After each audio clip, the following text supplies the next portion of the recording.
Good. Hold on, I gotta turn my microphone on. We're up in here now. Y'all know what to do. We're looking all crispy and clean on the screen on this Monday morning. Drop a 1 in the chat if you can hear me. Drop a 1 in the chat if you can see me. And welcome, y'all. Welcome back to another YouTube live stream and another episode of the ClassE Morning Show. I'm your host, ClassE. Patreon.com/ClassEbeats, by the way. Make sure you check it out. Link is in the description, as well as in the pinned comment in the chat. And we are back at it for day 9 on this Monday. Hopefully everybody's doing well. Y'all let me know how you're feeling in the chat. Hopefully everybody's doing good. I see a bunch of y'all in here. Let me say what's up to the people before we get started, though. We've got my awesome, amazing Amy is in the building, of course. Shout out to Amy. I appreciate you. I love you. Thank you for everything that you do.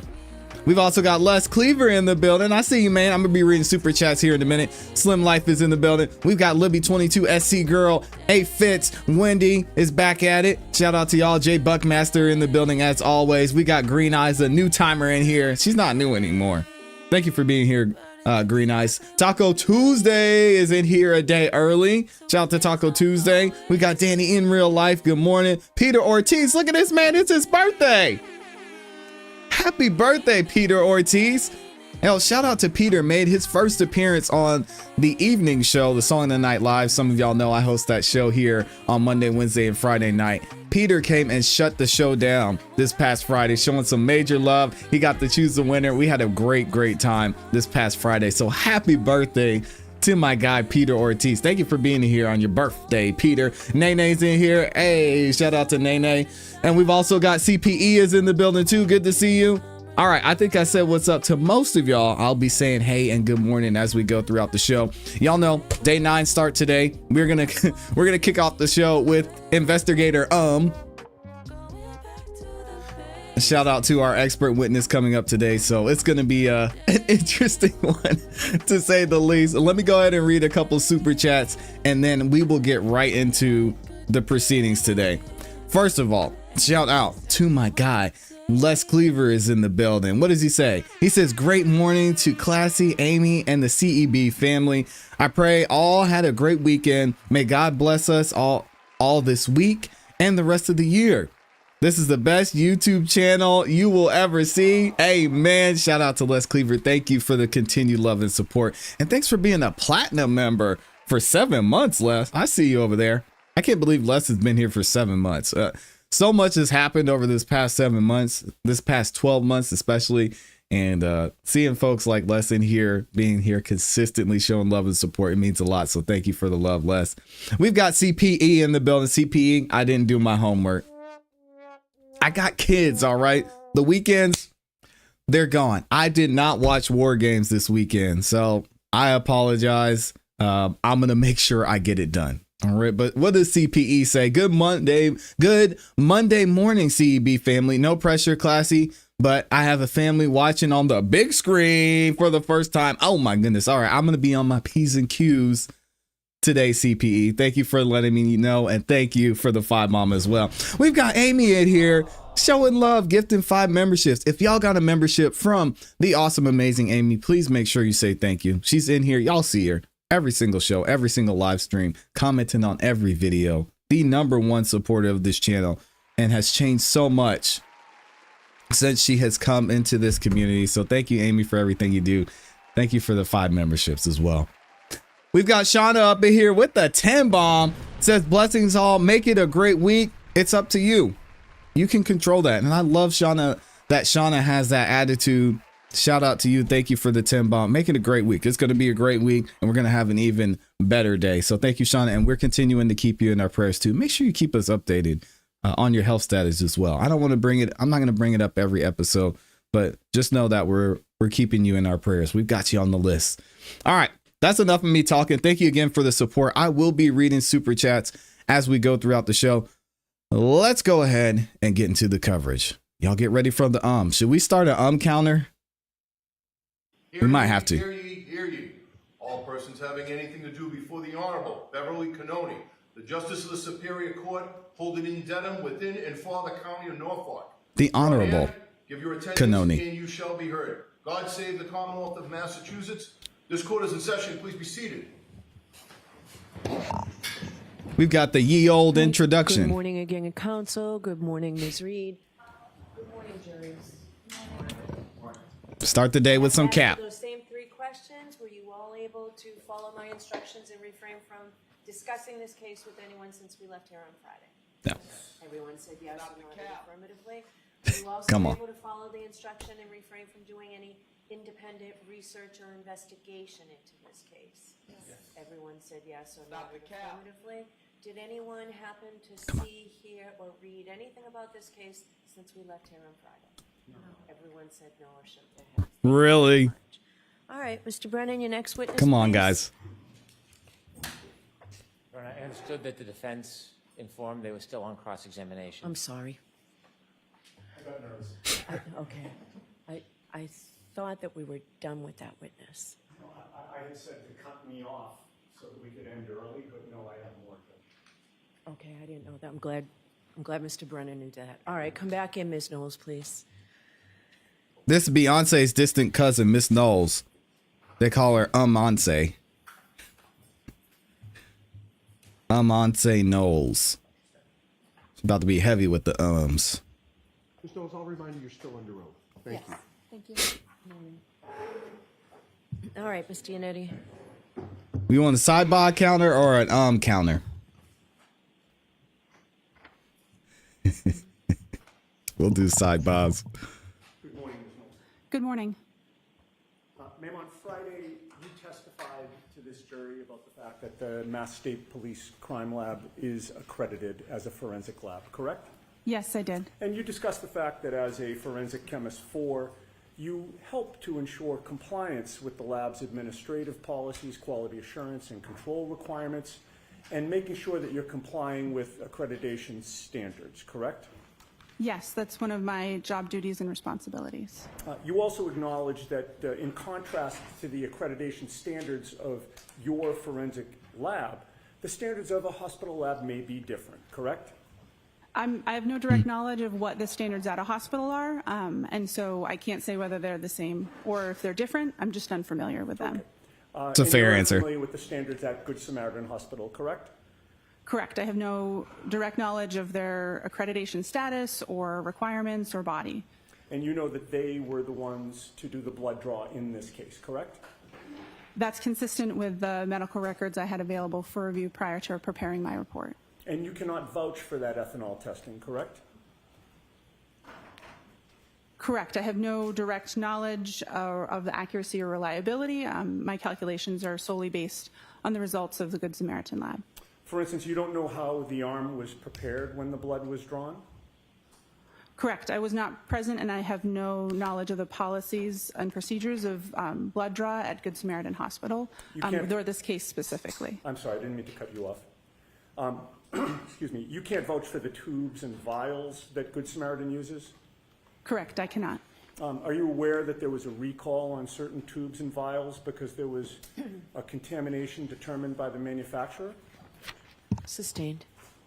You can't vouch for how Good Samaritan stores, preserves, and assures the integrity of its equipment, correct? Correct. I have no direct knowledge of those topics. Now, excuse me, at your lab, you do both a screening test and a confirmatory test, correct? Morning, Yes, Georgia. that's accurate. The confirmatory test is a second and separate test. You rerun the same sample again, correct? Depending on the type of samples that are submitted and the facts of the case, we will either use the same sample that screened positive or that sample as well as another to run duplicate analysis and compare them. It depends on the materials available and the nature of the case. Understood. So you do that to ensure that there's no error in the testing, correct? It's part of many of the steps involved to ensure accuracy and reliability of the results that are reported.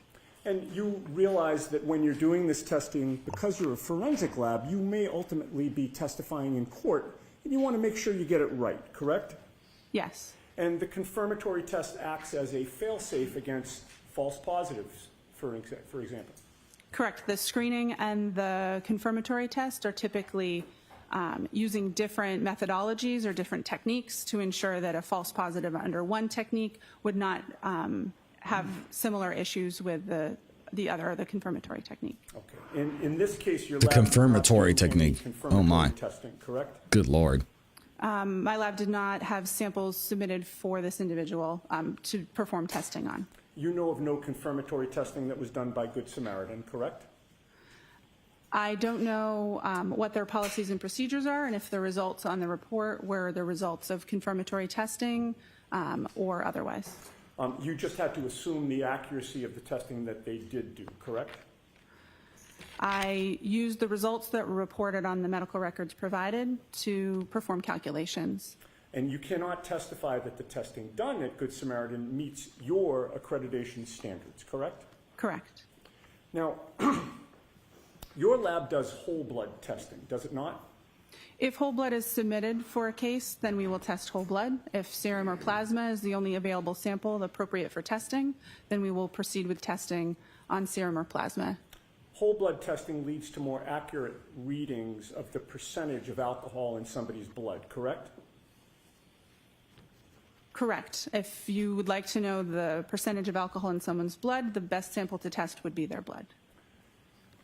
And you've learned through your training and experience that many hospitals, including Good Samaritan, use a different method of testing than whole blood testing, correct? Yes.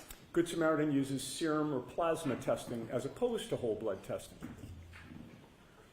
I'm not familiar with their specific technique or methodology. I haven't undergone training for their methods, but it is my understanding that the type of sample used for their method is serum or plasma. Now, whole blood includes plasma, but it also includes white blood cells, platelets, and red blood cells, correct? Correct. Typically, we describe serum or plasma as the liquid portion of blood, and the other cellular components that you described typically are removed or separated before testing. Plasma has a higher water content than red blood cells, white blood cells, or platelets, right? Yes, it is. Alcohol is highly soluble in water, is it not? Yes. So alcohol has a better affinity with water. Is that fair to say? Yes. That means that alcohol prefers to distribute into the more watery components of blood, correct? Yes, that's accurate. And that also means that alcohol is found in higher concentrations in serum and plasma testing than in whole blood testing, correct? That's correct. That difference in water content is the basis of the serum conversion that I described on Friday. Okay. So a lab like Good Samaritans, that in this case did serum or plasma testing, will therefore provide results of blood alcohol concentration that are higher than what the true blood alcohol concentrations are, correct?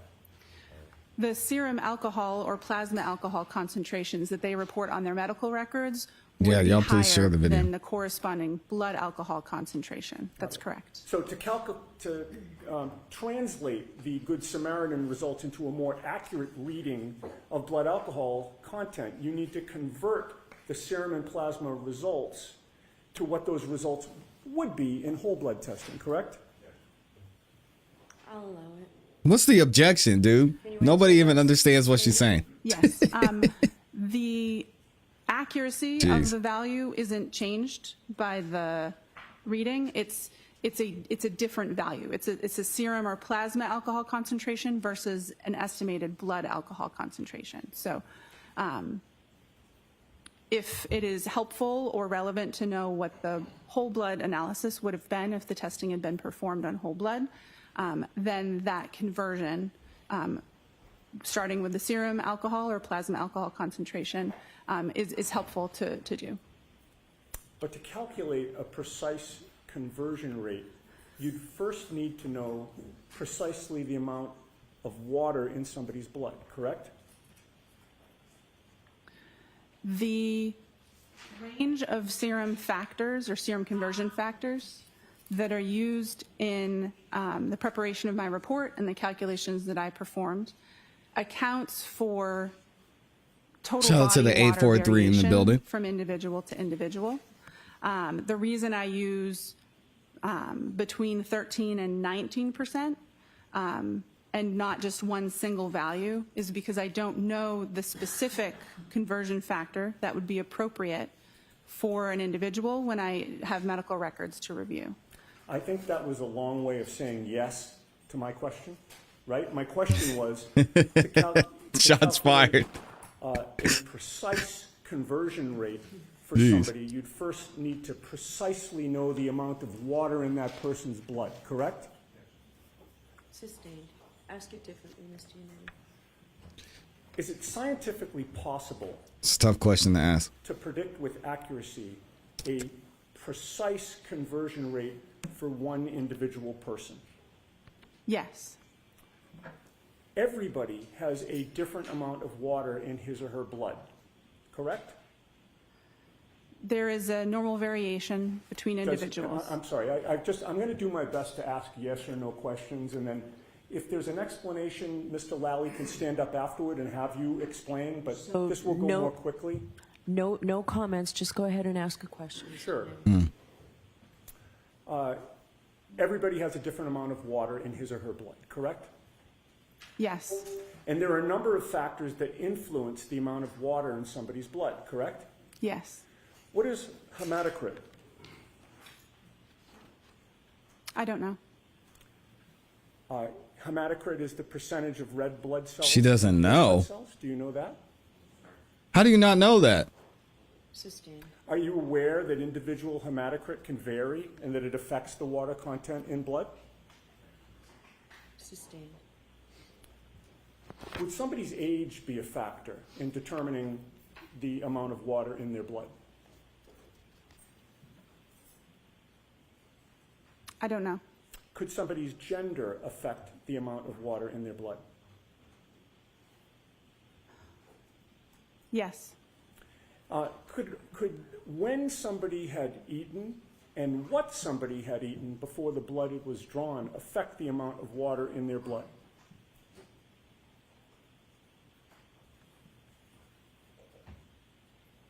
It's possible, but I'm not aware of those factors being considered when performing total body water calculations. Would how frequently a person uses the restroom affect the amount of water in their blood? As it would relate to their state of hydration, it's possible, but again, I'm not familiar with performing precise calculations on individuals. It's not a routine part of my job, and it's not in the scope of my expertise. Would medications, some medications, potentially affect the amount of water in somebody's blood? It's possible, yes. Interesting. And conversion factors vary significantly between individuals, but they can also vary within the same individual over time, can they not? I believe so, yes. And all of the factors that we've discussed that you've adopted can impact the conversion factor that is used, correct? Yes. And there is no one Boy, they did their universally research on agreed upon this. conversion factor, correct? Correct. There is a range that is agreed upon, but not a singular conversion factor. Right, and the range that you used was 1.13 to 1.19, correct? Yes. You recognize, however, that with all the factors affecting the amount of water in somebody's blood from person to person, and even within one person over time, some people can fall outside the range that you used, correct? Yes. And you recognize that some studies have shown a conversion rate from serum to whole blood can be higher than 1.19, correct? Yes. Are you aware of a study by Rainey, R-A-I-N-E-Y, reporting conversion rates as high as 1.59? Yes. And if the conversion rate is higher, that would mean that the actual blood alcohol concentration would be lower, correct? Yes. So if you're using a range of conversion factors that does not capture what the conversion factor should be for the individual that you're testing, you can't have confidence in the result, correct? Correct. The range that is utilized is looking at studies of large groups of people to try to capture as accurately as possible most individuals in the population, but it would not cover 100% of scenarios with all the factors that you've described. Okay, and you'd agree that your conversion of serum to whole blood here is imprecise, correct? The conversion was performed within the policies and procedures of the laboratory and the best practice recommendations for my field. But it is imprecise. Uh-oh. Can you repeat the question? Let's move on. The conversion from serum to whole blood did not end the calculations that you needed to do in order to testify here today, correct? Correct. The conversion from serum to whole blood only translated what Ms. Reed's blood alcohol supposedly would have been, or was, I'm sorry, at the hospital at 9:08 a.m. on January 29th of 2022, correct? Yes. You were asked to try to find out what her blood alcohol level would have been 7 or 8 hours earlier, closer to midnight or sometime between midnight and 1 a.m., correct? The time utilized for my calculations was 12:45 a.m. So you started with the results that you obtained from your serum to whole blood conversion, right? Yes. Which was an imprecise calculation, Which was intending to cover the majority of population. but was it and imprecise? It followed the policies and procedures of my laboratory. What was the precise number then? Was there a precise number or was it imprecise? The range, I'm not talking about a range. I know that you'd like to say that. Was there a precise number, ma'am? the results of my report was not a single number. It is a range of numbers. Let's move on, Ms. Giannetti. Yes. Then, Interesting. once you get that range, you have to do an extrapolation on top of that to figure out what the blood alcohol concentration would have been at 12:45, 7 or 8 hours earlier, correct? Yes. But in order Yes, this is cross. In order to do that extrapolation, you need to make assumptions about things that you do not know, correct? Yes. In terms of processing alcohol, there is an absorption phase, a plateau, and an elimination phase, correct?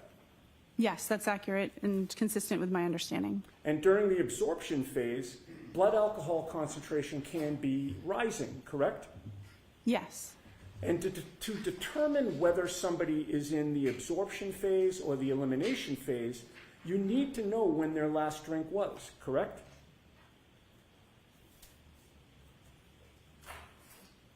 Yes, if you're performing that type of calculation, or if you're trying to determine if they've reached their maximum, that would be helpful information to have.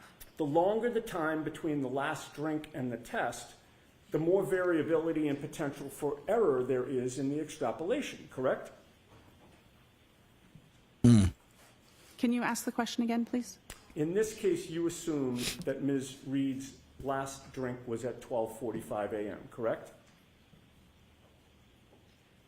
No. The calculation assumed for the maximum calculation that no alcohol had been consumed between 1.5 and 2 hours prior to that time interval start at 12:45 a.m. Okay. And the test wasn't until 9:08 a.m.? Yes. The range that you came up with was 0.14 to 0.28%, correct? Yes, 0.14 to 0.28 grams percent. And that was a very wide range, was it not? It certainly is. 0.28 is double 0.14? Yep. And that range is so wide because there are a lot of unknowns about the way each person individually processes alcohol, correct? There's a It's lot true. of interpersonal differences. That's correct. There are a lot of different factors that would impact somebody's blood alcohol content, correct? Yes. What somebody had to eat can impact their blood alcohol concentration, correct? The contents of their stomach or what they had eaten recently does not impact the rates of elimination that I use for my calculation, but it can factor into the absorption part of the curve and can impact that maximum amount that's reached. Okay. Their body weight can impact their blood alcohol concentration, correct? Obviously. Correct. Again, it would not necessarily, or it could be included in the rate of elimination range that I use for my calculations. The person's body weight has more to do with, again, the absorption, the maximum concentration, the first parts of the curve, and not the elimination portion that we're discussing when we're doing retrograde extrapolation. And the first word of your answer was correct, right? Yes. A person's metabolic rate can impact their blood alcohol concentration because different people metabolize alcohol at different rates, correct? Correct. Yes. In addition, regarding the timing of the last drink, you were not with Ms. Reed on the late evening of January 28th or the early morning of January 29th of 2022, correct? Correct, I was not. Hey, there's one way to test this theory. Let's just get Karen drunk. All right, I'm gonna keep it moving. Sorry. When Ms. Reed had her last drink, correct? Correct. Were you informed Let's recreate that it. Ms. Reed was upset after 12:45 a.m. when you were doing these calculations? I don't believe so. Did you know, were you informed that she went to John O'Keefe's house in Canton and was the only adult in the house at that time after 12:45? Assisting. Are you aware of what type of alcohol John O'Keefe had available in his house at that time? Assisting. She's not going to be able to answer John these O'Keefe to questions. come home, but he never did. That's not why she's here. Do you have any personal knowledge of whether Ms. Reed poured herself a drink during the hours of 12:45 a.m. and 6 a.m. on January 29th of 2022? No, I do not. And do you know whether she had more than one drink during those hours? No, I do not. Assume that Ms. Reed did have something alcoholic to drink after 12:45 a.m. Would that affect your assumptions about whether she was in the absorption or the elimination phase? Yes, it would. And if she did have something to drink after interesting. 12:45 a.m., what would that do to your calculations? The foundation of my calculations would be incorrect. I would need to perform different calculations or factor in the information as it would become available and issue a different report. Okay. So if you're So basically, the issue here is that the information she used to evaluate what happened all came from the Canton or the Boston Police Department. Information as it would become available and issue a different report. Okay. Interesting. So if your assumption of when she had her last drink was incorrect, you would not have confidence that your conclusions about which you testified I don't think it matters personally. Friday and today are accurate, correct? Correct. It is interesting, there is some parts of the calculation that are intended to accommodate for unknown drinking history, but with over 8 hour time span between the time of interest and the time that the blood sample was collected, that adjustment in the calculation intending to avoid overshooting the blood alcohol concentration may or may not be enough to address that. And if new, more accurate information was available, then I would need to incorporate that in the discussion and calculations. Right. So in answer to my question, if your assumption about when the last drink was consumed was incorrect, you would not have confidence that your conclusions are accurate today. Correct. I'll allow it. Now, were you ever asked to determine the blood alcohol level of Brian Albert?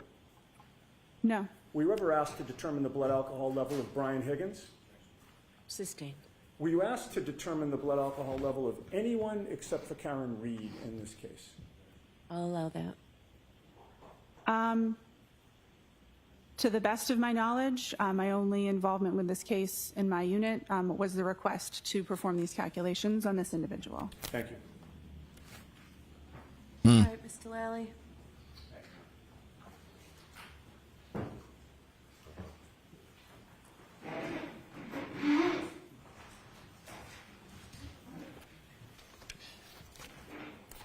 Morning, Ms. Knowles. Good morning. Now, again, how many serum conversions have you performed over your years at the lab? It's hard to know an exact number, but at least over 100.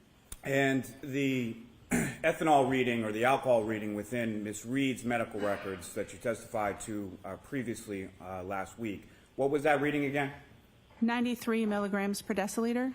And that reading in milligrams per deciliter, is that typical for how you would see alcohol recorded in hospital records?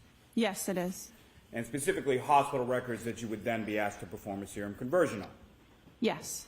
Now, with respect to your calculations in this case, did you perform these calculations consistent with how you have done in each and every prior instance within your work at the lab?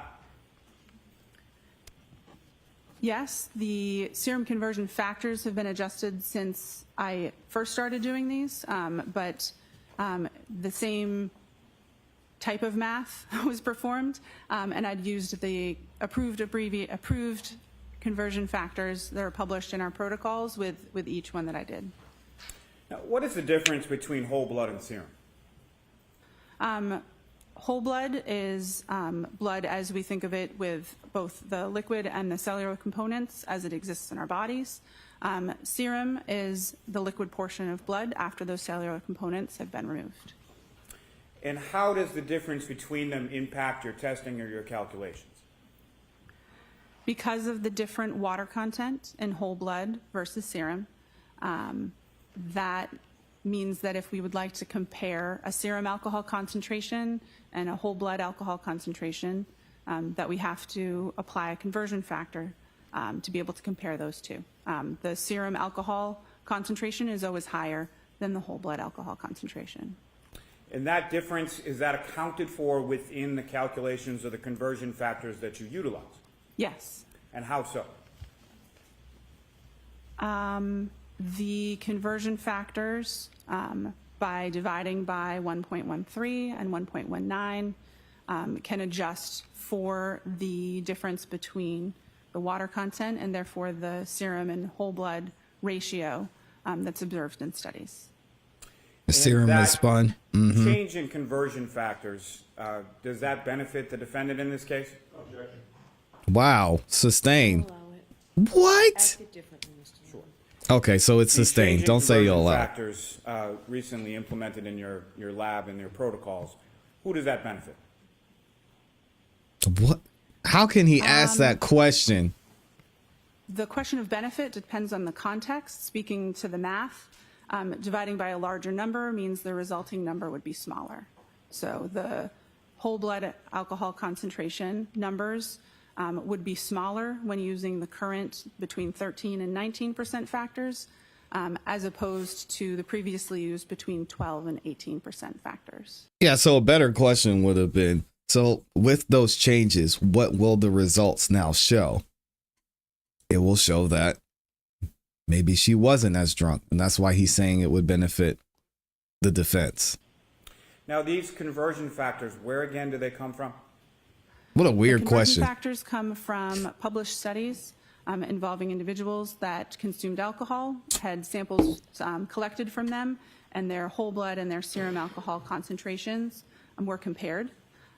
Those conversion factors are present in the protocols in use in the laboratory where I work, and they're also consistent with best practice recommendations or consensus body documents in the field that I work. Now, you were asked on cross-examination about a number of different factors. Are those factors incorporated within the conversion factors in the published scientific literature supporting those conversion factors? By basing it on studies with a large number of people, that's the intention, is to capture the interpersonal differences in different factors within that range that's used. Yeah, asking, is that going to benefit Now, the defense? if you How would she know? How much, in the elimination phase, as far as bladders are concerned, how much loss of alcohol is concerned in the elimination phase with reference to bladder loss?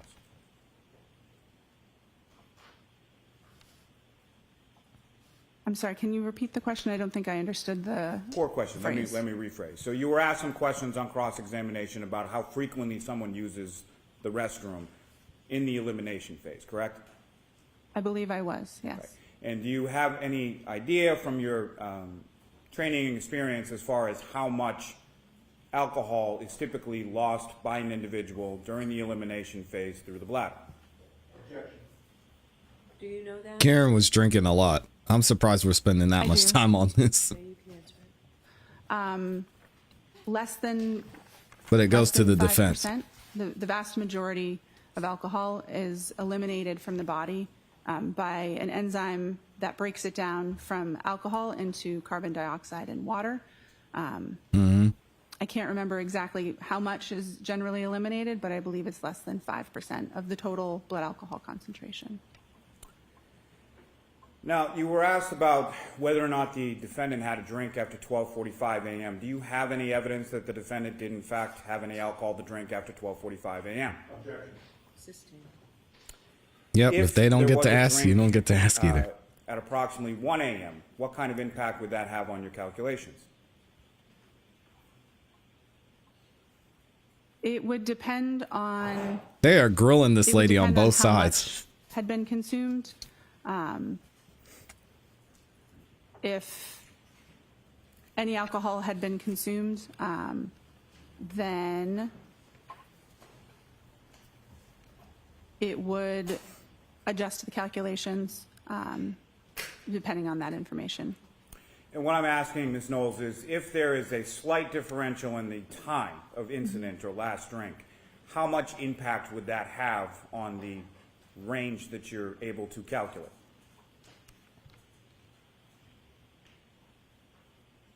I'm not sure.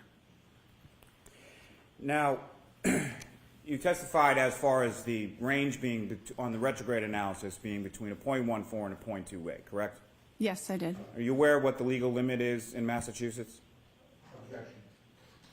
I'm going to sustain that, actually. Morning, Why Mr. is there Tesla. such a Morning, varying Unita. range? Because there's such variation between individuals with Oops, their sorry, rates y'all. of elimination, the calculation used both a sort of extreme low and extreme high rate of elimination, and because we don't know the individual's rate of elimination, that range is intentionally wide to ensure that the actual blood alcohol concentration lies somewhere between it. It's intending to account for a lot of the factors that we've been discussing.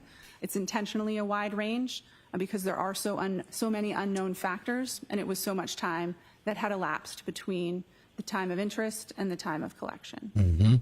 And based on your calculations, as far as the 93 milligrams per deciliter, what does that convert to as far as the blood alcohol concentration for the defendant at 9:08 a.m. on January 29th?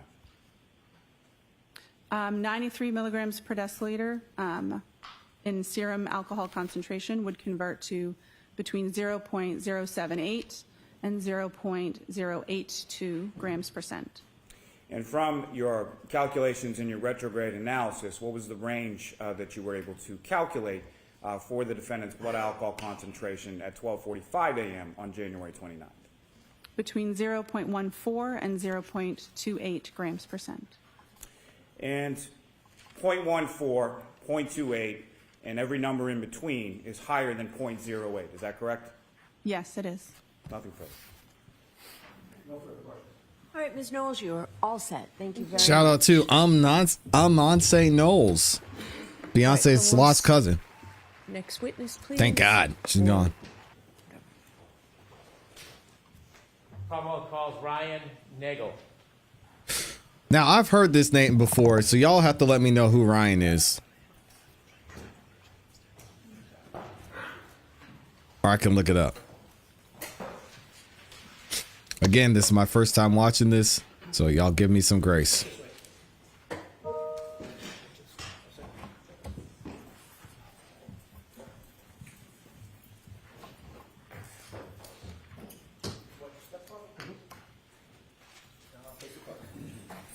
You raise your right hand. Do you solemnly swear the evidence to give the court and jury in the case down here and the truth, the whole We're truth? about to find out who he is. Good morning. May I proceed? Yes. It's the brother of Julie Nagel. And they were at the party. Good morning, Okay. sir. Good morning. Got it. Would you please introduce yourself to the jury? My name is Ryan Nagel. How old are you? I'm 32 years old. What area of the city or the state do you live in? I live in Canton, Massachusetts. How long have you lived in Canton for? 32 years, my whole life. You still live in Canton? Yes, I do. Do you work in the area? I work in the city. What do you do generally? I do HVAC. Do you have any sisters? I do. I have one. What's her name? Juliana. Is she older or younger than you? She is younger. I want you to take us back to January 29th, 2022.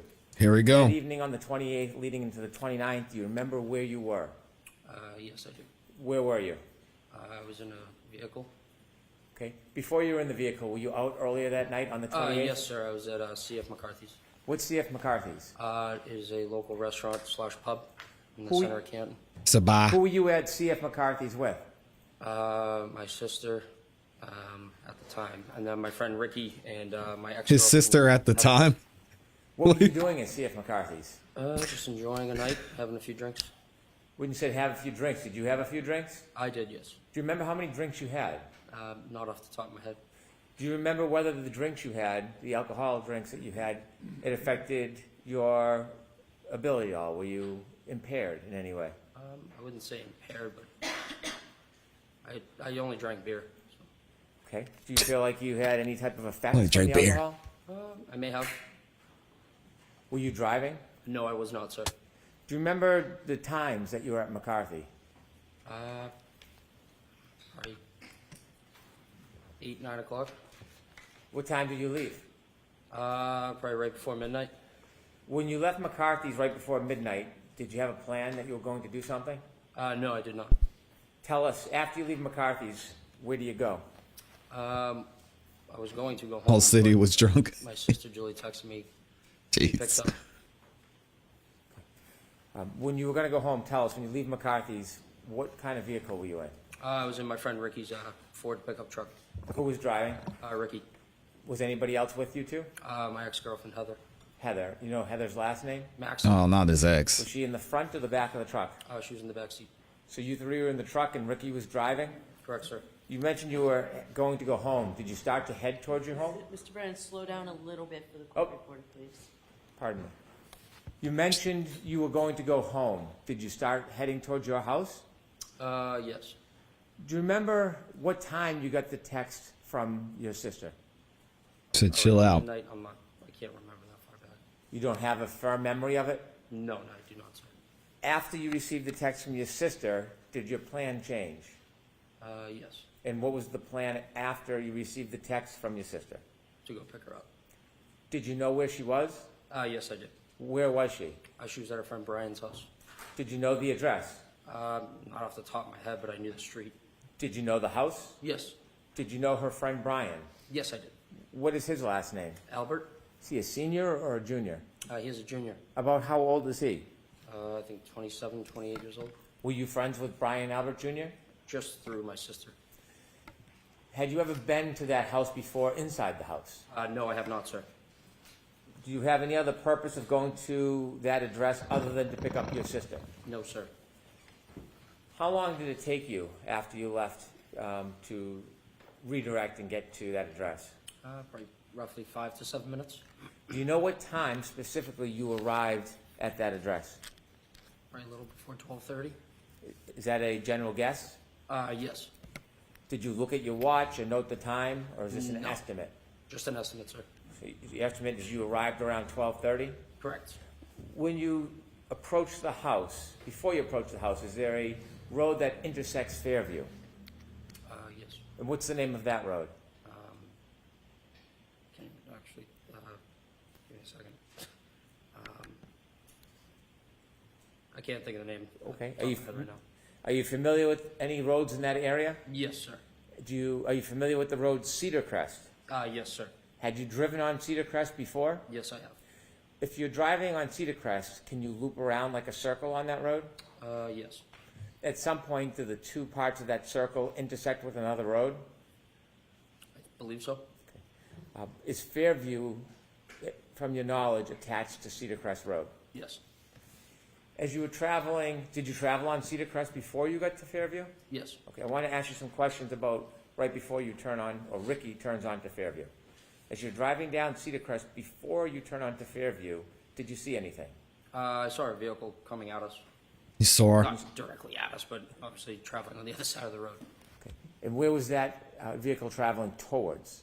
Us, and then they put their blinker on to take a right, for And them to take a right.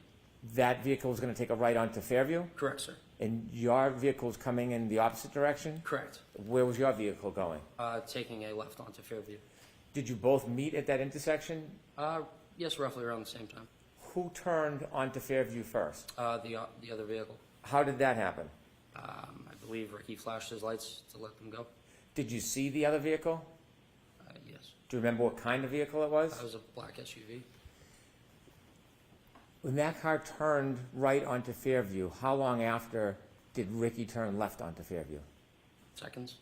When you came to that intersection and met that car, when Ricky blinked his lights, could you see inside that SUV? Say that again? When you came to the intersection at Fairview, and you said that the driver of your truck, Ricky, blinked his lights, could you see anything inside the SUV? I wasn't really looking. Okay. After that SUV turned right onto Fairview and Ricky turned left onto Fairview, who was in front of who? The other vehicle was in front of us. Was the other vehicle in front of you the entire time you saw it? Yes, sir. Did Ricky ever drive and park in front of that vehicle? No, we were behind them. Always behind it? Always. When Ricky pulled up to Fairview, where did he stop? Right in front of the driveway of the Albert's house. You were in the front passenger side of the truck? Correct, sir. If you looked directly outside that window, what would you have seen? The driveway and the house. The other vehicle, did it stop at the driveway? No, it was probably like a car length in front of us. So it was in front of you? Correct, sir. Did you ever see that car stop at the driveway? At the driveway, I don't recall. Did you wait before you got to Fairview, or did Ricky drive directly to Fairview after he took the left? Well, he turned the left onto Fairview. Okay. Did he wait, or did he drive directly to Fairview? He drove directly there. Okay. The car in front of you, did you ever see it move behind you in front of the driveway? It was in front of me the whole time. Okay. And so I'll ask the question again, did you ever see that SUV stop at the foot of the driveway? No, but I did see the brake lights. It looked like it moved, but it wasn't. So the brake lights were on, they released them and then stopped again. So it probably moved another car length up.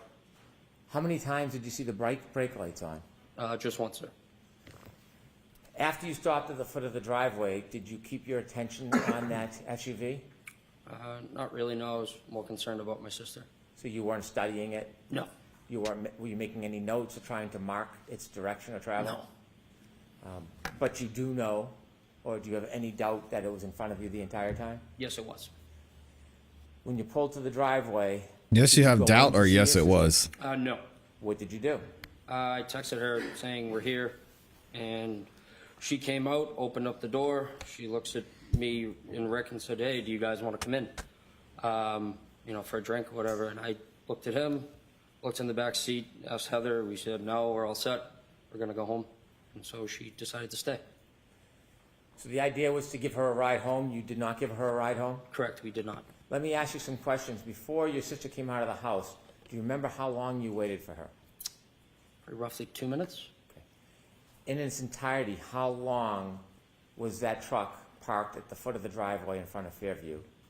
Probably closer to 5 minutes, sir. Is that an estimate?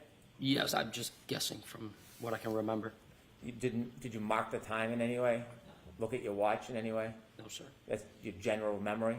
You're just roughly trying to remember. When you looked up at the house, did you see there were more than one door? Yes, there were Do you two remember, doors. Yes. Do you remember what door your sister came out of? She came out of the side door, which is to the left of the garage. Did you watch her? Yes. Where did she walk? From where to where? She walked out of that door down the driveway towards us. Man, he's giving them She reached every you. detail. How did you have a conversation with her if you were in the truck? I opened the door, my passenger door. As you were speaking with her, were you watching anything else, or was your attention directed to your sister? Nope, just on my sister. At some point after your sister turned to go inside, did you wait for her, or did you leave right away? Or did Ricky leave right away? We waited for her to get back into the house. At any point before your sister went back in the house, did you see any lights, like dome lighting, come on inside that SUV? Yes, I did, sir. Before or after your sister went in the house? Roughly like as she was getting in the door. Before you ended your conversation with her, did you see the dome light go on in that SUV? Say that again, sorry. Before your sister left the driveway, did you see any dome light on in the SUV? No, I wasn't looking. Your sister began to walk back to the house. What was your direction? What was your attention focused on? Mainly on her. We were pulling away from the driveway and kind of just glancing back over at Julie to make sure she got in. When your sister went back up the driveway to go in the house, when was the next point you had any chance to see the SUV? When we were passing it. When you were passing the SUV, where was it located in relation to the house, flagpole? Directly in front of the house. Was it anywhere near the flagpole as you drove by? Probably like, sorry. Was the rock like there? A car length from that. A car length from the flagpole? Yes, give or take. Is that the middle, right, or left side of the house? That would be towards the left side of the house. As you drove by that SUV, what was your primary focus? My sister, sir. Like watching her get in. You were being attentive to her getting in? Correct, sir. As you watched her get in, did you glance or see anything else in your vision as you were watching your sister go into the I house? saw that there was a woman in the driver's seat of the black SUV in front of me, sitting there with her hands on the steering wheel at 10 and 2. Did you get a good enough look that you would remember who that person was, or was it too brief to identify? It was the defendant. You saw the person in the SUV with their hands on the wheel. How did you see them inside the car? Their dome light was on. Do you know how a dome light comes on in a vehicle? Yes, sir. Either you press it yourself or if there's a door open. When you had the glance or the glimpse of the woman in that SUV holding the wheel, you said 10 and 2? Correct, sir. Could you describe for us what that means? Just like a clock, just the hands on the clock, like 10 and 2.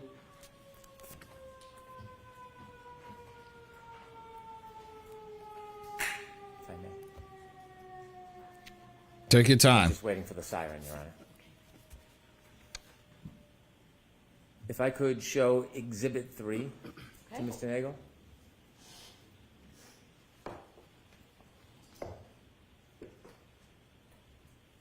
Sir, do you recognize that address? Yes, sir. And what is that address? That is 34 Fairview Road. Do you recognize the flagpole? Yes, I do, sir. Thank you. When you drove by and you said you saw a woman sitting in the front and the dome light was on, did you see anybody else in the car? No, sir. Were you looking for anybody? No, sir. Could there have been somebody else in the vehicle at that time? It could have been, yes. Could there have been someone standing outside the door? Yes, it could have been. When you saw the person, were you studying the person? No. How long of a time did you have to take a glimpse of that person? 5-10 seconds, maybe. Okay. Now, I want to ask you some questions about the entire time you were parked at the foot of the driveway until the point that you left Fairview.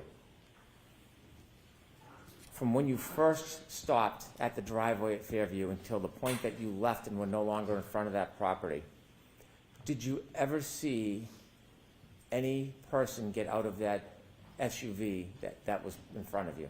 No, I did not, sir. Did you ever see anybody, any man, ever cross the front yard towards that home? No, I did not, sir. Did you ever see any man? But what are they? What are you ever saying? Enter or stand in that front door? No, I did not, sir. Did you ever see anybody walk across the front yard to the side door? I'll allow it. No, I did not, sir. Did you ever see anybody enter that side door other than your sister? No, I did not, sir. As you were parked at the driveway the entire time, that generally 5-minute time, did you ever see anybody get out of the SUV and walk down the street towards the driveway? I'll allow it. No, I did not, sir. Did you ever see anybody It's a walk fair past question. your truck and up the driveway? No, I did not, sir. Did you ever see any person other than your sister outside of those vehicles the entire time that you were at Fairview? I'll allow it. No, I did not, sir. I have no further questions. Thank you. Wow, that was it?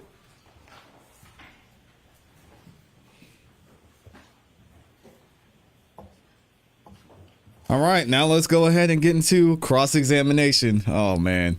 He already crossed his arms. Y'all see that? Good morning. He's like, I'm about to get cooked. You testified about having seen a black SUV before the vehicle that you were in entered Fairview Road at around midnight on January 29th of 2022, correct? Correct, sir. Objection, that's not facts and evidence. That's okay. The witness's answer is what matters. Is that right? Yes. Okay. You first saw that black SUV Shout out to when Judge it was Bev. coming toward your vehicle when you were on Cedar Crest, correct? I'm sorry. Let me repeat that because of the siren. You first saw that black SUV when it was coming toward the vehicle that you were in on Cedar Crest, correct? Correct, sir. Your friend Ricky D'Antonio was driving at that D'Antano. time? D'Antano, sorry. D'Antano? Yes. He Dantano. was driving at the time? Correct, sir. Mr. Unity, thank you. Yes. Boy, these sirens, man. Hope they're okay. All right, go ahead. Thank you. Ricky doesn't drink, correct? He does. He wasn't drinking that night. He may have had one or two. But he appeared to be driving safely. Yes, sir. And you also had a chance to observe the black SUV at that time as it was facing you, correct? Yes. When you saw it on Cedar Crest, you didn't know who was driving it at that time, correct? No, I couldn't see. But your observations of the black SUV at that time were that whoever was driving it, that person appeared to be driving safely as well, correct? Yeah, I would assume so, yes. One of the first things you noticed about the black SUV was that it was in front of you on Cedar Crest, and both Ricky's F-150 and the black SUV were basically converging on Fairview at about the same time. Yes, sir. The black SUV appeared to be going at a safe speed. Yes. It appeared to be properly staying within its lane. Yes, I would say, yeah. And when it was time for Ricky to take a left onto Fairview, he actually put on his left blinker, or not left blinker, but both his blinker, flashed his lights to signal that it was okay for the black SUV to cut in front of it, correct? Yes, sir. And he actually did have his left blinker on at that time, correct? Prior Yes, to sir. doing that? And the black SUV had its right directional on, correct? Yes, sir. And when both cars have their directionals on, indicating they're going down the same street, the black SUV did not suddenly cut in front of Ricky's vehicle until the flashing of the lights, correct? Correct, sir. Both cars appeared to be operating safely, correct? Correct, sir. And Oh, boy. once the lights were flashed, there was nothing about the operation of that black SUV that told you that the driver appeared to be confused about what the flashing meant, correct? Correct, sir. The black SUV didn't hesitate at that time. It just proceeded onto Fairview in front of you, correct? Correct, sir. And it did so in a safe manner. Correct, sir. And the black SUV, in that sense, got ahead of Ricky's vehicle, correct? Correct, sir. And once you got to the Albert home, you noticed that the black SUV was parked outside the Albert home, correct? Because he didn't know who it was. Makes sense. And at that time, the snow had not yet started sticking to the pavement, correct? Correct, sir. You could see the pavement in both the driveway and the street. Correct, sir. You could also see the grass on the lawn. Yeah, for the most part, yes. The snow was only just starting to accumulate on the grass, correct? Correct, sir. And with that little snow on the ground, you saw no tire marks behind the SUV, correct? No, sir. In fact, you saw no tire marks in the street at all. Correct, sir. May I have Julie is his sister. the map displayed, please? Is it in evidence? Good morning, already, Kara. Mr. Yannetti? May we approach? Okay.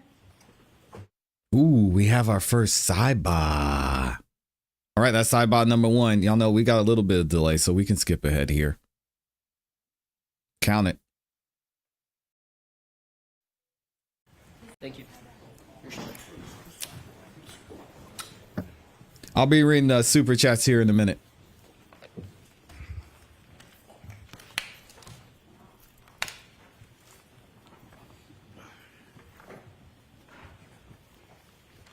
Okay.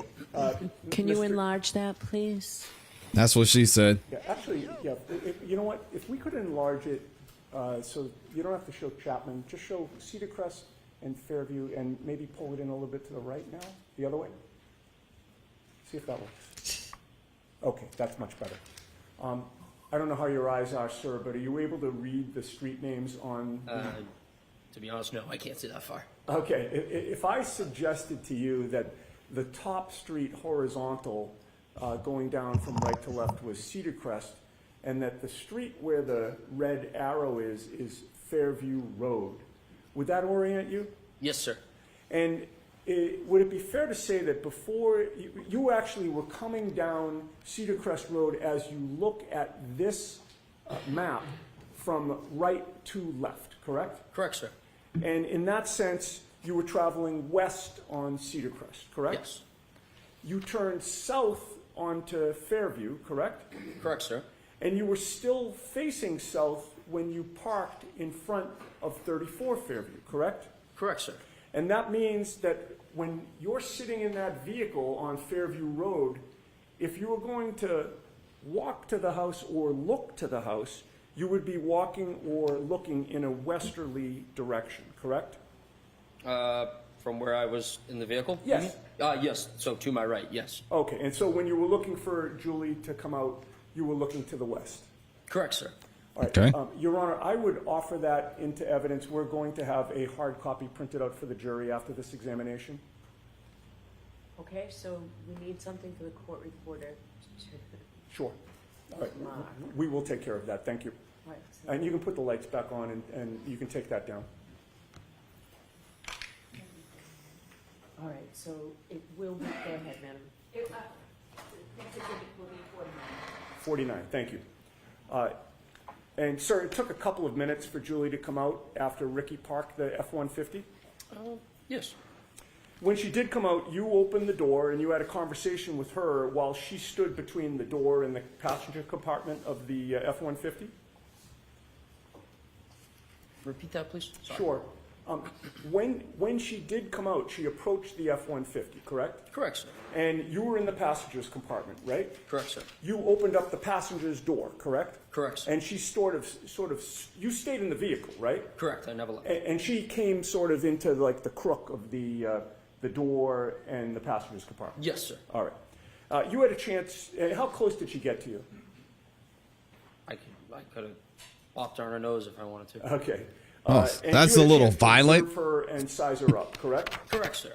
You spoke to her for maybe about 5 minutes was your best estimate? I wouldn't say 5, I'd probably say 2 or 3. Okay. But in any case, you did have a chance to observe her, correct? Yes, sir. And it was clear to you that your sister Julie seemed like she had had a few drinks, correct? I mean, yeah, it was 12:30 in the morning, so yes. It was 12:30 in the morning. Of course she was Called you drinking. for a ride, right?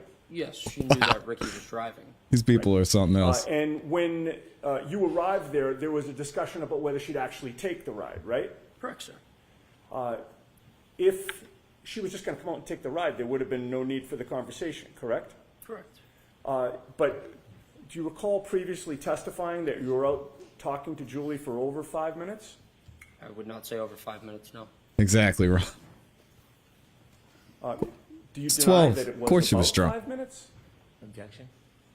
I'll allow it. What's the Now it's objection? about 5 minutes. Could have been. Okay. I'm not. Fair enough. And you talked with her about whether she wanted to go in the truck and leave with you, correct? Correct, sir. You also talked about whether instead you, Heather, and Ricky would go into the house to join the gathering there. Correct, sir. There was a back and forth that you really thought was unnecessary, correct? I wouldn't say it'd be unnecessary. It's just a common question if you want to come in and have a drink. You have testified in the past that Julie can be kind of a pain in the ass, correct? I mean, all siblings can be, yeah. In any case, Julie decides to go back inside, and you decide to leave, correct? Correct, sir.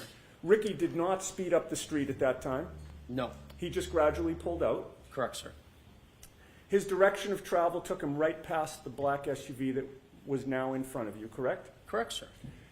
He passed the black SUV on the left, correct? Correct. It's a good And witness. you were in the front passenger seat at that time still, correct? Correct, sir. So you were closest to the black SUV of the people that were in your vehicle as you passed it, correct? Correct, sir. Yes. And you were closest to the driver's side of the black SUV, correct?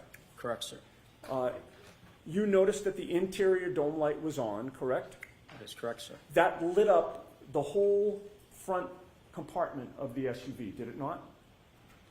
Yes. It lit up the driver's seat and the passenger's seat, correct? He's just asking what you saw, All man. I could see was the driver at the time, sir. Understood, but the light wasn't just shining just on the driver. It wasn't pointed at the driver. I would say they were both lights that go down at both seats, correct? They were on. Yes. Okay. Yes. So you could see both seats in the front driver's I compartment. couldn't correct? see past the woman. Well, you only saw one. I only person. saw a woman. Sorry to interrupt you. Yes. No problem. It allowed you to see into that front compartment. Yes. All right. And you saw one person inside the car at that time. Correct, sir. It was a woman with long hair in the driver's seat, correct? Correct, sir. And she looked like she was alone. Yes. You didn't see Because anybody else in the SUV. John was in the house. You certainly didn't see a 6'1" man in the SUV in the passenger seat, correct? Correct, sir. In fact, you saw that the passenger seat was empty. Correct. Okay, here we go.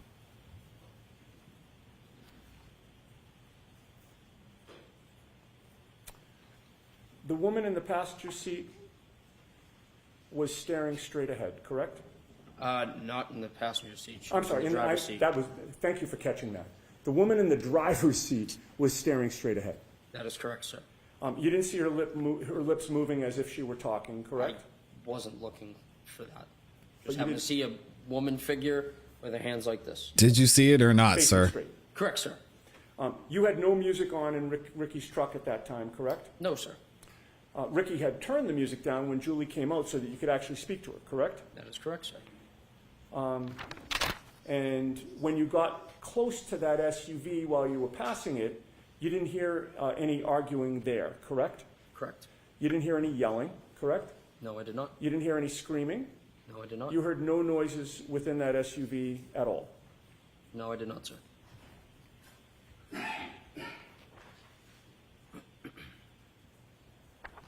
I have no further questions, thank you. All right, Mr. Brennan? Wow, that was it?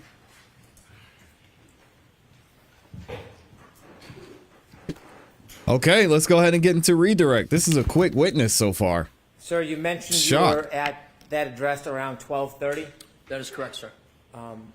and you offered us that you were there for about 5 minutes. Yes? Did you know the exact time you left? No. Not off the top of my head right now, no.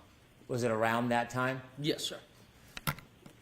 Would it be fair to say you don't have certainty whether it was 12:35, 12:32, 12 o'clock? It's probably before 12:35, roughly between 12:30 and 12:35.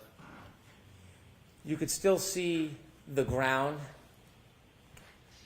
given Yes. the weather? Yes, It wasn't sir. Was snowing. there snow starting to fall? Just starting? Had you been outside earlier that night? Yes, sir. In the ground that you could see, do you know how hard it was? Say that again? The ground. What? Ground, yes. Do you know if it was soft or hard? Like the road? The ground, the grass, the lawn. Oh, What? don't know. I mean, it was a cold night, so I mean, I assume it's hard. Around that time, around 12:30, when What you kind of left, question is that? was there inches of snow? No, there was On the not ground? inches of snow, no. I could still see the grass coming through the snow. I mean, it's Ryan said, like huh? a coating. You could still see the bare ground. Correct, sir.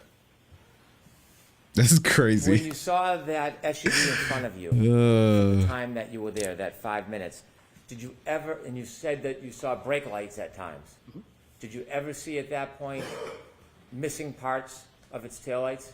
No, sir, I wasn't observing the vehicle like that. Sorry, When guys. the taillights were on, when the brakes were on, what color was the glow? Red, sir. Did you ever see a missing piece where it was white instead of red? No, sir. Over near the flagpole where you saw this SUV, did you see any human being, any person lying on the ground near the flagpole? No, sir. When you drove by the SUV, you said you couldn't see past the woman. Could you see inside the SUV when you drove past? Repeat yourself. When you drove past the SUV, you saw a woman in the driver's seat. Yes, that is correct. You didn't see anybody else. No. Do you know if anybody else was in that SUV? Could have been. I'll allow it. It could have been. From when you were driving by the SUV and you could see inside That's the a fair driver's question. seat and saw the woman, could you see on the other side of the SUV if there was anybody standing on the other side of the SUV?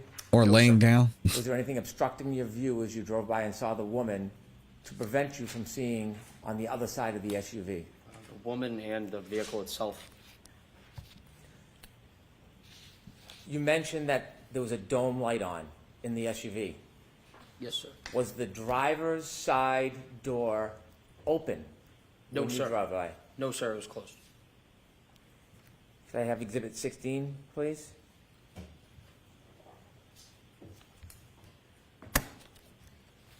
Did you ever see this man at any point No, sir. I've Walking- Never seen... Oh, sorry. walking across the yard, going to a door, or entering the house the entire time you were there? Objection. Sustained. No, sir. I've never seen That that. means you don't. Oh, I'm sorry. Sorry about that. She said, "Shut Take the that down, fuck up." And after you left, In this you yard, never went back. not there, did yard. you? No, sir. Where's this guy from? Just briefly, on those issues, sir, you just testified on cross-examination before Mr. Brennan stood up again that you saw that the passenger's seat was empty. Do you remember that? Yes. All right. You're not changing that testimony? No, correct? I'm not changing that. No. Thank you. Thank you. All right, you are all set, Mr. Nagel. Thank you very much. All right, wow. Pretty quick witness there, Brian Nagel. Your next witness, Mr. Brennan. Thank you, Your Honor. Commonwealth calls Heather Mason.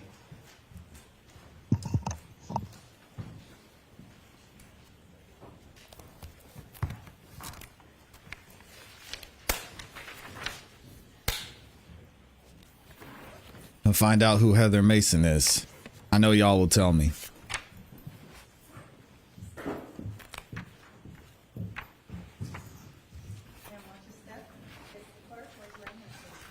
You solemnly swear the evidence given in court and during the case now hearing the truth, the whole truth, and nothing but the truth, so help you God.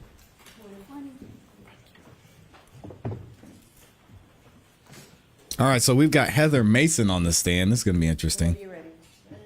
Thank you, Your Honor. Good morning, ma'am. Good morning. Could you please introduce yourself to the jury? Hi, I'm Heather Maxon, M-A-X-O-N. Oh, Maxon. How old Excuse are me. you? Not I'm Mason. 31. Do you live in the area? I do. How long have you lived in the area for? My whole life. Do you know a person by the name of Ryan Nagel? Yes. And how do you know him? I dated him a few years back. I want to have you take us back a few years to January 28th, during January 29th, 2022. Do you remember that evening? Yep. Where were you earlier that evening on January 28th, 2022? We were at Ryan's parents' house. Just hanging out. Whose parents? Ryan's. Right. Were you with anybody else besides Ryan and his parents? Eventually, we met up with friends Where? at local restaurants. Did you end up at one restaurant or bar in particular at the end of the night? We were first at C.F. McCarthy's, and then we went over to the hillside. Were you drinking? Yes. Do you remember about how many drinks you had? No. Did the alcohol affect your We never perception count. or your memory at all? Most likely, yes. Do you feel like you were impaired in any way? I believe so, yes. After you left He the was establishment, wasted. after they closed, did you go somewhere? We went to pick Ryan's sister up, Julie, from a friend's house. She needed a ride. Before you went to pick Ryan's sister up, did you have other plans before that? Sorry, could you repeat the question? Yes. Before the decision was made to go pick up Ryan's sister, was there other plans that you were? No. Okay, that was just the plan to go Yeah. get her? Yeah, Do you get her. remember generally or specifically what time that was? Late midnight? Okay. Do you remember the time exactly? No. Is there any marker in your mind that would help you remember exactly what time it was? This is the Not ex-girlfriend, necessarily, no. Ryan's ex-girlfriend. So is that a generalization or a guess? Yes. Okay. When you went to pick up Ryan's sister, do you know where you were going? No, Were you driving? I was not. Who was driving? Our friend Ricky, Where were you sitting? in the back seat. And what kind of vehicle was it? It was a truck. Are you familiar with the area? Not necessarily, no. Do you remember at some point taking a turn onto the road? Yes. That had the house where you were going to arrive? Yes. How do you remember that? Just a visual bystander, and I'm aware of my surroundings, I'd say. Did anything happen that made you remember the turn before you got onto that road? There was another vehicle also on the road coming from the opposite direction, and we had let that other vehicle turn onto the road before us. Describe in a little detail what happened at that intersection.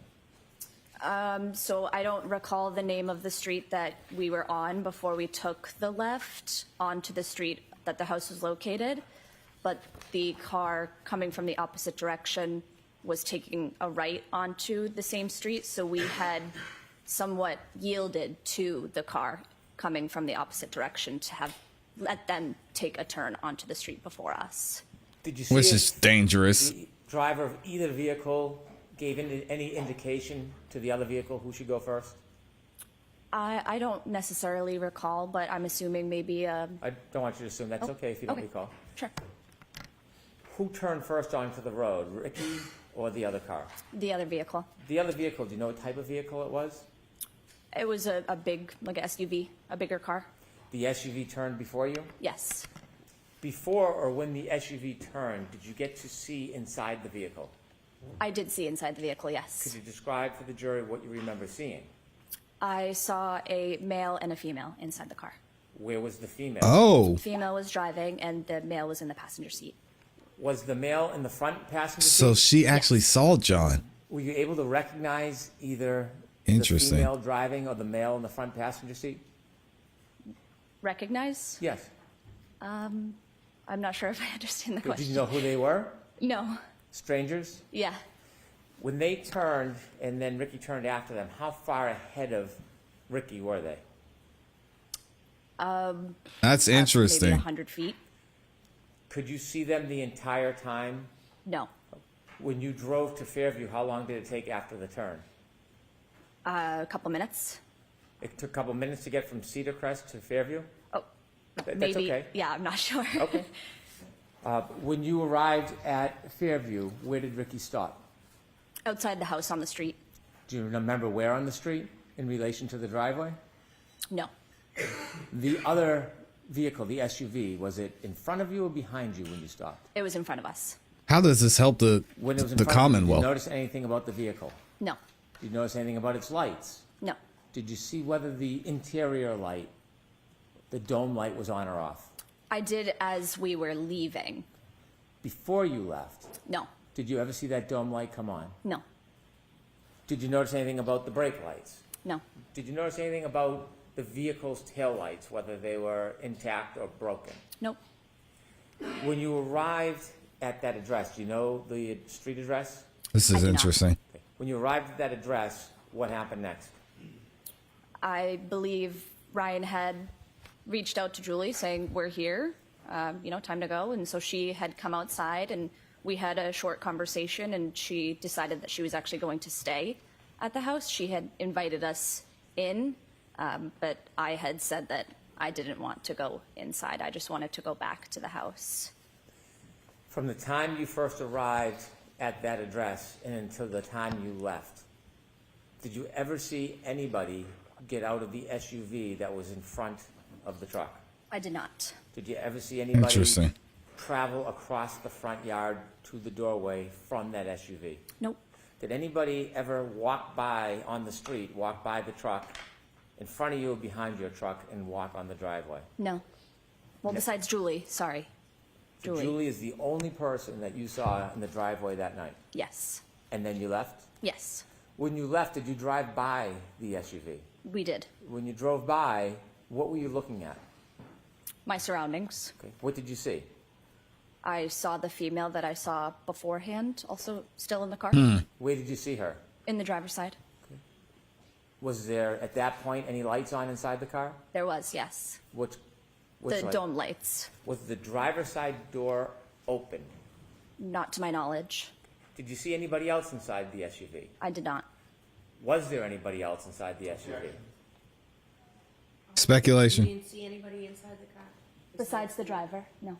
Okay, next question. How would she know? No Whether one. there was anybody else inside the SUV at that time other than the driver? No, Did you look in and study the interior of the SUV? no. How long did you look I inside see it the now. SUV for when you passed? It was just passing, so I don't know, a couple seconds. Did you see if there was anybody or a man standing outside the door of the SUV? I did not. Outside. So again, I'm jumping ahead a little bit. So is the Commonwealth trying to say that John was still in the car and didn't go into the house? Is that the argument here? Because I'm not buying it. Outside the door of the SUV? I did not. Outside the door? We'll wait and see, No. but Did you see anybody lying on that's the what it front lawn? sounded like. No. Thank you. I have no further questions.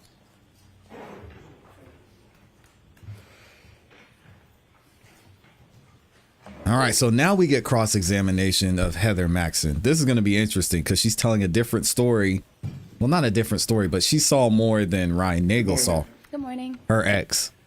Interesting. Before Ricky turned onto Fairview Road, you saw the SUV in front of Ricky's truck, facing it, taking a right-hand turn in front of you, correct? Correct. And at that point, you had an unobstructed good look at the driver and the front passenger, correct? Correct. And you could see that there was a female driving and a male in the front passenger seat at that time. At that time, yes. Now, ultimately, Ricky's car took a left after the other SUV took a right, correct? Correct.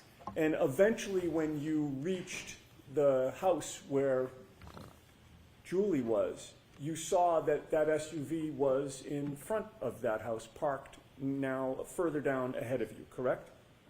Correct. And it took Julie a couple of minutes to come out of the house?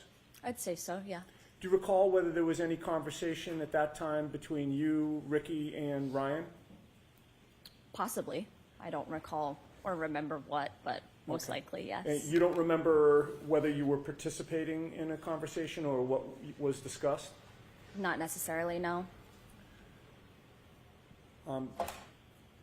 You had your cell phone with you that night? I did. Like many of us, is your cell phone something that you tend to check when you're bored or there's a break in a conversation or you're not actively engaged in a discussion? For sure. And while you were waiting for Julie to come out of the house, do you recall whether you were checking out any web page or Instagram or text message or app on your cell phone? I don't recall. Can you testify with certainty that you were not checking your cell phone during that period of time? Not with certainty, no.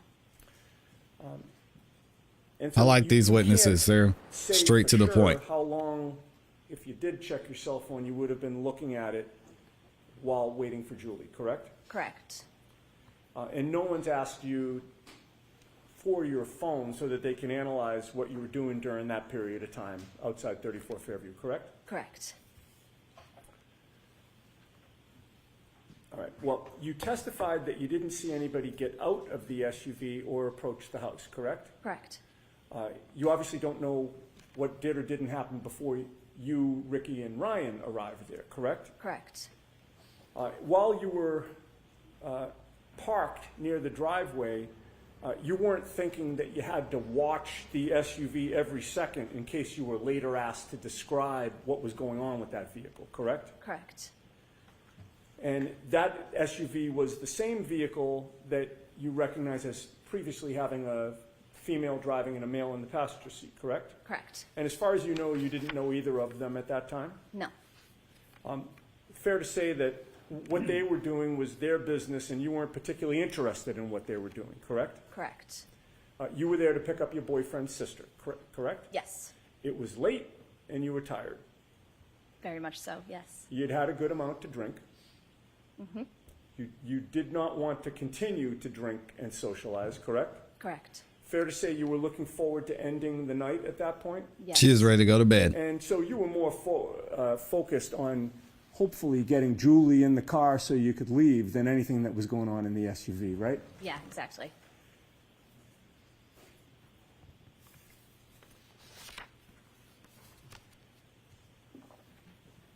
Then Julie came out, and it wasn't as simple as her just jumping in the vehicle and leaving, correct? Correct. There had to be a discussion, Right. right? And she came out to speak to the three of you for about 5 minutes or so, I'd say. like a back and forth about who's going where. Yeah. And when Ricky was pulling away, you looked over to the SUV and you saw that the interior light was lighting up the front compartment, correct? Correct. And it was then that you looked over and you saw a female in the driver's seat, correct? Yes. You did not see any person in the passenger seat, correct? Correct. And you certainly did not see a 6-foot-tall off-duty police officer in the SUV at any point on Fairview Road. Correct. I have nothing further, thank you. Anything, Mr. Brennan? Short, sweet, to the point. I like it. When Ricky was speaking to Julie and you were in the back cabin of the truck, what direction were you facing? I don't recall. Were you paying attention to the conversation with Julie? I was probably in and out of the conversation, yes. Were you facing the direction of the house in the SUV, or were you facing the opposite direction? I don't think I was facing the opposite. When you were in the cabin of the car and Ricky was having a conversation with Julie, did you ever see anybody other than Julie come in or out of the house? No. I'll allow it. No further questions, thank you. That was a fair question. Uh-oh, we got a sidebar. We got a sidebar. This is interesting that they're both telling two different, well, not two different stories. I don't want to say that. These are great witnesses. You can see that they don't really have any bias, unlike other people we won't name. And they're just telling what they saw. I like it. Mr. Brennan, your next witness. Oh, they let her go? Katie McGlaughlin. McGlaughlin, that is such that's such a Boston name. I guess they let her go. Hold on. Okay, that was it. Shout out Your next witness. to Heather. She's up out of there. I'm gonna read some super chats here in a minute, y'all. Hold on. Sorry, Chris.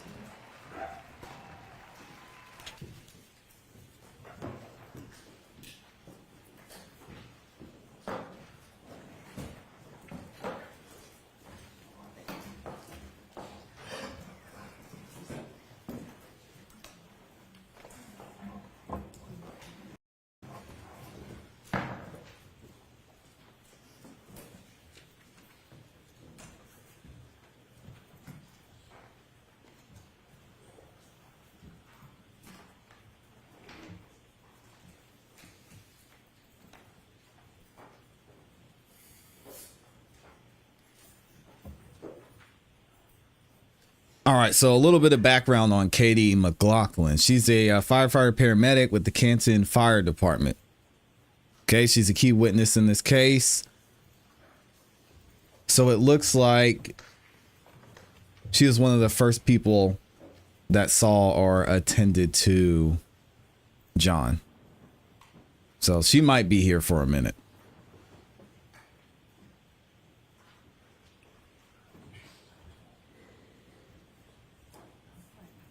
Why don't we take our morning recess, James? 20 minutes. All rise, please. Jurors, close your notebooks and follow me. Yeah, except we not doing that because we had delay. Let's skip ahead. Or actually, you know what? Let me read some super chats. I said I was going to read super chats real quick. we've got a delay, so we're about to lose all of our delay, but let me read some of these super chats and then we'll get right back into it with Sarah McGlaughlin. No, I'm sorry. What's her name? Sarah. Not Sarah McGlaughlin, excuse me. Katie McGlaughlin.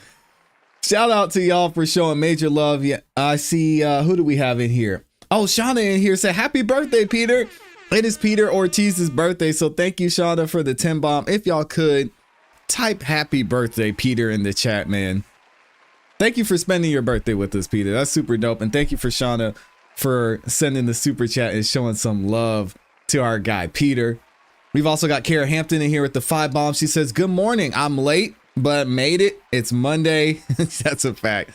Let's make this week great on purpose. Absolutely. Thank you for that, Kara. I appreciate you showing support always. We've got Slim Life in here as well with the 10 bombs. She says, happy Monday, all. Much love from New Jersey. Always, as always, shout out to ClassE and Amy for making this all possible for us. And happy birthday, Peter.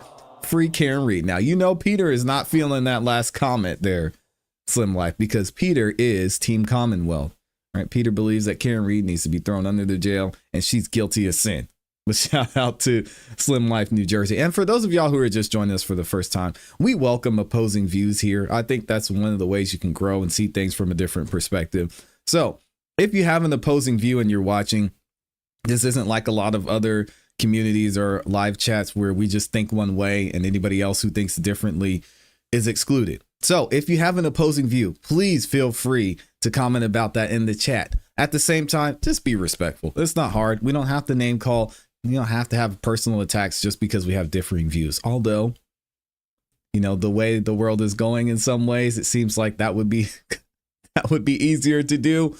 But we appreciate opposing and differing views here. So y'all feel free to share your thoughts and comments, even if you're not Team Free Karen Reed. All right. We've got Virginia in here. Shout out to Virginia Wiley. She says, good morning, ClassE, and everyone have a blessed week. As always, I appreciate you, Virginia Wiley. And then Kara Hampton in here with another one with the super sticker says, you're number one. Thank you, Kara. Y'all are number one because y'all make this show possible. I appreciate all the love in the super chats. I'll be reading some more super chats as we go throughout the show. But let's go ahead and get back into it. We've got, I always want to call her Sarah. Shout out to Katie McGlaughlin in here. Firefighter, first responder to the scene where they found John O'Keefe. Let's go.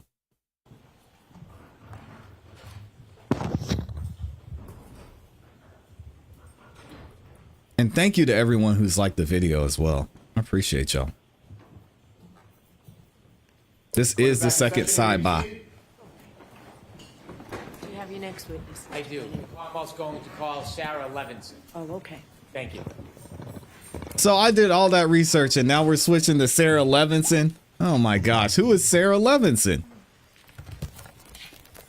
Originally they were going to go with Katie McGlaughlin, but we're switching it up. Oh, there's the one black person in Canton, Massachusetts. Shout out to her. I gotta find out her name. I'm sorry. Okay, so she's a friend of Brian Albert's, and she was at the party. All right, Mr. Brennan, whenever you're ready. Thank you, Your Honor. Good afternoon, ma'am.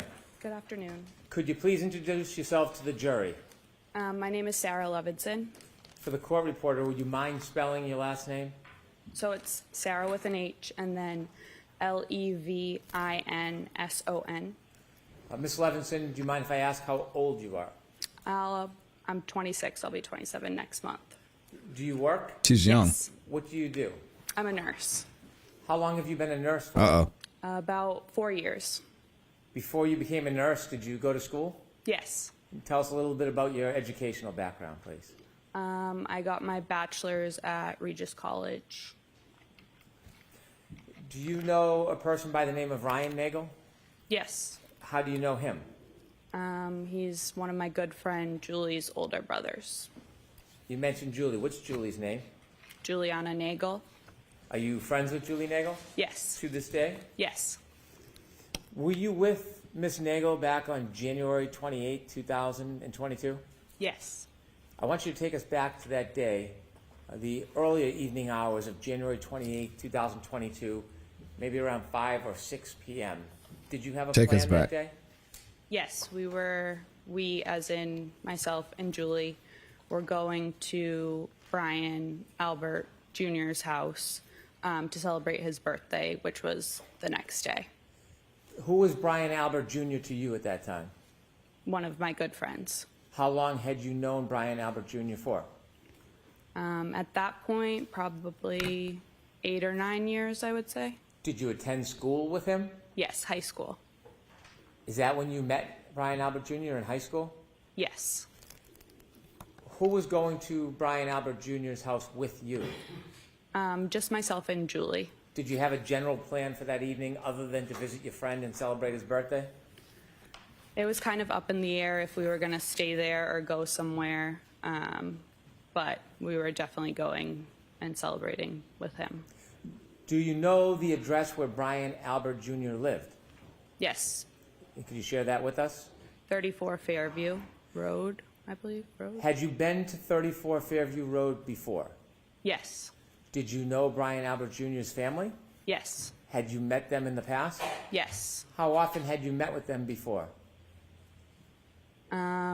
Well, I was friends with him for, like I said, about 8 years, so I knew his older sister, Caitlin, pretty well. We went to high school together, but the younger siblings, I don't believe we overlapped in school. And then his mother I had met, a good amount of times, and then his father, too, I would say. How many times would you estimate you had been over 34 Fairview prior to the night of January 28, 2022? Over the years, maybe like 20. I don't know.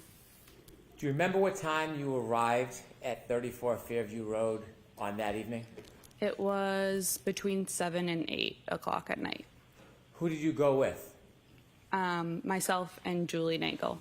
Could you tell us how both you and Julie Nagel got from where you were living, your home, to 34 Fairview?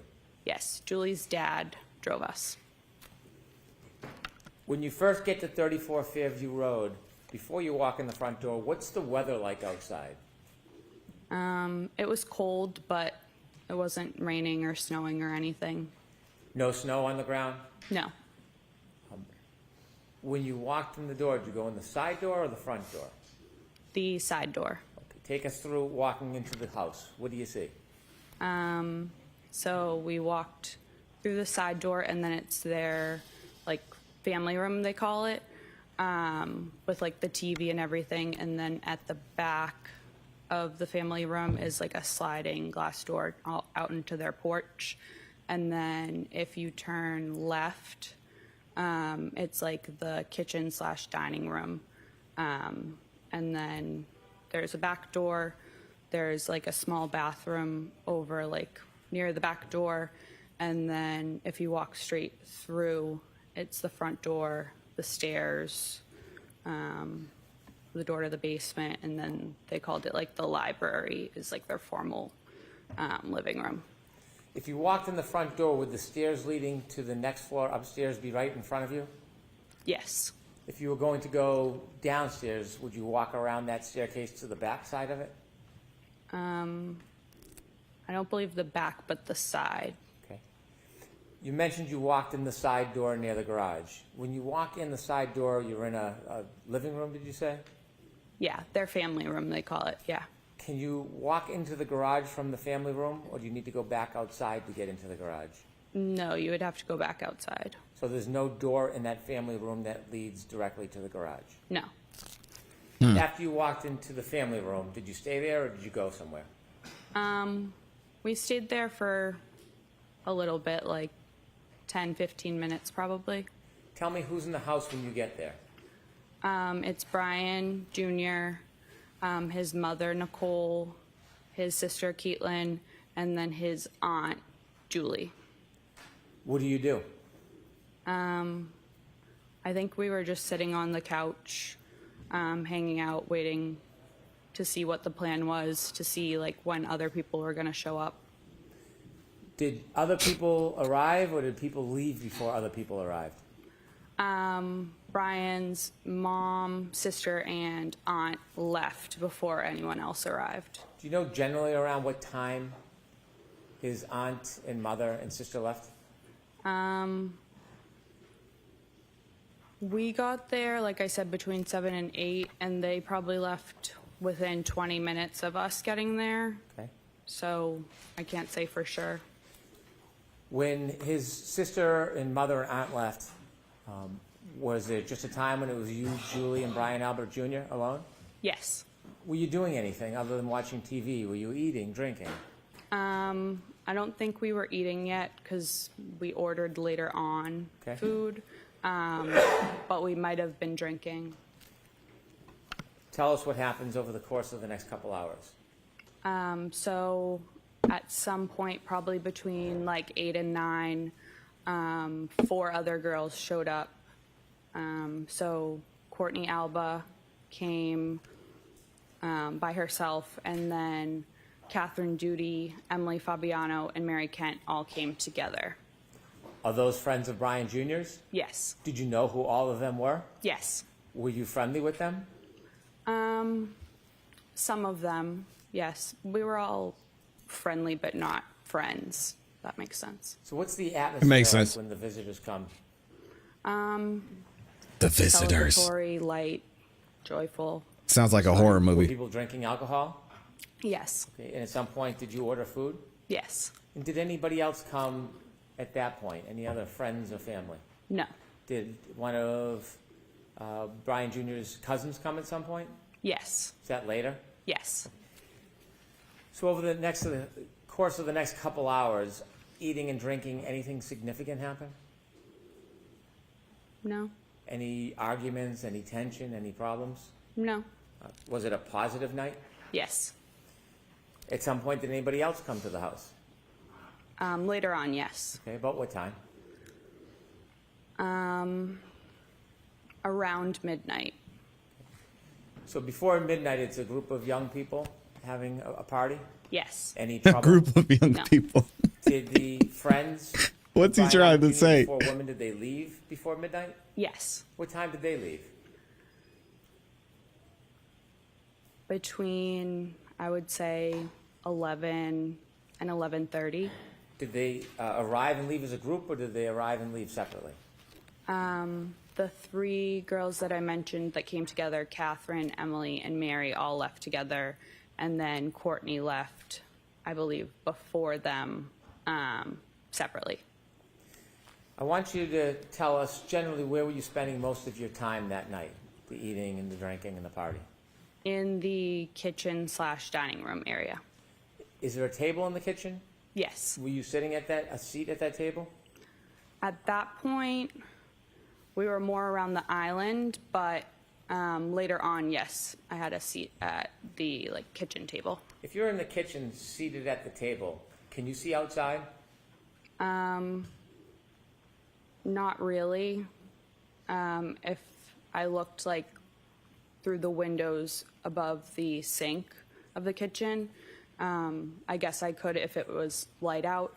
And then the windows to the front of the house had a little half curtain, I don't know what it's called, thing on it. So I could see above that, but not. If you were to walk to the windows in the living room area, what area was it, did you say, the half window floor? The dining room. If you were to walk to those windows, could you see outside? Yes. Would you be able to see the driveway? Yes. Flagpole? Yes. Street? Yes. The door, do you remember the front door, if it was solid or glass? They have a storm door that's glass and then a solid regular door. If you opened up the solid door and looked, could you see through the glass door to the front yard? Yes. At any point, did you have a chance to look outside that night? No. If you're in the living room, the kitchen, can you see where the basement access is? Yes. Can you see the backyard door? Yes. You mentioned that the visitors, the young woman that came to see Brian Jr. left. After they left, did somebody else come to or arrive at Fairview? After they left, yes. And who was that? It was Brian's father. His name is also Brian. Mr. Higgins. Brian's mother came back, his sister Caitlin, and then his aunt Jennifer and his uncle Matt. If I can just step back just a little time before the adult group showed up. Yes. Did any other of Brian Jr.'s cousins come to Fairview? Yes. And who was that? Colin, but he showed up before the girls left. He showed up before the group of young women left? Yes. How long did you see him stay for? Probably half an hour, 45 minutes. Did you get a chance to speak to him? Yes. Did the mood change at all in the house? No. When the adults came to the house, do you know about what time that was? Around midnight. You mentioned that you saw Brian Albert. Is that Brian Albert Jr.'s father? Correct. And his mother's name? Nicole. You also mentioned a person by the name of Brian Higgins. Did you know him from before that night? No. Did you meet him that night? Yes. Are you now familiar with who he is and what he looks like from that night? Yes. There was somebody else you said, Brian Jr.'s aunt and uncle? Yes, and then his sister. His aunt and uncle, what are their names? Jennifer and Matt McCabe. Did you know Mrs. McCabe from before that night? Somewhat. Had you ever socialized with her? I don't believe so. I knew who she was. I don't know if she knew my name, but I think she knew I was Brian's friend. Had you seen her before? Yes. Was that in relation to spending time with Brian Jr.? Yes, I believe so. Had you ever seen her or spent time with her outside of Brian Jr.'s presence? No. How about her husband, Matt McCabe? Did you know No. who he was? I knew who he was, but I don't believe I had ever met him in person before, no. Anybody else, any other adults come with that group? No. Do you remember who came into Fairview first as far as the adult group? Yes. Who? Mr. Albert, Brian's dad, and Mr. Higgins. And who came next? Next, I think they all kind of walked in together, Caitlin, Nicole, Jennifer, and Matt. Other than you, Julie, and Brian Albert Jr., had the young group left at that point? Yes. After that group arrived, what happens? Tell us what's happening inside the house. So it then was Brian Jr.'s actual birthday. So again, we were celebrating. Caitlin, his sister, was playing music on one of the speakers. And we were all pretty much sitting or standing around the kitchen table, talking, socializing. Do you remember what was being played for music? Like 70s, 80s type of music. I don't want to overstate it, but Were you drinking? I don't believe I was anymore at that point, no. Did you feel impaired at all? No. As the night grew on, was there any problems in the house? No. Any argument? No. Any fighting? No. Anything exciting or controversy in any way? No. Did you have a plan that you were going to leave with Julie? Yes. What was the plan? She said that her oldest brother, Ryan, would pick us up and drive us home when he was done wherever he was. Did you see at any point before you ultimately left Fairview, did you see your sister leave the did you see Julie Nagel leave the house? Yes. Did you actually see her go and leave? Yes. About how long did she leave for? 5 minutes or less. Did you see her come back? Yes. After she went out of the house and came back in, did the plan change about a ride home with her brother? Yes. What was the new plan? So a little bit before she went out to talk to Ryan, we were talking, myself, her, and then Jen, we're talking about how we were leaving and Julie's older brother was going to come pick us up, and we were the only ones that weren't like related to the Alberts there. So like Brian's friends left. So Jen was like, oh, like don't leave just yet because like we were celebrating Brian's birthday. If you want, myself and Matt can drive you home a little bit later. So we agreed to that. And then Jen said, feel free to invite Ryan inside because he was already on his way. So Julie went out to tell Ryan, like, hey, we're not coming with you. But You weren't outside for the conversation, so you just heard this secondhand from Julie. yeah. So from what you saw, Julie went in and out Yes, for about 5 minutes?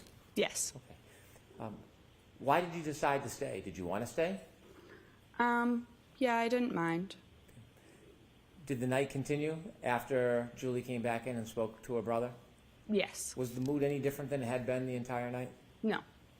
Anything extraordinary or remarkable happen inside that house? No. After Julie went out and spoke to her brother and came back in the house, did anybody else come inside the house other than everybody who was already there celebrating Brian Jr.'s birthday? No. Did you ever see another man or woman you didn't know come into that house? No. Do y'all think John went in At the some house? point, Let's be real. That you would leave, I suppose? Yes. What time do you think you left generally? Between 1:30 and 2 in the morning. Do you have a specific time? Did you look at your watch? Did you know a certain time you left? No, I believe it was closer to 1:30 because I believe I was home by 2, but I can't say for sure. When you left, tell us what the weather was like when you went outside. Was it the same as when you came in? No, it was snowing. What was the conditions like? Had they changed, the wind or temperature? Yes. Yeah, it was colder. How much snow was on the ground at that point when you left? Like, I don't know, a dusting, or I could still see like some little pieces of grass like sticking out of it. But it was pretty much like the walkway and everything was white. Did you leave by the front door or the side door? The front. You remember that? Yes. Was there any type of hazard or difficulty with you walking? Julie and I walked out together down like the front stoop stairs. And I remember we were arm in arm. I was wearing shoes that didn't really have traction, so I was looking at my feet, so I didn't slip. And other than that, no real hazard, I wouldn't say.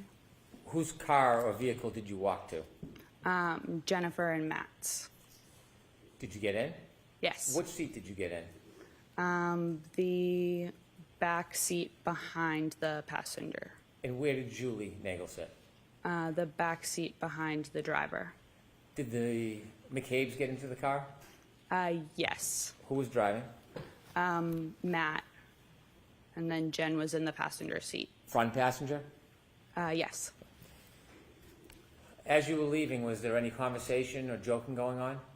Yes. So Matt actually forgot his jacket inside, so he went back in. And then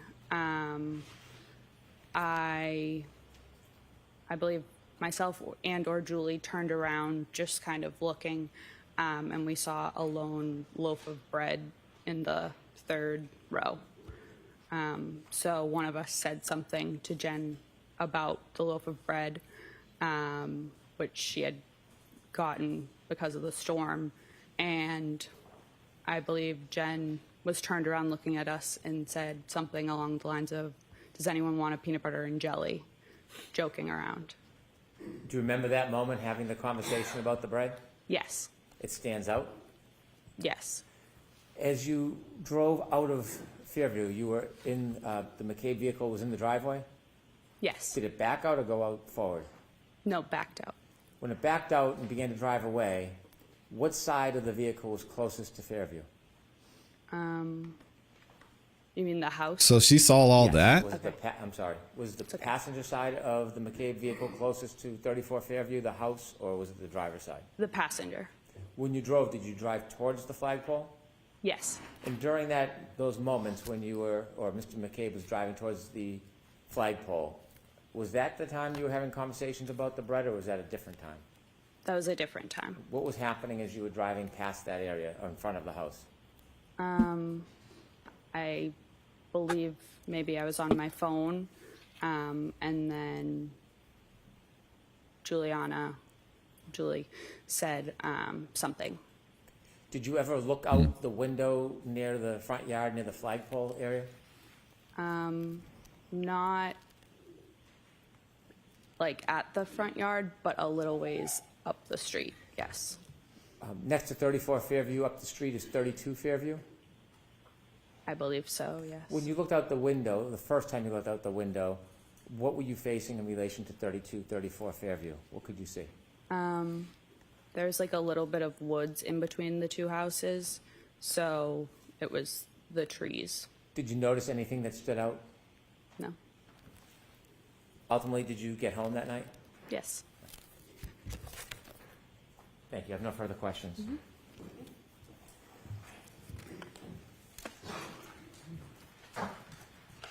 All right, so now that we got through initial testimony, we got the cross of Sarah Levenson. This is going to be interesting. Who's going to take it? Y'all let me know. I think it's going to be AJ. Good morning, Miss Levenson. Good morning. Oh, called it. You've been longtime friends, as you've described, with Called it. Jr. AJ, Mr. Timeline. High school. Yes. And that high school friendship has percolated into a friendship into adulthood. Yes. You obviously know much of the entire immediate family, Brian Albert Sr., his wife Nicole Albert, correct? Yes. You know his uncle Chris Albert. Yes. You're familiar with his wife, Julie Albert. Yes. Obviously, Brian Albert and his cousins, by the way, which cousins are they? Last names? Do I know? Right. There's the Alberts, and then there's the Galvins, the Reardons, and the McCabe's. Okay. You indicated that you've been to the Albert home probably at 34 Fairview. That's the home I'm talking about. Yes. Probably you estimated at least 20 times, correct? Over the years, yes. Over the years. And you've known Brian Albert since high school. I mean, in the last 8, 10, 12 years, you've been to the house to and from. Yes. You've never met, or you had never met, going into January 29th, 2022. You had never met their dog, had you? Their dog? Their dog. I'm not completely sure. Didn't you testify about a year ago in another proceeding that although you had been to the Albert home many times, you had never actually met the dog? If that's what it says I said, then yes. Is that because the dog was not really good with strangers? Objection. Sustained. Do you know why you hadn't? Here we go. met Chloe? By the way, did you know the dog's name was Chloe? Yes. Okay. Do you know why you hadn't met Chloe in all those trips to 34 Fairview? No. Just wasn't out and about among the folks that were in the house when you were there. Yes.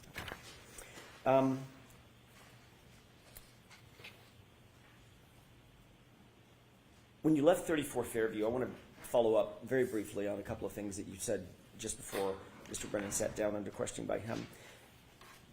When you left 34 Fairview to join Jen McCabe at her invitation to take you home, you left through the front door, correct? Yes. As opposed to the side door. It's a little confusing. The front door has the brick. Break it down, AJ. Stairs, correct? Yes. Okay.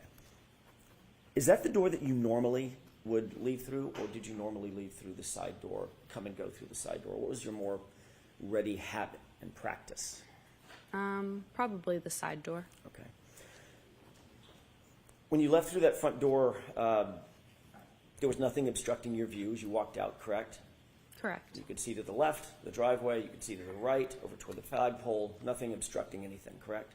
Correct. There was a light dusting of snow at that time when you left just after, what time was it? 12:45, 1?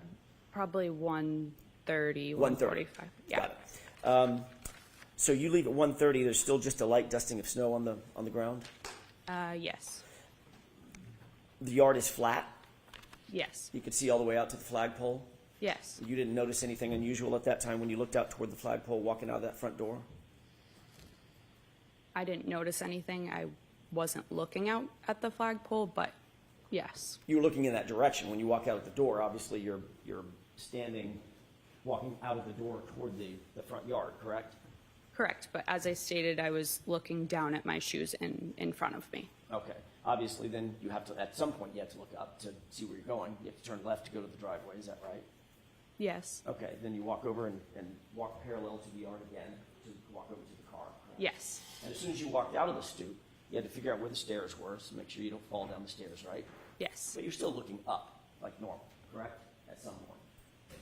Most likely. My question is, you didn't see anything unusual in the yard, did you? Yeah, like a guy laying on the ground. The front yard was at least relatively, I know it was dark out on Miss Levenson, it was relatively lit by the interior windows as well as lights on the outside of the house. Yes. Okay.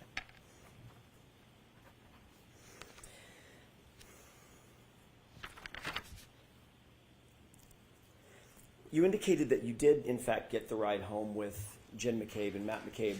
Who brought up giving you a ride home? Was it Jen? Yes. Okay. And she also mentioned it, did she mention it in your presence to Julie as well? About the ride home? About the ride home? Yes, in my presence. Okay. You said that Matt McCabe was driving, but before he got in the car, he realized he had forgotten his jacket and went back in, correct? Yes, I don't know if he had gotten in the car and then got out, or he just opened the door, but yes. Maybe they were doing drugs in the Yes. basement. So he had exited, by Who definition, knows? he had to have exited, pardon me, the house through the front door, as you did, to go out to the car the first time? Yes. And then he got to the car, then he realized he forgot his jacket, walked back toward the front door, went back in the main door? Correct, yes. And you saw that? Yes. Then once he retrieved or fetched his jacket, he then walked back out that same front door, down the stoop, looking out over the lawn, and then over to the car, correct? I didn't see him walk back out, but I mean, probably. I don't want to say yes for sure because I wasn't watching him at that point. Understood. No reason to believe that he would have used a different door. Correct, yeah. Okay.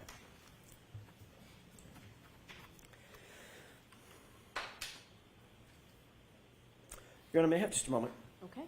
Take your time, AJ. Take your time.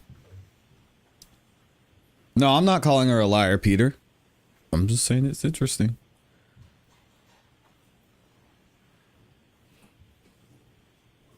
I'm going to let the evidence speak for itself.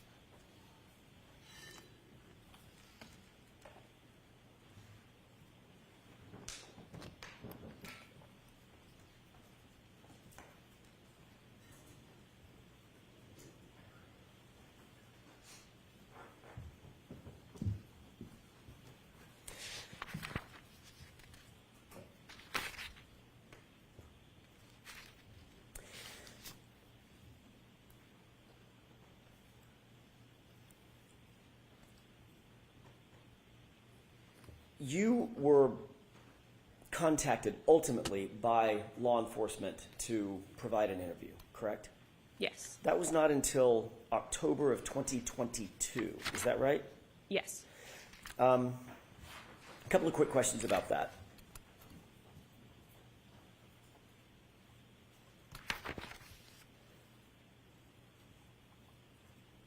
Nobody contacted you on January 30th, the day after the incident that you left the house, correct? No.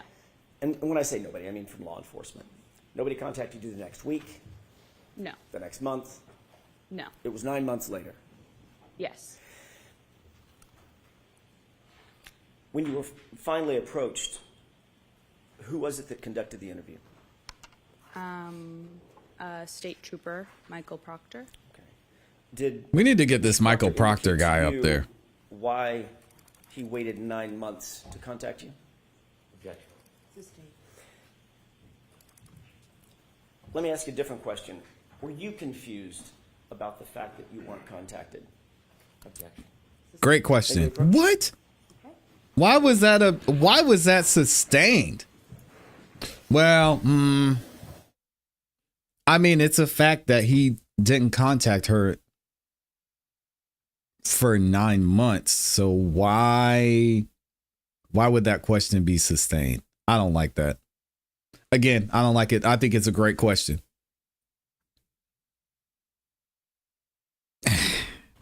Come on, Judge Bev. I'm trying, man. I'm trying to give Judge Bev the benefit of the doubt. Dang. May I, Your Honor? Yes. Thank you. When you were finally interviewed, let me ask you a different question. When you were ultimately interviewed in October of 2022, was that telephonically or was that in person? In person. Were you alone or was there anybody else with you? I was alone. You mean like besides the troopers? Besides the troopers? Yeah, I was alone. And had you prepared for that interview with any person or persons before that interview? No. Had you spoken to anybody, Julie or anybody else, about the potential for being interviewed? I believe Julie called me to tell me. If I may, don't tell me what was said. Okay. Did you speak with Julie before the interview? Yes or no? Yes. Okay.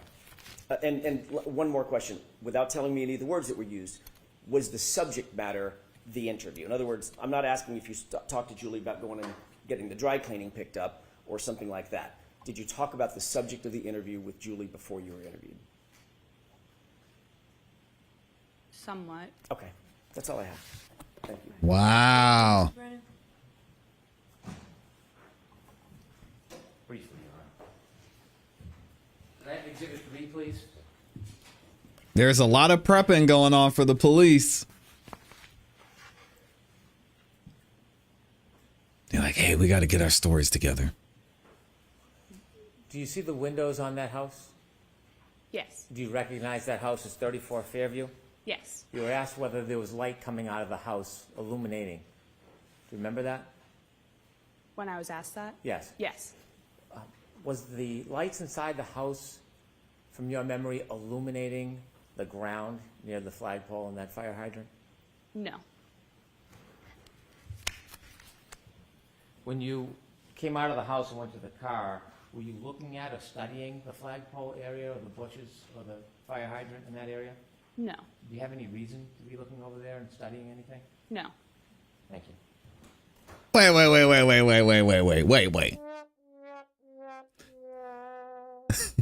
So Ryan can look over there and it's fine. What was it? What was the other girl's name? His girlfriend? Ryan's ex can look over there. Heather. But now Sarah looks over there. It's like, hey, you had no reason to look over there, right? Like, how? What are we doing? Jeez, man. All right, Ms. Levenson, you are all set. Thank you. All right, that's Sarah Levenson. What do y'all think? Your next witness, please, Mr. Brennan. Thank you, Your Honor. The Commonwealth will call Katie McGlaughlin. Okay. All right, here we go. Now we finally have Katie McGlaughlin up here. This is the paramedic that responded once they called and said that they found John O'Keefe, or they found a man lying in the snow. Again, weird way to say it. Shout out to Katie.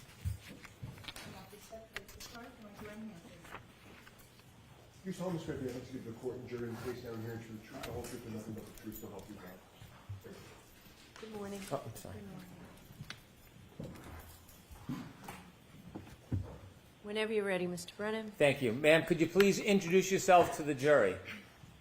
My name is Katie McGlaughlin. I'm 29 years old. I work for the town of Canton as a firefighter paramedic. Did you study to become a paramedic firefighter? Yes.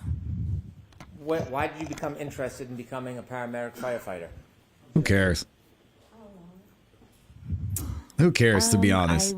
I enjoy helping people. I have some family members who work in the healthcare field, and I just always thought it was interesting, and I wanted to do something meaningful with my life. Did you have to have any special training or education to become a firefighter and paramedic? Yes, you do. About 2 years of schooling. It's divided in between a didactic portion and then a clinical portion in the hospital and ambulance. So it takes about 2 years to finish. You completed that? Yes. Did you say become didactic? a firefighter at the same time you became a paramedic, or were those separate educations? Sorry, y'all. They're separate. I became a paramedic first before I became a firefighter. Did you work as a paramedic before you became a firefighter? Amy said it. after Who being in the cares? field? Okay. Yes, for a few years. Do you remember about when you first started working as a paramedic? 2016 or 17. And when did you first become a firefighter? 2017. Do you remember when you first began working for the Canton Fire Department? I believe it was May of 2017. Are you still employed by the Canton Fire Department? Yes. In your paramedic training, did you learn how to provide care for people who are in need? Yes. Had you, before 2022, responded to different events or people's homes or public locations to help people? Yes. About how many calls? Could you estimate how many different calls you had been on as a paramedic or firefighter leading into the beginning of 2022? Probably hundreds. I want to ask you some background as a paramedic firefighter, your role as you see it. As a paramedic firefighter, are you part of law enforcement? No. Do you investigate crimes? No. Do you write police reports? No. When you're going to a scene and using your skills to help somebody, are you interested in whether or not somebody was involved or responsible for an event? No. What is your focus when you go to a scene to help somebody? What's your priority? To help the patient, to save someone's life. Do you have a chance, or do you try to assess the patient, speak to them if they can speak to you? If we can, yep. Are there times when the person can't speak? Yes.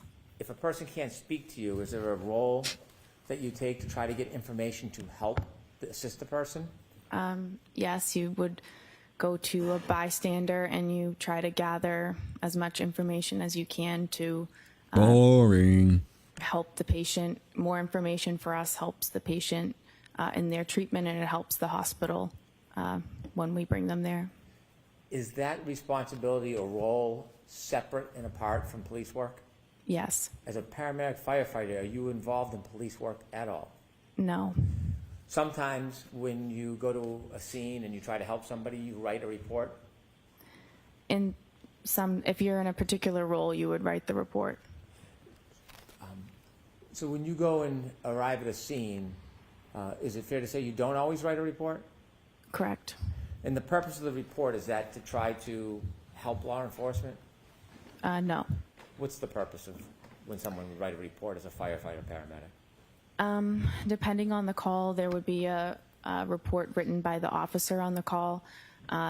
That's just for logistics and dispatch information, what we responded to, and that's kind of simple. But the other report would be a medical report that the lead paramedic would write. Were you working on January 29th, 2022? Yes. Was that an assigned shift for you? Yes. Did you volunteer or ask to work specially that night, or was that already assigned? Ask it differently. Was that assignment already set before that night? Yes. When you get a shift assigned to you, is it night by night, week by week, month by month? It's just we rotate through. If you're on a group and you rotate through a schedule, it's set that you work 124, you have 1 day off, you work another 24, you have 5 off, and then the rotation begins again. So it's just a set schedule essentially, but it rotates through the weeks. Was January 29, 2022 part of your set schedule? Yes. When you have a set schedule, There we go. It got it in there. Specific role in the department that might change from shift to shift? Yes. What was your specific role on January 29, 2022? For that shift, I was on the engine. I was the back step. So there's an engine driver, there's an engine lieutenant, and then there's one person in the back who's just a firefighter status, and we call that the back step. As the back step that night, did you have any specific or general responsibilities if there was a call? Generally, if it's a fire-related call, you deal with that. If it's a medical call, you're there to assist the paramedics that are on the ambulance, and you take directive from them, whatever they ask you to do or need you to do. You're just there to assist them so that they can best focus on the patient. When you arrive at the scene and you're on the back step, are you basically at the directive of the leader of the group? Yes. That morning, around a little after 6 in the morning on January 29, 2022, do you remember a call or a tone coming in? Yes. Do you remember what it was for? It was for a man down in the snow, or a man unresponsive in the snow. Do you remember leaving the fire department that night? I do. Tell us, as you're leaving, what's happening. So I'm in the engine, the command car with the captain who runs the shift started to 34 Fairview Road first. The ambulance was in front of us, and then we were behind the ambulance. Did you know the address you were going to was 34 Fairview Road? Yes.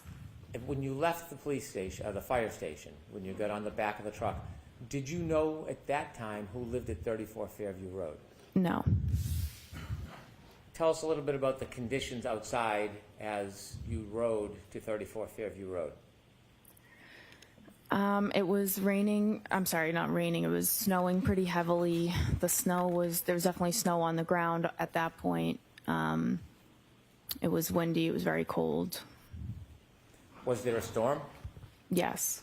How long do you think it took to get from the fire station to Fairview Road? Probably within 5 or 6 minutes.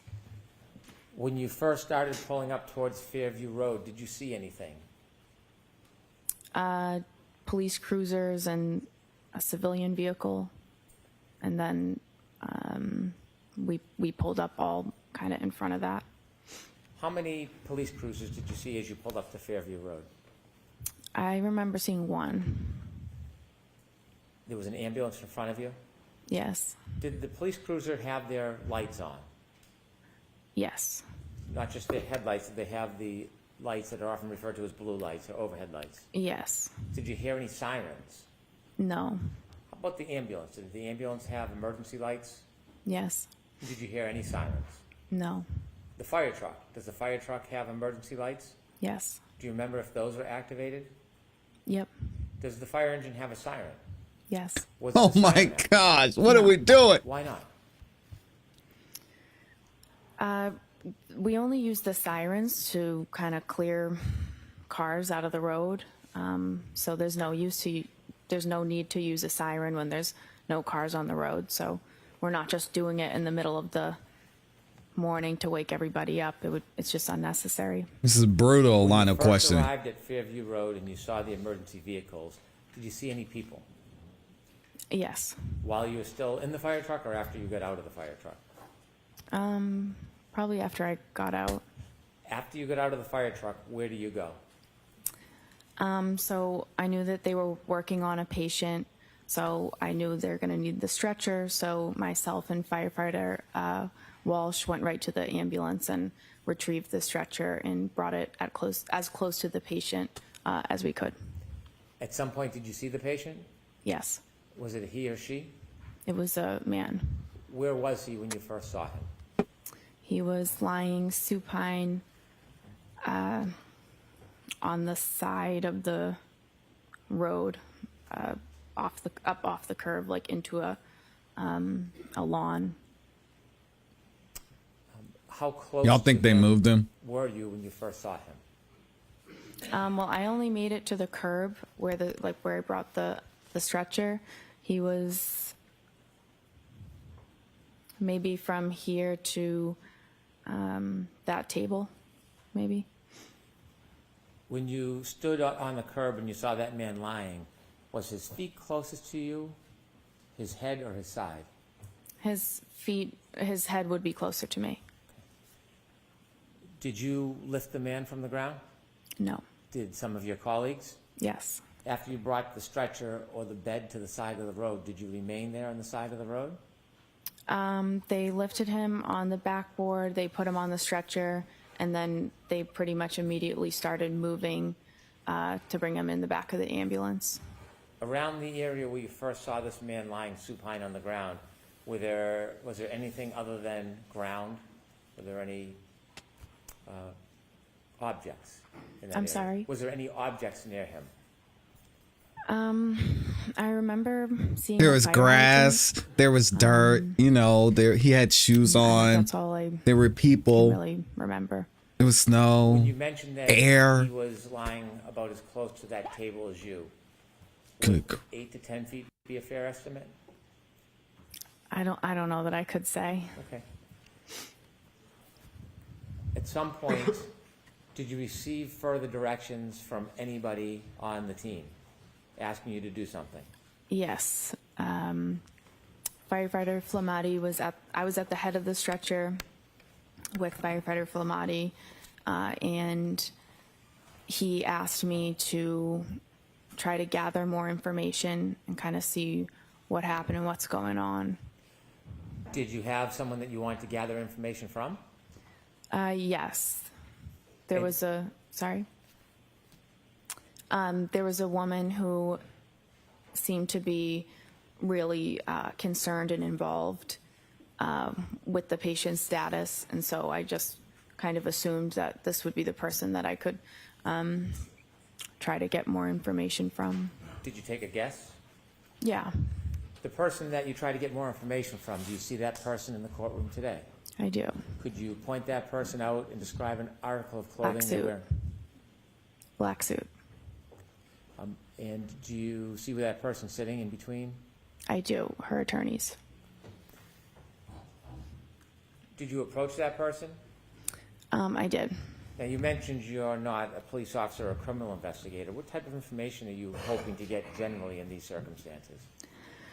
Some basic demographic. He's probably missing his shoe because You they can drug him get- You can answer a lot of questions out there. by just asking a few very simple ones. So obviously you're trying to get his name and his date of birth. And then he asks questions if the patient has a medical history, if the patient takes daily medications, if the patient has any allergies. And that's all things that can help to sort of maybe explain why this person is in the position that he's in. For example, if someone says, reported that he had a heart condition or a seizure disorder or he was a diabetic, that would help us sort of, that's relevant information for us for his treatment and to pass on to the hospital. Did you have a chance to speak with the person that you had pointed out? I did. When you spoke to that person, did you get a chance to ask any of those questions you would typically ask? I did. When you spoke to the person, what did they tell you? She gave me his name, his date of birth. She denied him having any medical history or daily medications or allergies. I was kind of moving around. She was moving around the scene. So I was kind of moving around, trying to gather the information with her. Did she say anything to you in addition to the typical background information that you would try to obtain from somebody? Yes. What did she say? Well, I asked another question. Once we had come to a stop, I asked if there had been any significant trauma that happened that preceded this. And she answered with a series of statements that she repeated. I hit him. I hit him. There was a woman Stop it. next to us who told her to calm down, stop talking, calm down, you're hysterical. Y'all buying So she it? repeated, I hit him, and a police officer asked her, said, you what? And she repeated it again, I hit him. And the officer then signaled for his sergeant to come down to the scene or down to where he was. When she first told you that she had hit him, You said there was another woman next to her. Did you know who that woman was? Not at the time. Do you now know who that woman was? I do. And who was that? Miss Jen McCabe. Did you know Miss McCabe at that time? No. Do you know her personally now? No. Are you friendly or friends with her in any way? No. You mentioned that when the defendant said, I hit him, Miss McCabe was trying to intervene? Yes, it appeared that way. What did it appear she was trying to do? Trying to get her to calm down, to stop talking. It appeared that she was... Sustained. Jurors disregard that comment. Did Miss McCabe interject verbally? Yes. After Miss McCabe interjected and the defendant made those statements about hitting him, did you persist in getting more information, asking to clarify what she meant by I hit him? No, I did not. Why not? A few reasons. I felt at that point, given the situation and how disturbing, and it was a very emotional situation, the woman was very upset. I didn't feel comfortable pushing and asking for more. I just didn't think that it was the right time for that, and it was also really not my place at that point, and I feel like that was something that the police that's more their role. Asking follow-up questions about what she meant by I hit him, would that have helped your diagnosis and treatment of the man in any way? Yeah, I could see Amy. She kind of looked. Have. But you made the decision to stop asking her questions? I did. Did you ask her any more questions after she said I hit him? I decided not to.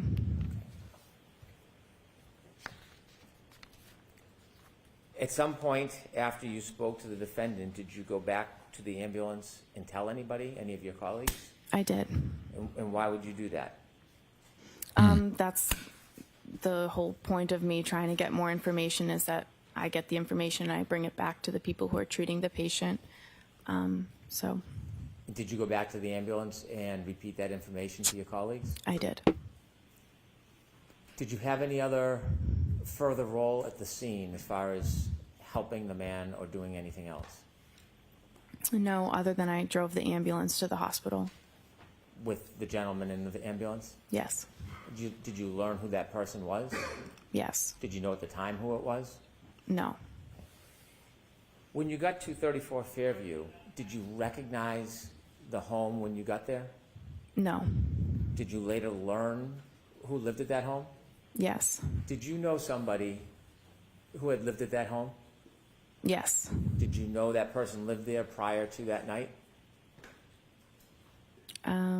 I learned that she lived there. Okay. And that person that you knew lived there, what is their name? Caitlin Albert. How did you know Caitlin Albert? We went to high school together. We're in the same grade. We have mutual friends, and growing up we had different friend groups, but those groups would often get together in bigger groups and hang out. I see her in group settings. I socialize with her occasionally. I don't have a personal relationship with her. I wouldn't consider her to be a friend of mine, but I do see her occasionally because of social events. I don't have a one-on-one. I don't have a close personal relationship with her. Was she a friend on social media back at the time? Yeah. Since this event, have you been on any outings or trips with friends of hers, or in a group setting where she was present? I don't remember ever seeing her since then. Had you ever talked to her about your role that night?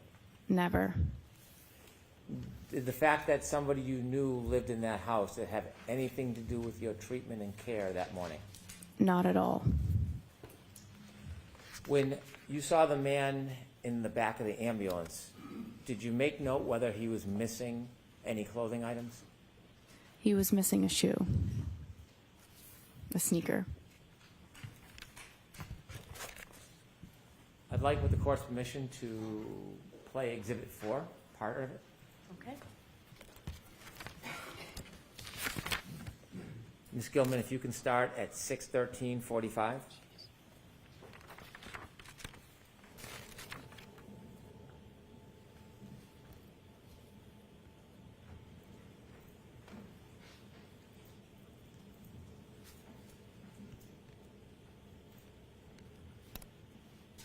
You can see this a little bit better. Stop, please. Do Now, Karen recognize seems whether or not super you're in that upset. video, ma'am? Yes. What color jacket are you wearing? I'm in the red and yellow jacket. Okay, continue, please.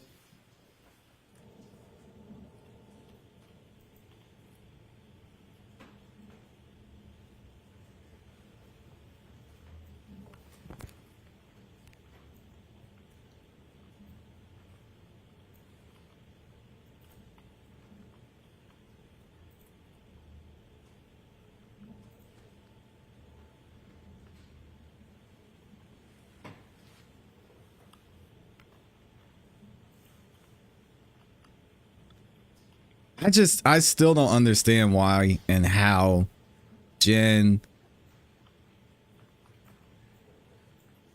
and Carrie were so calm. Stop, please. There are 2 yellow jackets, one on the left, one in the middle of the screen. Do you know which one is you? I'm now in the middle of the screen. Okay, continue, please.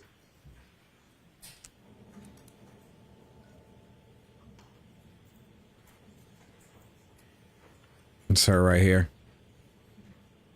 That's Katie.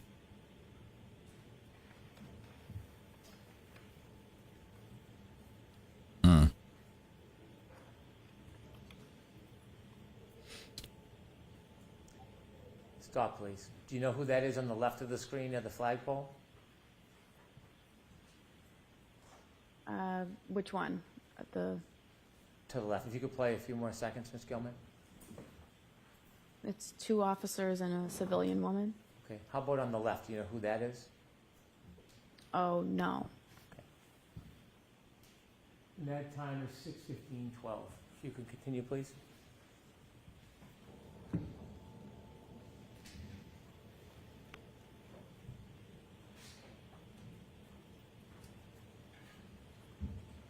Stop, please. Is that you, ma'am, in the yellow? Yes. Okay, continue, please.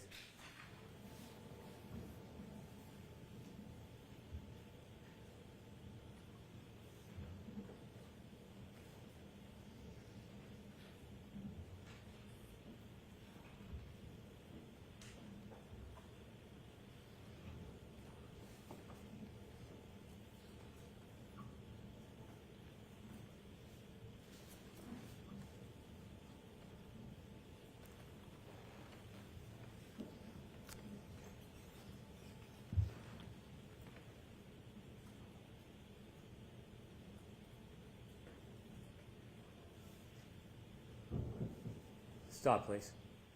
Do you see yourself on that screen? Yes. What color jacket?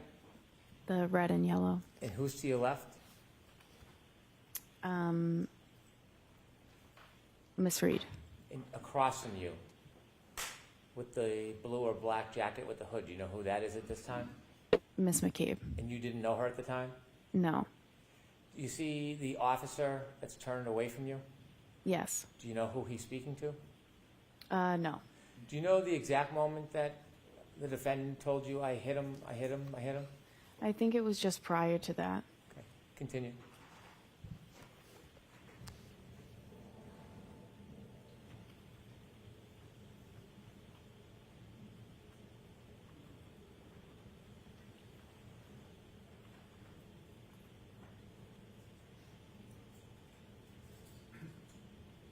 Stop, please. Okay, thank you. I have no further questions. Okay, Mr. Jackson? All right, so now we've got cross-examination. What do y'all think about this first testimony from Katie? She said she heard Karen say, I hit him, I hit him, I hit him. I don't know. It's the second time we're hearing that now. Of course, a lot of you say from the first time we heard Jennifer McCabe on the stand, she said something a little bit different, but now she's also saying that she heard I hit him. We'll have to see what happens moving forward. Let me know what y'all think about this in the comments in the chat. All right, here we go. We're going to go ahead and get into cross-examination of Katie McGlaughlin. Let's see what y'all think. It's going to be AJ again. Yep. Mr. Timeline back at it.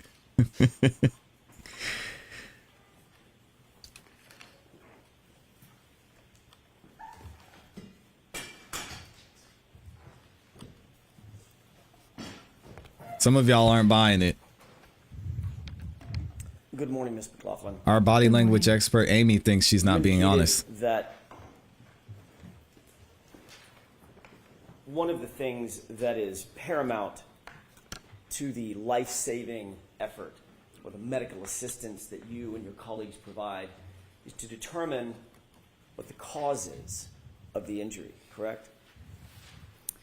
To determine, just to gather as much information as we can about his history and like recent events that could have precipitated how we found the patient. What you said on direct examination was, quote, what happened and what's going on, end quote, correct? Yes. So for instance, the what happened, you want to find out and differentiate what happened. Is it a gunshot? Can you repeat the question, please? Sure. When you're asking what happened or trying to determine what happened, for instance, one of the things you're trying to do is differentiate between a gunshot and a knife wound, correct? Yes. Or poison or ingestion of a poisonous substance or a heart attack. Yeah, in this particular, this scenario, it's...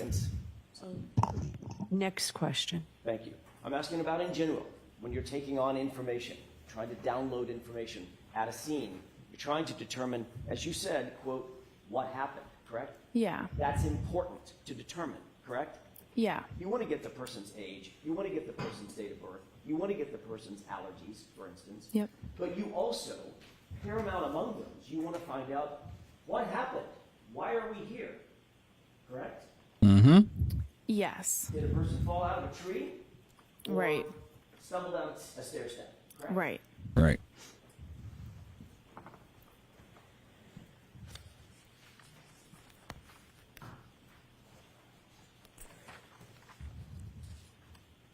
In doing so, it's important to relay that information to others as well.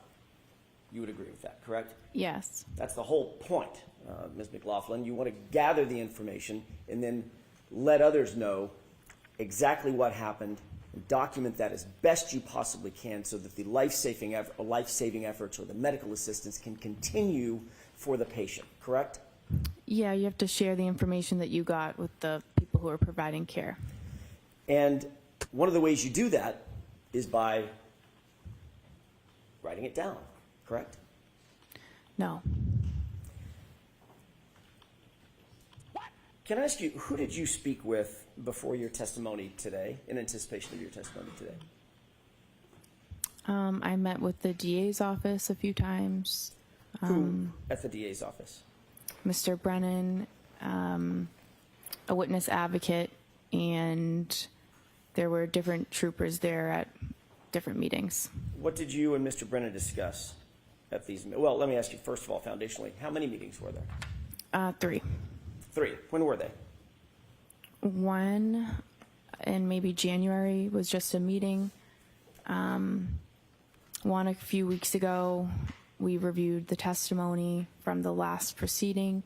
And then yesterday, briefly to say that I'm getting called and I'm going today, and if I had any questions. Let's talk about the one a couple of weeks ago. Where was that meeting held? At the DA's office. And you said you reviewed testimony with whom? I watched the testimony from the first trial. It was Mr. Brennan, myself, a witness advocate, and perhaps Trooper Tully And at you that and Mr. point. Brennan went over your testimony at the last proceeding, correct? We just watched it. Okay. Yeah. There obviously were questions about that testimony once you finished watching it, I'm guessing, correct? I guess so. Discussed certain aspects of the testimony, is that right? Yeah. Mr. Brennan told you that, for instance, he was going to bring out on direct examination, his examination, your relationship with Caitlin Albert, correct? He said, I will ask you about What's up, the Rack Racer? relationship. And that was in anticipation of me asking about that relationship, correct? Sustained. Did Mr. Brennan tell you that he wanted to make sure that he brought out that information so that it wasn't brought out on cross-examination by me? Objection. Sustained. What did Mr. Brennan say about the reason he wanted to bring out the relationship with Caitlin Albert on the examination? There was no reason that he gave. But he did tell you that he wanted to make sure that. There you go, y'all covered AJ. Use on that direct mic, man. Come on. examination during his examination, correct? Objection. Sustained. Did he say something like that? No. Did you say something like that? I would like this information brought out so it's not brought out on cross-examination? No. At the last hearing when you testified about a year ago, that wasn't brought out on direct examination, was it? Objection. Sustained. May we approach? Okay. We got a sidebar. Why isn't she allowed to talk about what she previously testified to? I don't understand the problem here. Judge Bev, come on. I'm trying to let you win me back, but Judge Bev, but struggling right now. Goodness. Can't ask about previous testimony now? That's 5. May I continue, Your Honor? Yes. Thank you. So team 0 to 5, y'all are struggling. About, very briefly, your testimony about a year ago. In your testimony a year ago, you did not disclose in your initial conversation the fact of your relationship with Ms. Albert, did you? Oh. So the objection sustained. Next question.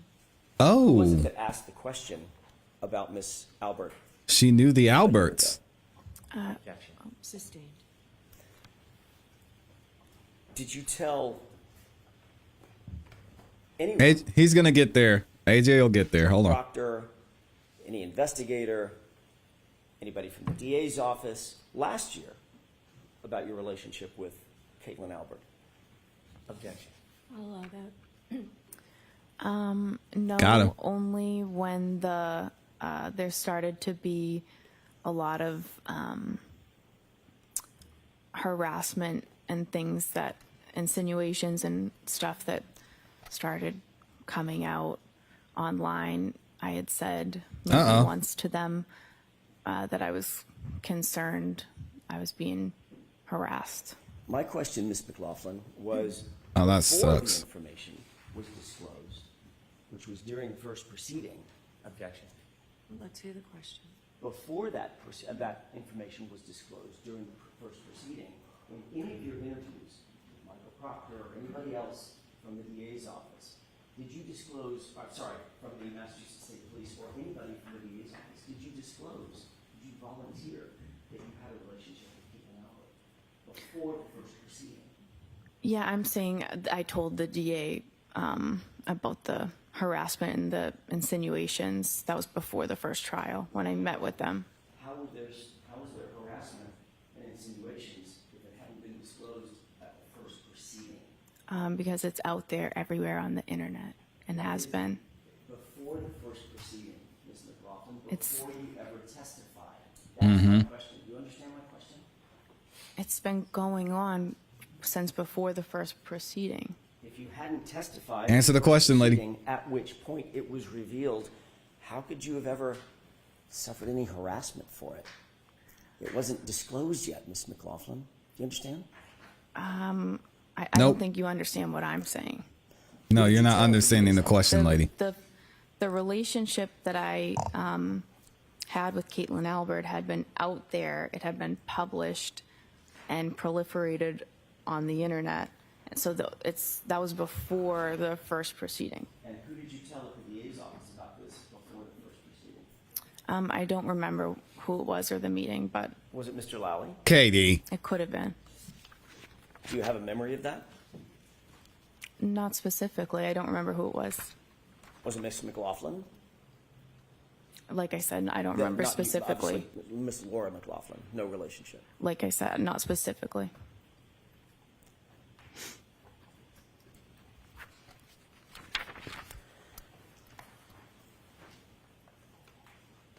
Let's talk about that initial call to 34 Fairview.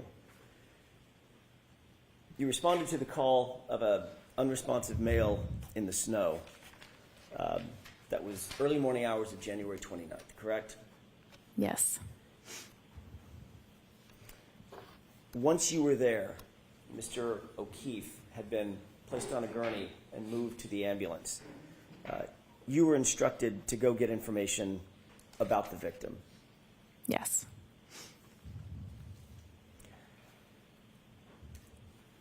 You've described in a video the basic scene where you claim that this statement was made by my client, correct?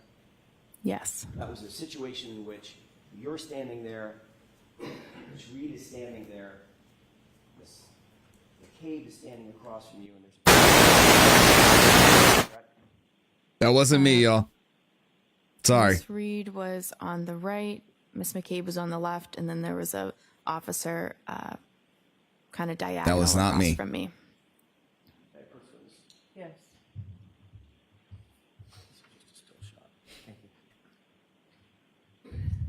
Ms. McGlaughlin, can you tell me if you recognize the still shot depicted in that photograph? I recognize me in it, yes. And when is that approximately, does that approximate what you're describing? Is that time in which you're standing there, I'm guessing in the yellow jacket, Ms. Reed's to your right, Ms. McCabe's to your left, and there's an officer standing directly across from you? Yes. Is this the time that you indicate that that statement was made? Something's not adding up here. Around this time. Yeah, I'd like to have that marked as next in order, Your Honor. Court of Commission. Any objections, Mr. Brennan? None, thank you. May I retrieve? Yeah. 50? Whole different zip code.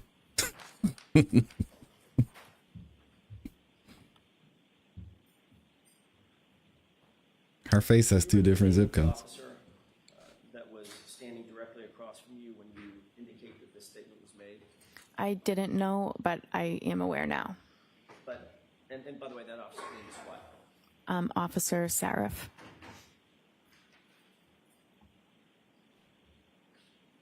You're describing a situation in which you're standing there, Miss Reed is next to you, within earshot is a uniformed police officer, and she said, I hit him, correct? Here we go. Then he said, what? Is that right? So it's, I hit him, Miss McCabe interjected, and then she said, I hit him, and then the officer said, you what? And then she said, I hit him, and he said, go get Goody down here. Okay, so is that 3 times or 4 times that you indicate she said I hit him? 4 times. She's trying to remember. She doesn't believe a word she's saying, y'all. And I'm not a body language expert. She's like, 4 times. According to you, you indicate that at the time that I'm not buying it. she made these statements, she was hysterical and somewhat out of control. Is that right? She was upset, I would say hysterical, yeah. Did you describe her last year as obviously upset, overly frantic, and almost hysterical? Yeah, I believe it. I remember that. Okay. If we could play Exhibit 4, Okay.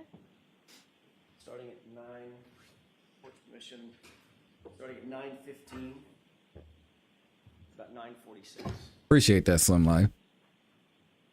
Y'all give me 1 second.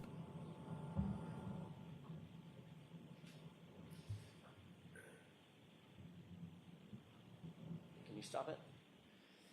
Did you see the 2 people enter from screen right? Yes. Who is that? That would be myself and Miss Reed. Okay, this is the first point at which you and Miss Reed begin to converge with the other 2 individuals, Miss McCabe and the officer, correct? I had started trying to gather the information prior to this, and then she was moving around, so I had kind of was following her, asking the questions, and then we eventually came, here to this point and came to a stop. So my answer, your answer is yes. This is the point at which you converged with Ms. McCabe and with the officer. Yes. Okay, thank you. Let's go ahead and play it.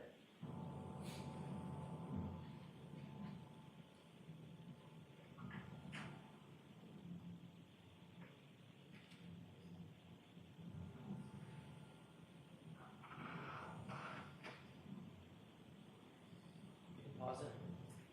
You see yourself sort of in the foreground of the bright jacket, Yep. and Miss Reed's just on the other side of you, correct? Yes. Standing there. Yes. Okay. Go ahead.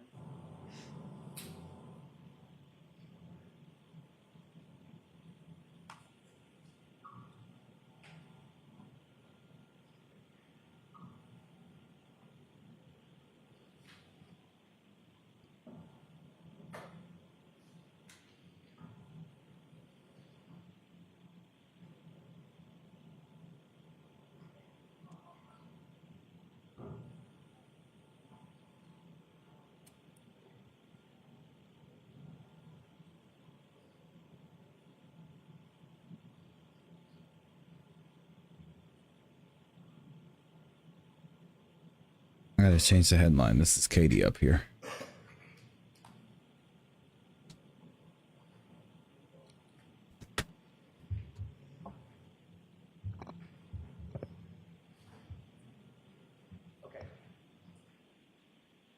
Okay, we can have thoughts on. Ms. McGlaughlin, during that video, that's the time in which you say, or you claimed last year that Ms. Reed was, in your words, Judge Bab's sleeping. obviously upset, overly frantic, and almost hysterical, correct? Yes. Did she look almost hysterical in that video? She was, well, in that video, that could not explain what that scene was like. Answer the question. She was Answer frantic throughout the whole scene. I think that was me describing the entire scene. I see. Yeah. Katie, we're changing again. Peter, we're changing again. Well, I was, describing the entire scene. She didn't look frantic right there. Come on, man. Be consistent. If you're telling the truth, we'll get you in and out of here like Ryan, like Heather. Come on. Yeah. So she did not look overly frantic in that video. She was upset, for sure. Was she overly frantic and almost hysterical in that video? Just now. Answer the I don't question. know that you could really see from that video. Did you see anything that appeared to be overly frantic and almost hysterical? Like I said, that video's not really you can't hear anything, so it's hard to. Was she running around? She had been. I didn't ask you if she had been. Yeah. Got there, This isn't a great look. She's standing there with you. Was she running around?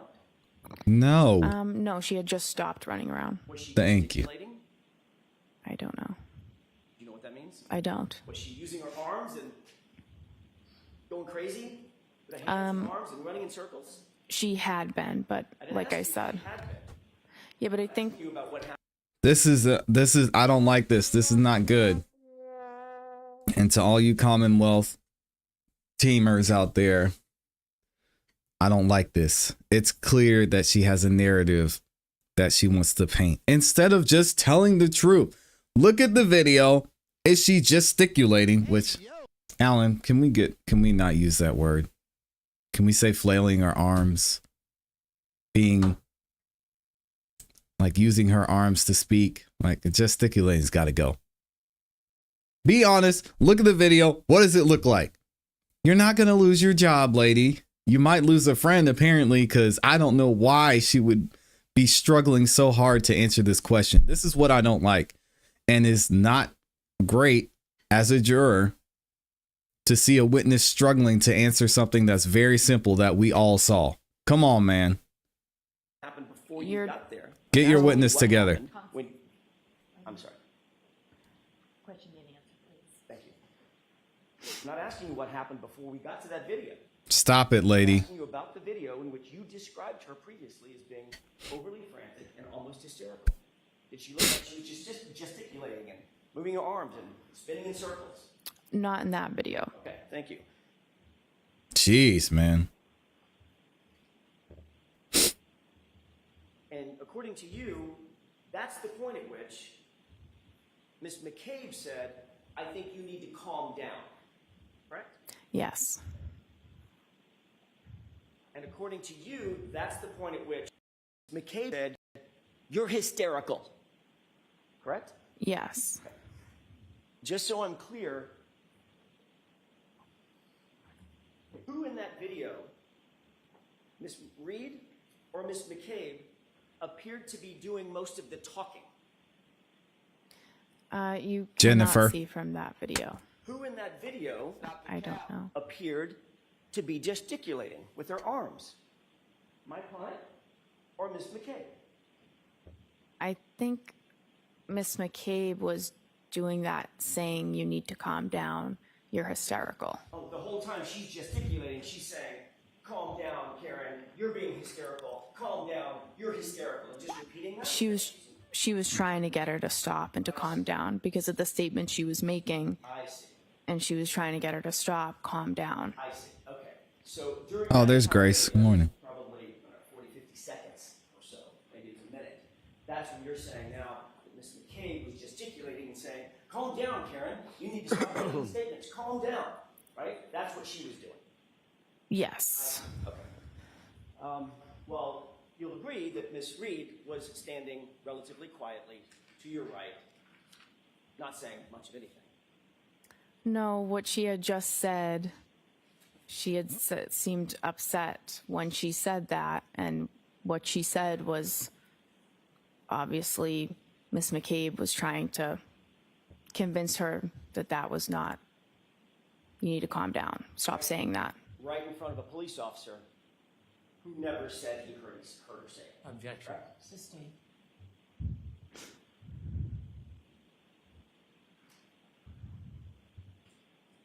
You were standing 18 inches, 2 feet from Officer Seraph, correct? I don't know exactly. Well, give me an idea. I mean, 2 feet, 3 feet, whatever. He was standing near me.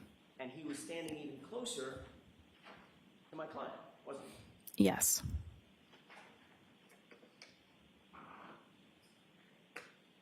At this moment, when you claim to have heard the "I hit him" repeated 4 times, where was Officer Flamati? I'm sorry, where's Firefighter Flamati and Firefighter Nuttall? In the ambulance. With the doors closed. Yes. And the ambulance, this is my ignorance, I'm assuming the engine was running. Yep. I'm assuming that there's some sort of a heating system inside that ambulance to keep it nice and warm for patients. Yes. So that was running as well. Mm-hmm. Is that yes? Yep. So with that door closed, those doors closed, how many feet away, by the way, from where we're looking? How many feet away? How many yards away? I don't know. We were fairly close to the ambulance. Further than you and I are from each other right now, or closer? I think closer. Okay. How about now? I'm not sure. The ambulance was behind us. I'm not sure how close we were. Right. At least a few yards. Sure. Okay. And those doors are pretty thick, secure metal doors that lock. Is that right? Yes.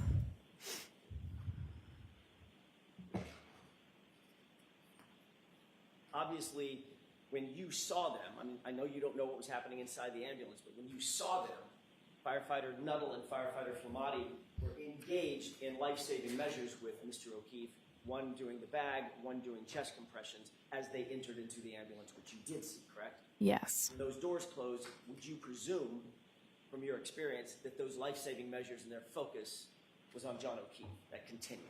Yes.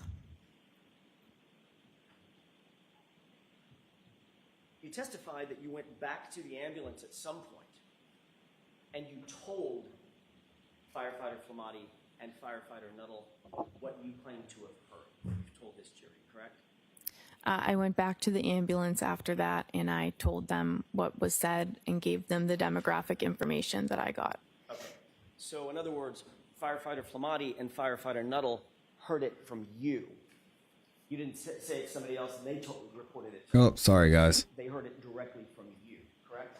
I went back and I said, I gave the demographics and I said, she's saying I hit him. Right. So in other words, they heard that from you. I gave them, Objection. Is that yes or no? Objection. She answered the question. Next question.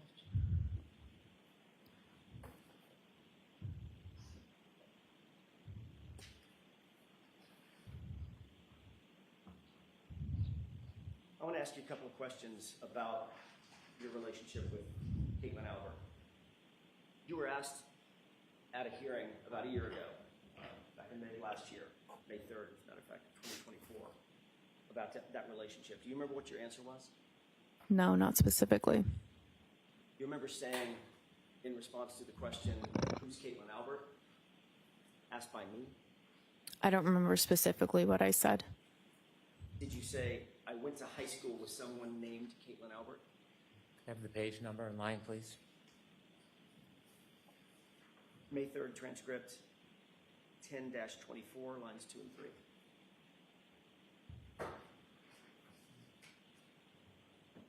Did you say, I went to high school with someone named Caitlin Albert? I believe so. Refresh your recollection, take a look at your transcript. Sure.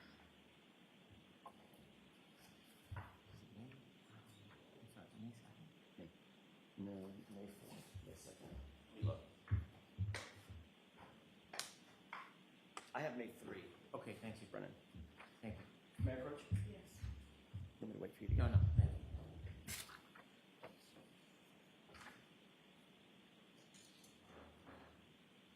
You see that?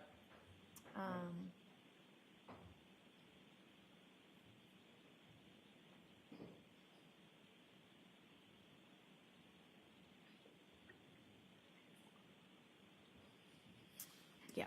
May I? No. Yes.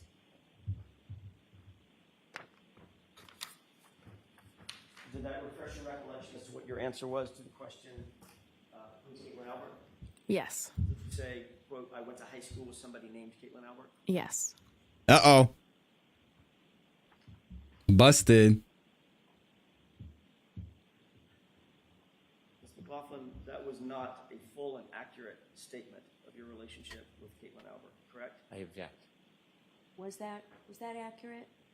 I mean, that's a fact. That's Okay, next question. All right, I'd like to be seen. All right. Mr. Jackson, why don't you do it? We got a sidebar, and for some reason I can't not type Grace in here.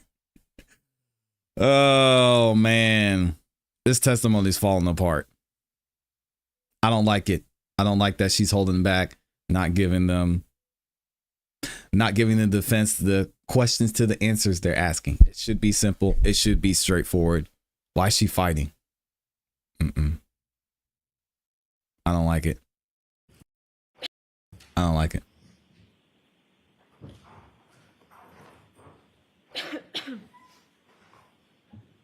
Go ahead. In answer to that question, the open-ended question, who's Caitlin Albert? You It shouldn't be this hard to that answer first questions. Initial response. You didn't offer up. You didn't say we're friends. If you don't have a we're not. You didn't say that we are in the same motive. Did you? No. You didn't say we've been friends since high school. That's right, Danny. You said I went to high school with someone named Caitlin Albert, correct? Yes. Almost as if you just saw her name in a yearbook. No, I don't agree with that. That's not true, is it? I mean, that wouldn't be true, correct? Because you did know Caitlin Albert. That is true. And you asked me if I knew her, and I said yes. And you asked me if I'm friends with her, and I said I wouldn't say friends. You wouldn't say friends. Right. Even as you sit here today, you would not say that you're friends with Caitlin Albert. No. You wouldn't say that you've been friends for years. We've known each other for years. That wasn't my question. We've known each other for years, but we are not close friends. We don't have a relationship, just her one-on-one. It's just group settings. You grew up in the same town. So they hang out together. We did. Went to the same middle school together. Correct. Went to the same high school together.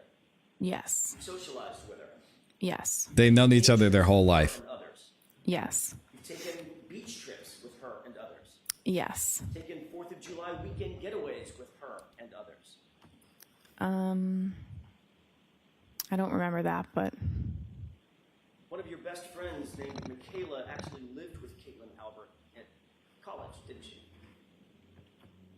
yes. And you visited your best friend at that residence where she lived with Caitlin Albert on more than one occasion, didn't you? Yeah, occasionally I would go to visit the friends that I had there. You would even spend the night in the apartment with them, correct? Maybe a handful of times, yes. You've taken photographs with Caitlin Albert, correct? I'm in pictures with her, yes. You've been to baby showers with Caitlin Albert over the years. Uh-oh. I have attended a baby shower with her, Had yes. celebrations with her over the years. Correct? Yeah, we socialize, like I said, group settings, social events. I will see her. It's a small town.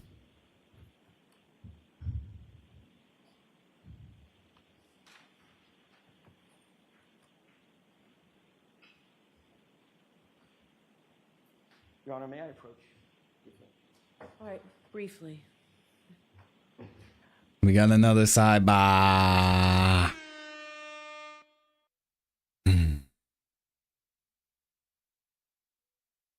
Guys, what is going on here?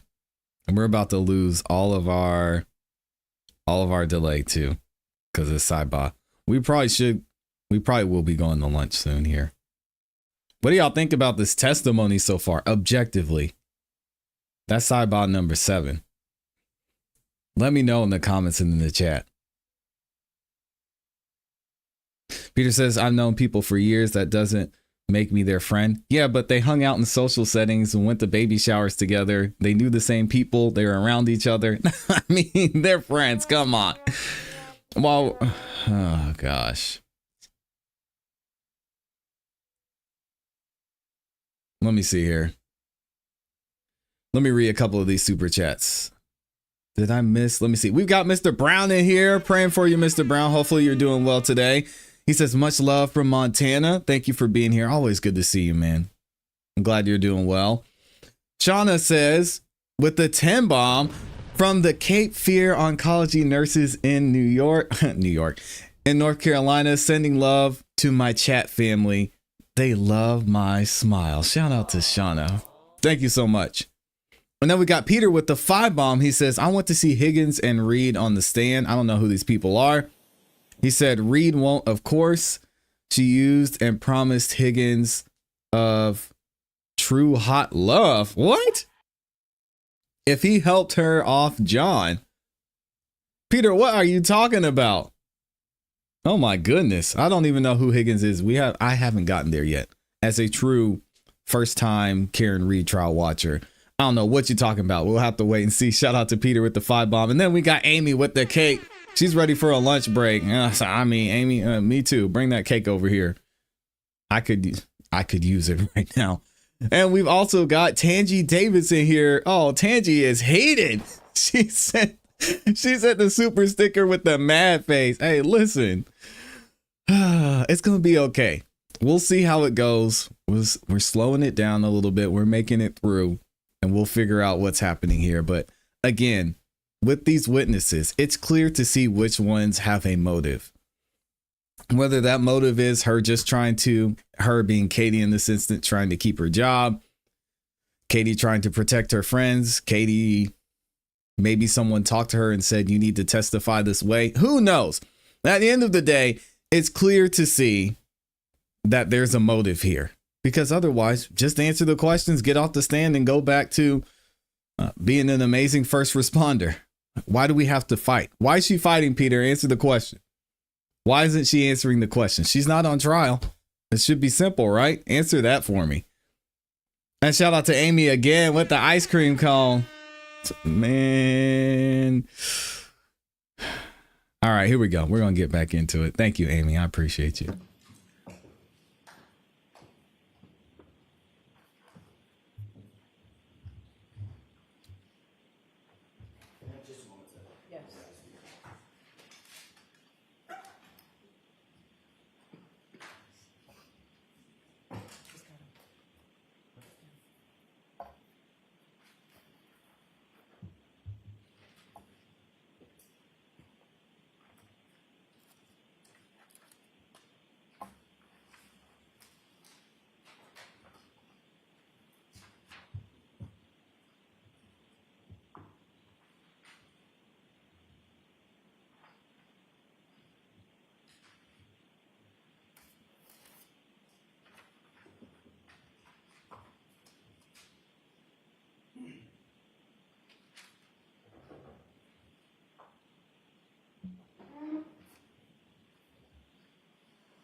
She's so annoyed right now. Why? Why is she like this? Where's Peter at?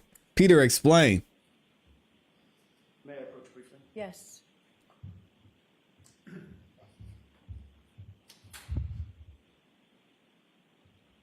May I stay by the witness stand just so I can take the... Why is she fighting this questioning so much? First of all, take a quick glance through that series of pages and tell me if you recognize what's depicted in those pages.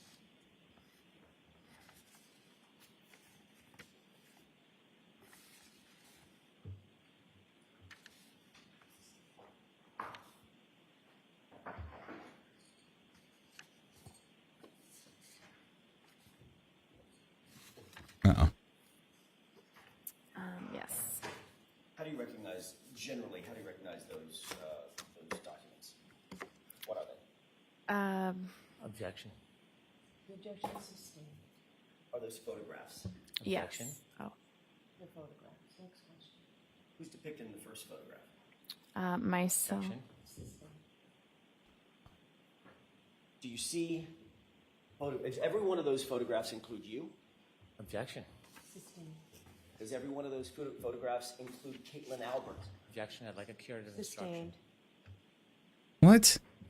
Why are they sustained? The reality is, Ms. McGlaughlin, your relationship with Caitlin Albert goes back not just weeks or months or years, it goes back a decade or more.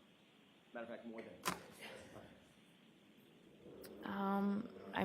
decade. I grew up we live in the same town, so we went through all the same school systems and everything. May I approach? Yes. If I can have this, please.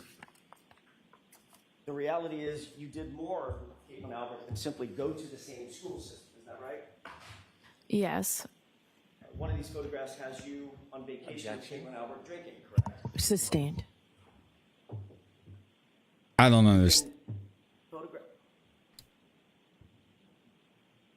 You've been photographed with Miss Albert on many occasions at many celebrations with your girlfriends, correct? Like a sidebar, please.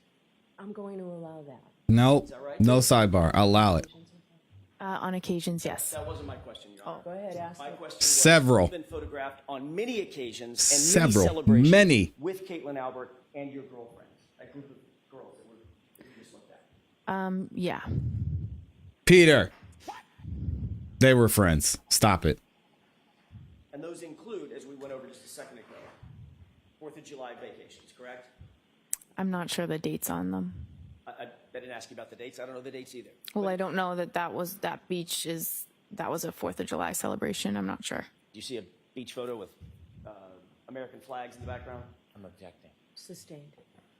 So you've had, those photographs represent some of the celebrations that you have had with Caitlin Albert and others in your friend group, correct? I'm objecting. Sustained. You've gone on overnight vacations with Caitlin Albert, isn't that right? There was one that I can remember, one overnight that I can remember with a big group of people. Who was that? Where was that? That was in Maine. It was in Bethel, Maine, wasn't it? Could have been. It was in Maine. Have you been to more than one vacation in Maine with Caitlin Albert? No, I don't know. That's the name of the town. I don't remember. You've indicated that you've had baby showers where you've attended with Caitlin Albert, correct? I was invited to a baby shower, not Caitlin Albert's, but she was also invited to the baby shower. Right, and the two of you posed for a photograph together, correct? We posed around the girl that was having the baby. Right, you and who else? A bunch of other girls, her friends. Right, was one of them Caitlin Albert? She was in the photo, yeah. Standing right next to you in the photo? She could have been. Is that in there? Look at it and see. Next question, Mr. Jackson.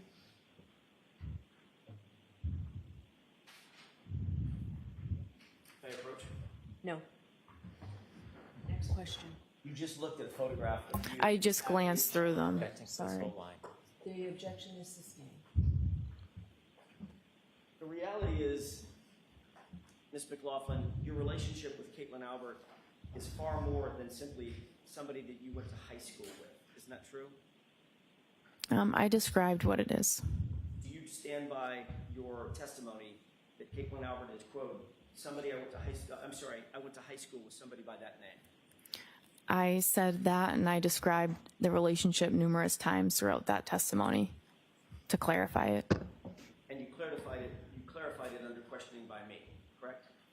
Yes, and Mr. Lally, he asked follow-ups. And in fact, you were shown some of these photographs last year, too. Objection. Sustained.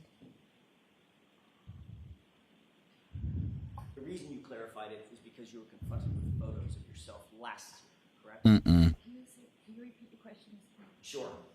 The reason you clarified it, as you just testified, the relationship, is because you were confronted with photographs of you and Caitlin Albert last year, correct? I just answered the questions that you had. Right, and you were shown photographs last year. I was, yes. There's also another member of the Albert family that you've spoken to about this case, isn't that right? No. January 30th, 2022, you were contacted by a member of the Canton Police Department to set up an interview, weren't you? No, I was not. You remember being contacted by anybody to set up an interview with Michael Proctor?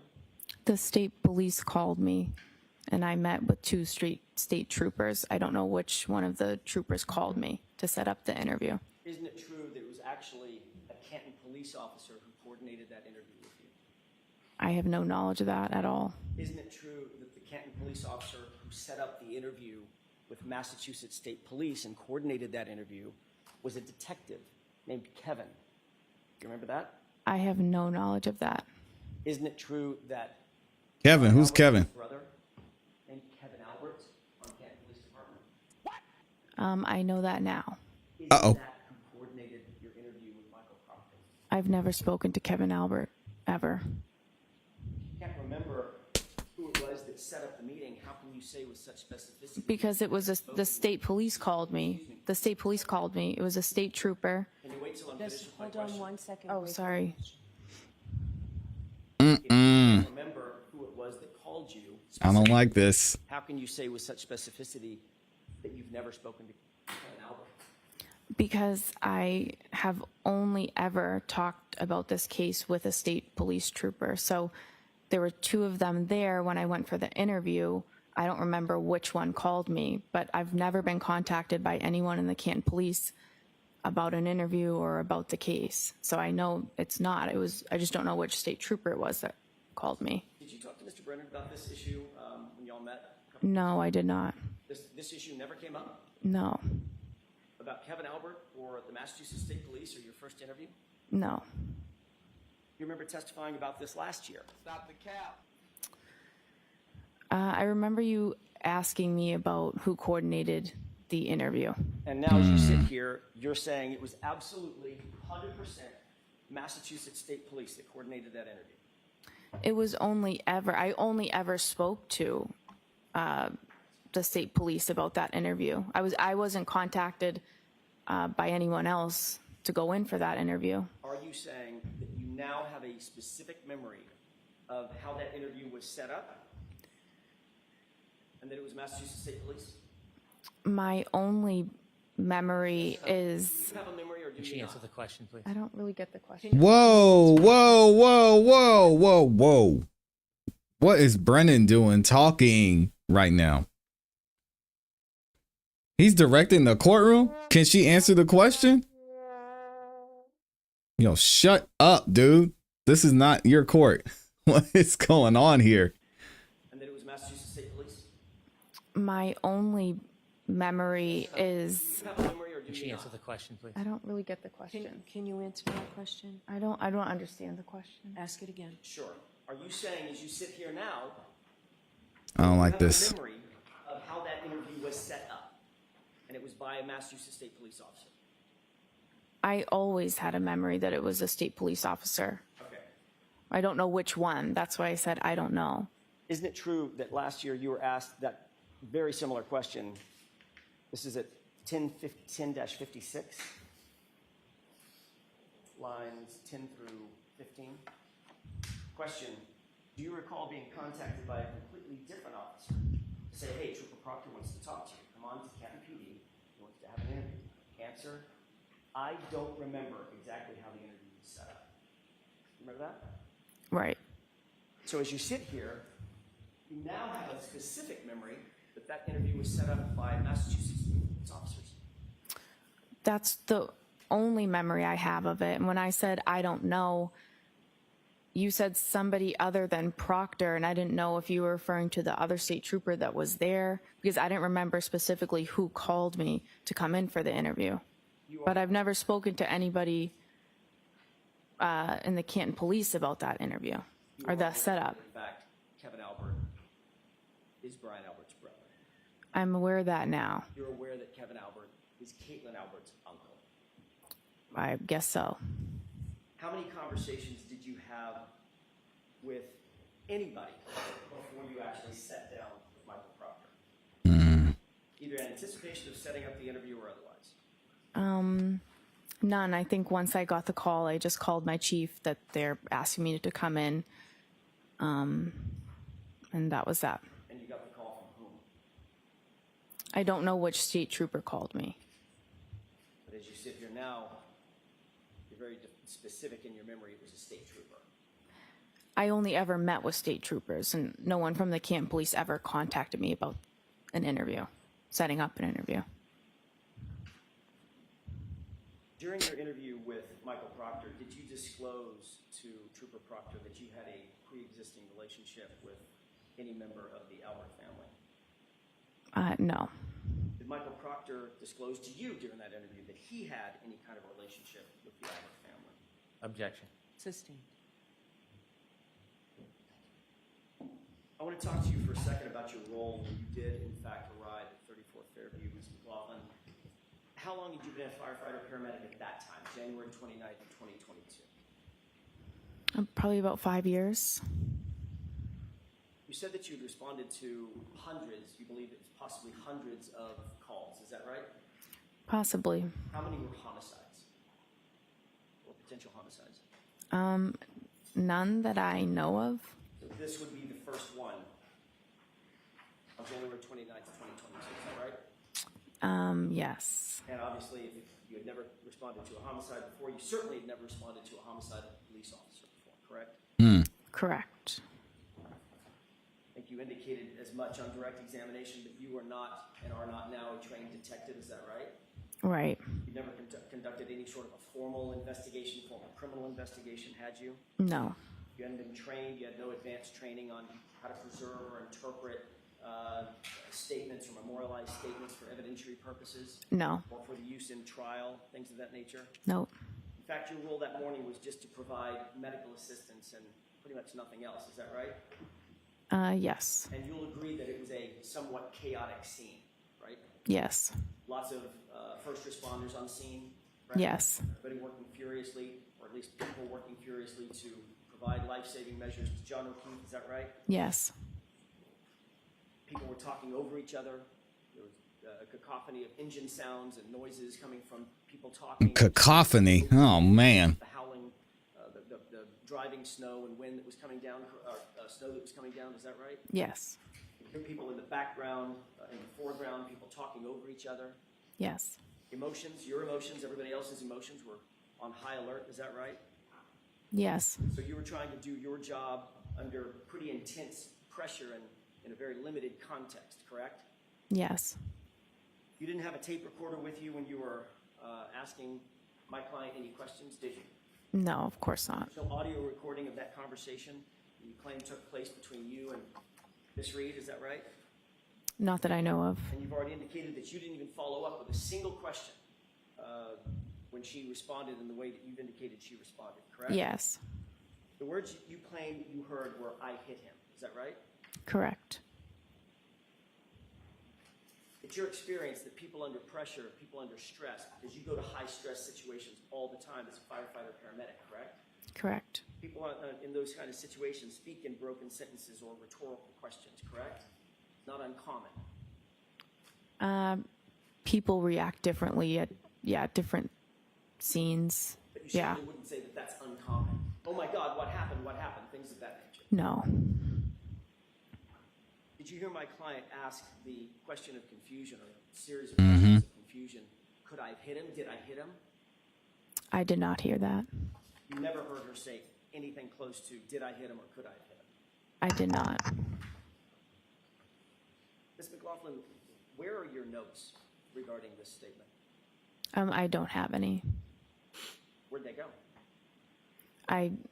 It's not in the role that I was in, I'm not in a position to write a report on this type of call. It would be the lead paramedic or the officer on scene. So you didn't write anything down, you didn't have any opportunity to write anything down? I didn't. You're just going by your memory? Yes. I want to play Exhibit 4, starting at runtime 8:50.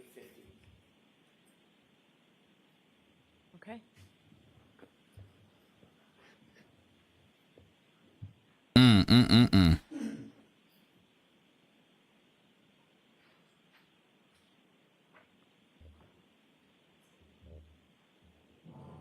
Positive.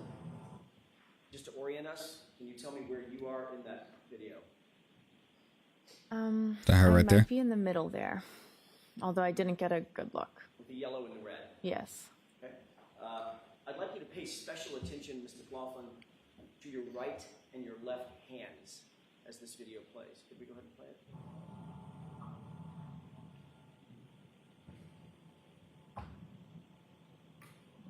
Pause it.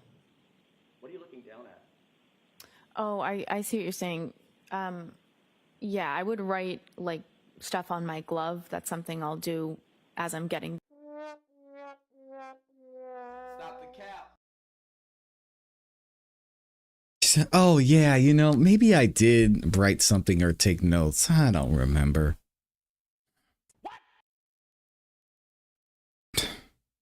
The information.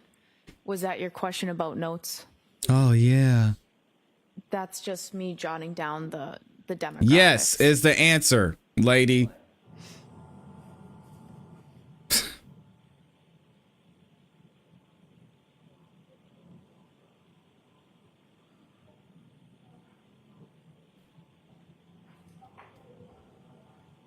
Throw this whole testimony out. I'm done with this lady. Next. Next witness, please. Disgusting, man.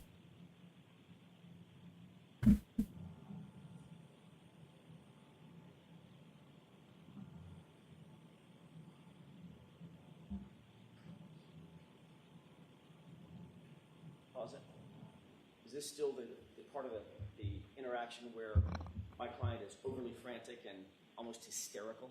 Yeah, That's AJ, the call your point next where witness. Your client started to make the statements. We're good on this one. Frantic and almost hysterical? She was distraught. Okay. Overly frantic and almost hysterical. We're using different words. I'm asking you about your words. This is what you said, chick. Describe her as overly I think the overly frantic and hysterical, I was describing the entire scene. So you'll agree that she doesn't look overly frantic or hysterical? Again, hard to say from a video, but And according to you, well, that's actually, Ms. McGlaughlin, it's easiest to say from a video, isn't it? It's a video. The best yeah, I evidence, mean, isn't she's it? kind of, she's not totally in view, and I mean, she wasn't standing there calmly, I guess. Right, she looks hysterical to you. She was upset. She was very upset. Hysterical? I might say hysterical. She was extremely upset. Okay, and this is the point at which Ms. McCabe is saying, calm down. We're good on this one. Hysterical. Yeah. Okay, let's go ahead and play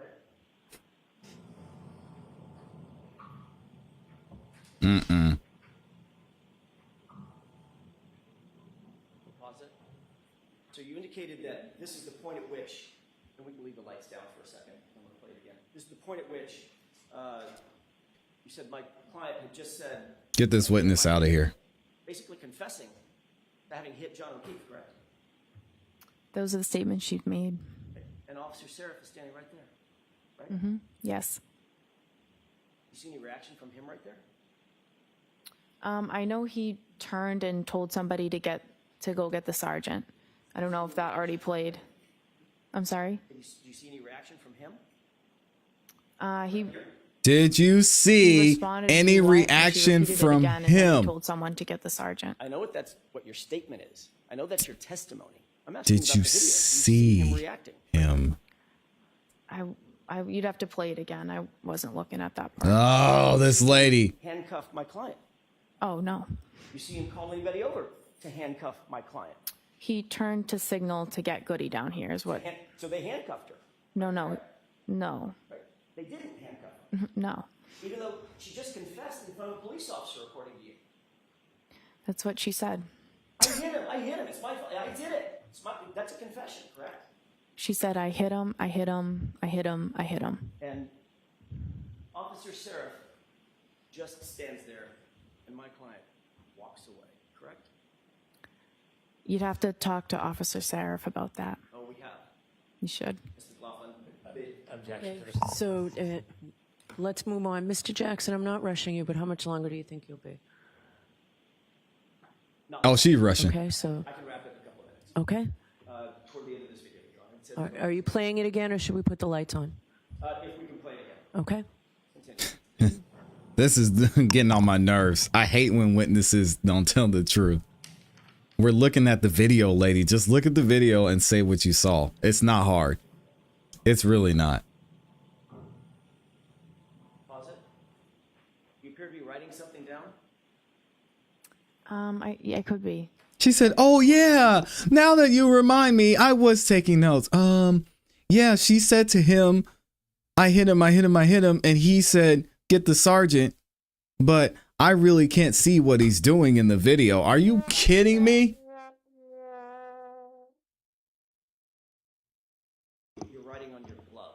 Yes. Okay. What kind of glove? The defense attorneys have become Just a dentists. regular Ain't that the latex truth? glove that we use on the ambulance. You didn't have a notepad? I probably did. Sometimes it's easier to just write it down on your glove.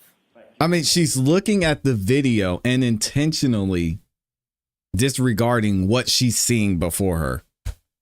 How is this a credible witness? X glove that we use on the ambulance. This is garbage. You have a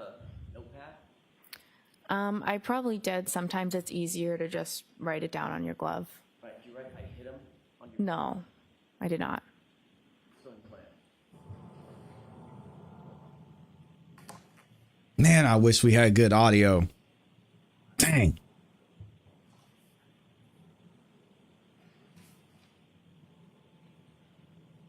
Still appear to be writing something down, looking down at your glove? I might be looking at it. I might be writing something. I don't know. It might be snowing. I don't know. I'm not a meteorologist. Get the hell out. Get out of here.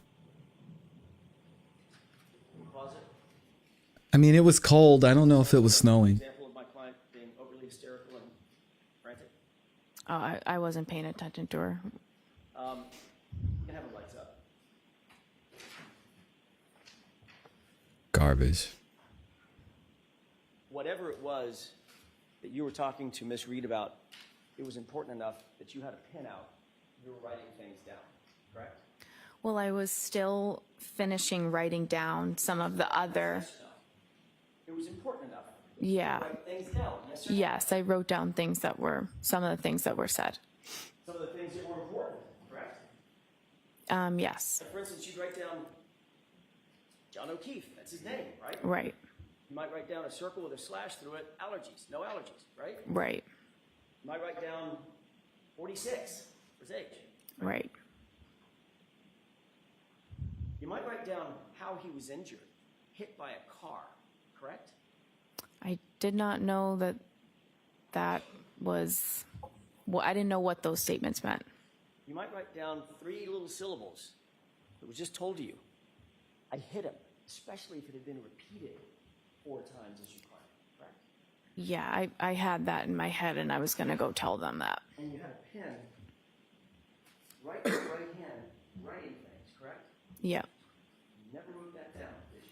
I wasn't going to write that statement down on the glove. I remembered that and I went back to the ambulance and told them.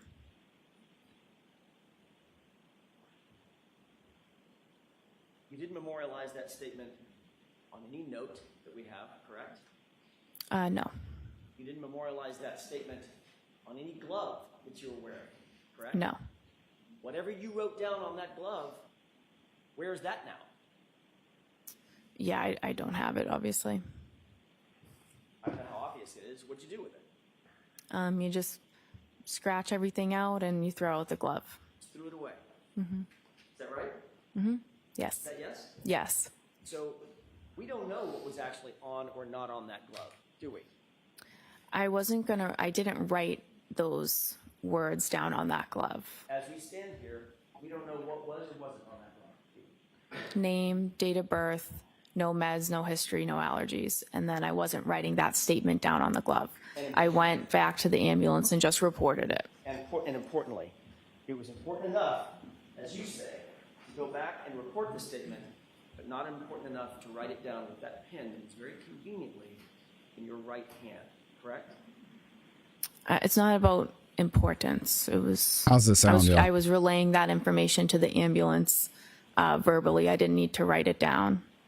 And you, in fact, didn't write it down, did you? No, I didn't make a report about it. And you're also aware that not a single police officer out at the scene wrote that down either. Objection. Sustained. What? Why? He asked her if she's aware of that. I mean, obviously it would be hearsay, but Mr. Brennan, can you do a redirect in 5 minutes? I can. Okay. yeah, right.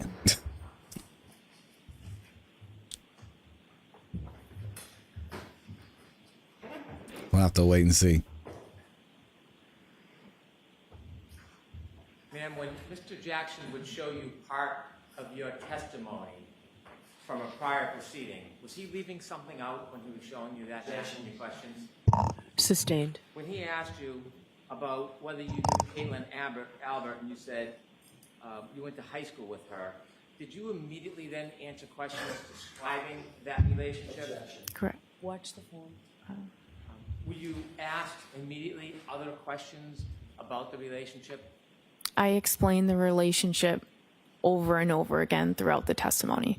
In fact, you described the relationship over 20 times, didn't you? I'm sure it was that many. You didn't simply just say, somebody named Kate. I went to high school with somebody named Caitlin Albert. You didn't leave it at that, did you? No, I didn't. Do you remember saying, I would say more acquaintances, not close friends? Right. You remember immediately saying after that, I would say we had mutual friends. We might see each other occasionally because of mutual friends, but we don't have a one-on-one friendship or hang out regularly? Right. Objection, Your Honor. I'm going to. Okay, good. You remember many more statements after that initial answer where you describe the relationship. Yes.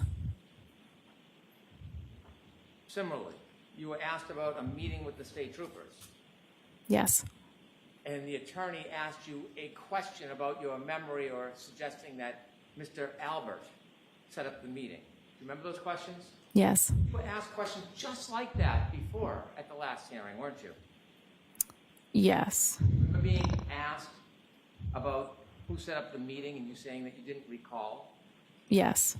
And then you remember being asked about whether a completely different officer set up the meeting, and you said, I don't remember exactly how it was set up, Yes. followed by, so that was my next question. You may have told me this. Do you have any recollection who set that interview up, and you said you didn't? Right. And you were specifically asked, does the name Kevin Albert sound familiar? Objection. Do you remember saying no? The objection sustained. Do you remember when you were asked at the last hearing, does the name Kevin Albert sound familiar? Do you remember what you told Attorney Jackson? I told him no. And then you were then asked, do you know Kevin Albert? Do you remember your response? I said no.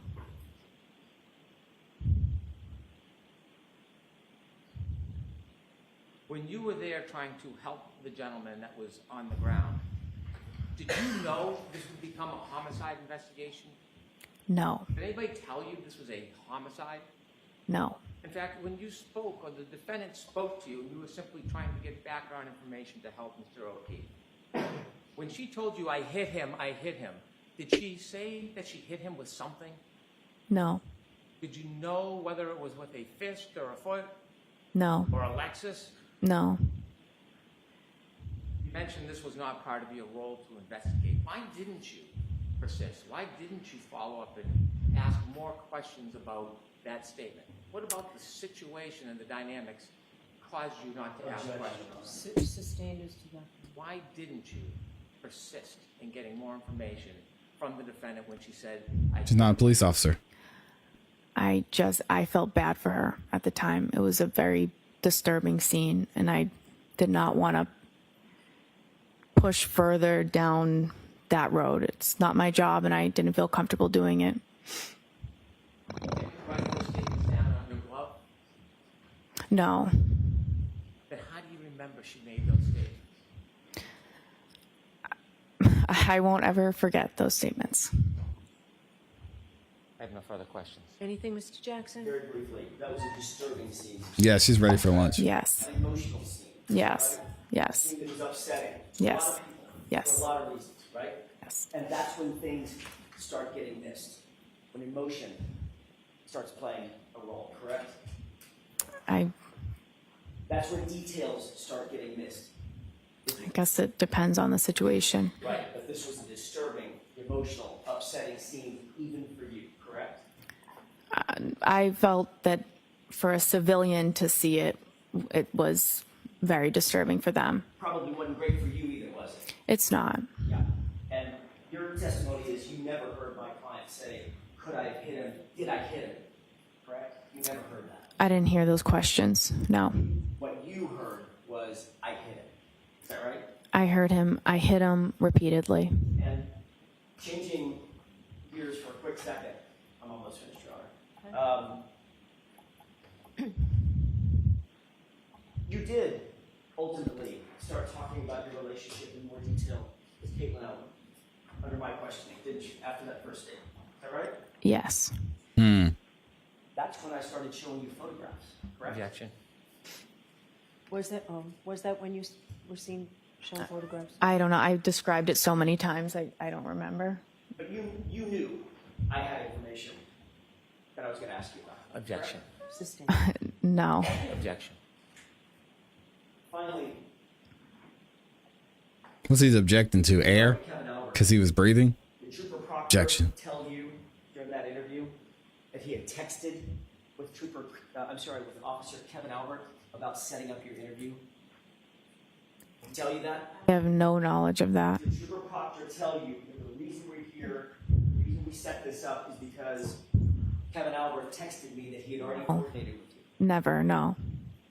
Thank you. That's all I have. All right, Ms. McGlaughlin, you are all set. Jurors, I appreciate you going There it is. later into lunch to just finish the witness. So why don't we do that? We'll give you 45 minutes, come back at 5 minutes past. 5 minutes past 2, so we got some time. Sarah was garbage. Follow me. Sarah was garbage. I did not like this witness at all. Started out okay, and then you got to see her true colors once she got into cross-examination. It should not be difficult to tell your story. It should not be difficult to look at a video and say what you see. Answer the question, and if you want to give context, give context. I'm not going to lie, Jen McCabe actually did a pretty good job of doing that. She was dodging and ducking questions, but she did a good job of answering and then giving context, because y'all know Judge Bevs has been letting these witnesses talk forever. So not a fan of this testimony. As a juror, I'd be like, I'm not, there's something missing here. Why is she trying so hard not to answer simple questions? I don't know. Y'all have to let me know what you think in the comments in the chat. We've got some super chats I got to get to. Shout out to the gang up in here. Let's see. We got Amy with the ice cream. Oh my goodness. Yeah, she's ready for some lunch. I see you, Amy. We've got Peter Ortiz in here with the 2-bomb. Says Karen and Higgins were very, very close. Oh my. Very, very close friends. Okay. Well, we'll have to see what Higgins has going on coming up. Tangi Davis said, nope. Stop the cap. This witness was terrible. Not a fan of this witness at all. Was the video clear? Says Peter. Peter, stop it, man. She looked bad, Peter. All right. I don't know why we're arguing here. She looked bad. And Peter, you saw it. She's like, I didn't take any notes. Then Alan showed her the video. She's like, oh yeah, you know, maybe I was writing something down. Amy said, I'm not a fan of Katie McGlaughlin. No, me either. Sarah McGlaughlin, we're okay with, but not Katie. Katie can go. Where's the police body cam of Jen speaking to him as if she knew what happened? Well, we might get to it. They still in jury selection in the Diddy trial? Yes, that is happening today. Motive for revocation has been in Turtle Boy's case has denied. Judge said TB is a journalist and constitutes as probable cause for intimidation. Too bad. Okay, so it looks like he's all good there. That's good. What I'm going to do is we're going to do a rewind. I want to go and see Jen's first testimony. So I'm trying to see if I could find it here. Oh, you know what I can do? Let's see. That's not Jen. That's not Jen. Let me see if I could find it. What day did Jen McCabe? I should have had this ready, y'all, so I apologize. During the first trial. So it's looking like Jen testified on day. So I want to go back and view her testimony.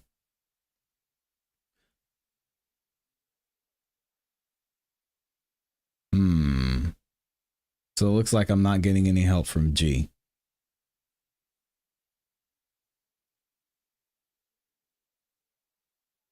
Does anybody remember or know what day she would have testified on? She was probably, if I had to guess, one of the first witnesses to testify. No, not Sarah. Amy says, I mean, come on. If she hit him with a baseball bat, the injuries would be cranial.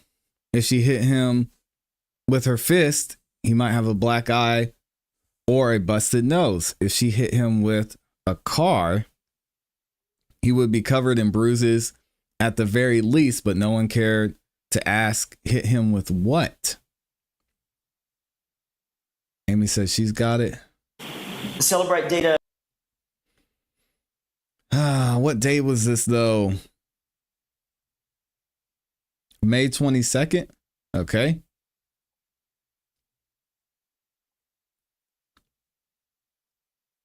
I'm going to see if I can find it. Try day 15. Okay. Day 15. We got day 13, 14. Let's try this one and see.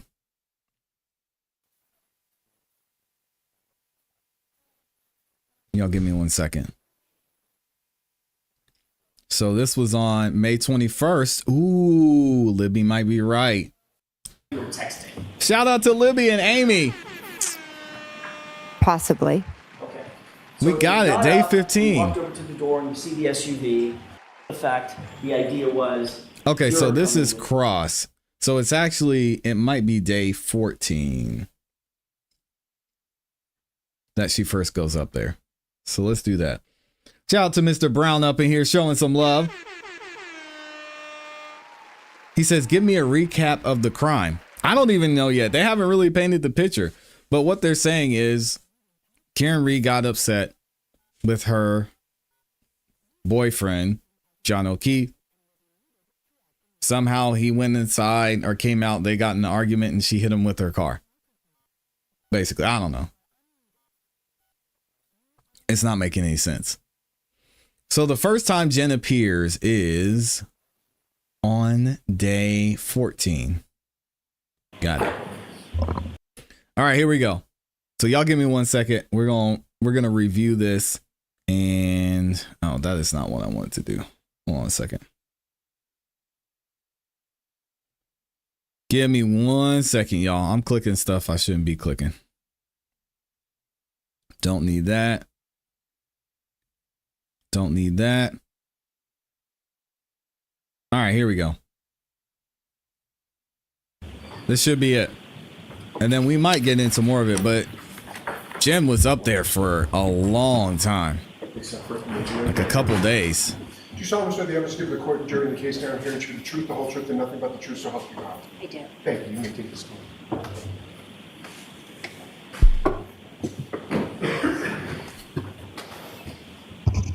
All right, whenever you're ready, Mr. Lally. Thank you.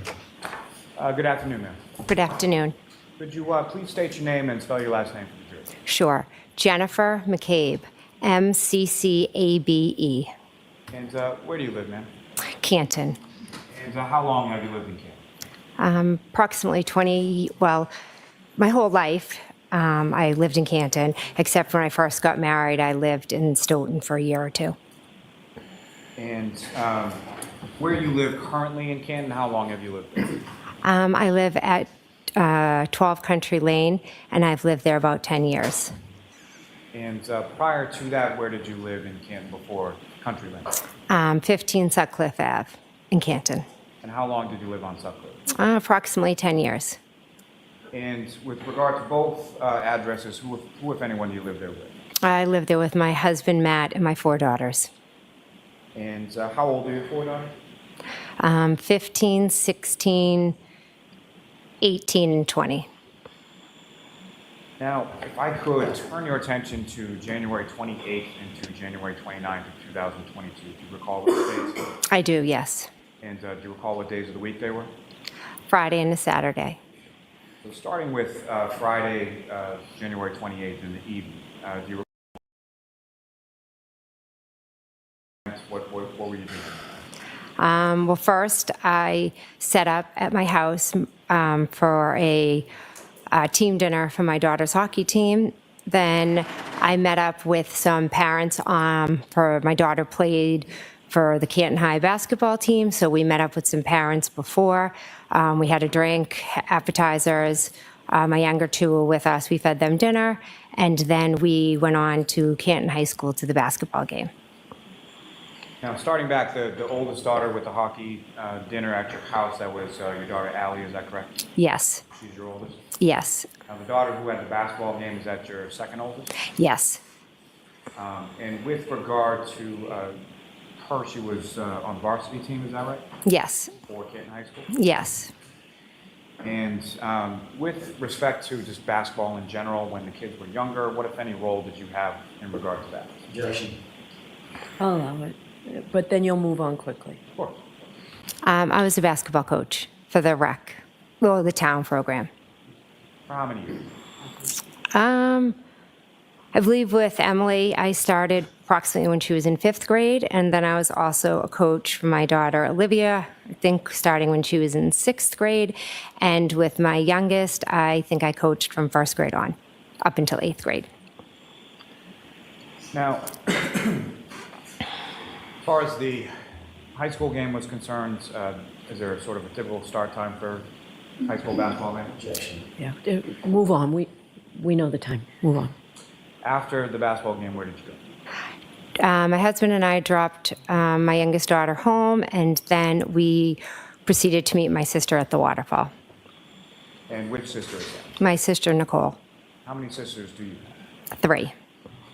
And do you recall about what time it was that you got to the waterfall? Approximately 9 o'clock. And when you say we, who do you mean? My husband, Matt, and myself. And do you recall which vehicle that you were in going around Canton that night? I believe it was my car, yes. And what kind of car was that? Denali, Yukon, I think. Denali, yeah. So bigger type vehicle, is that correct? Yes, big SUV. Now, with respect to, you had a cell phone around that time, is that correct? Yes.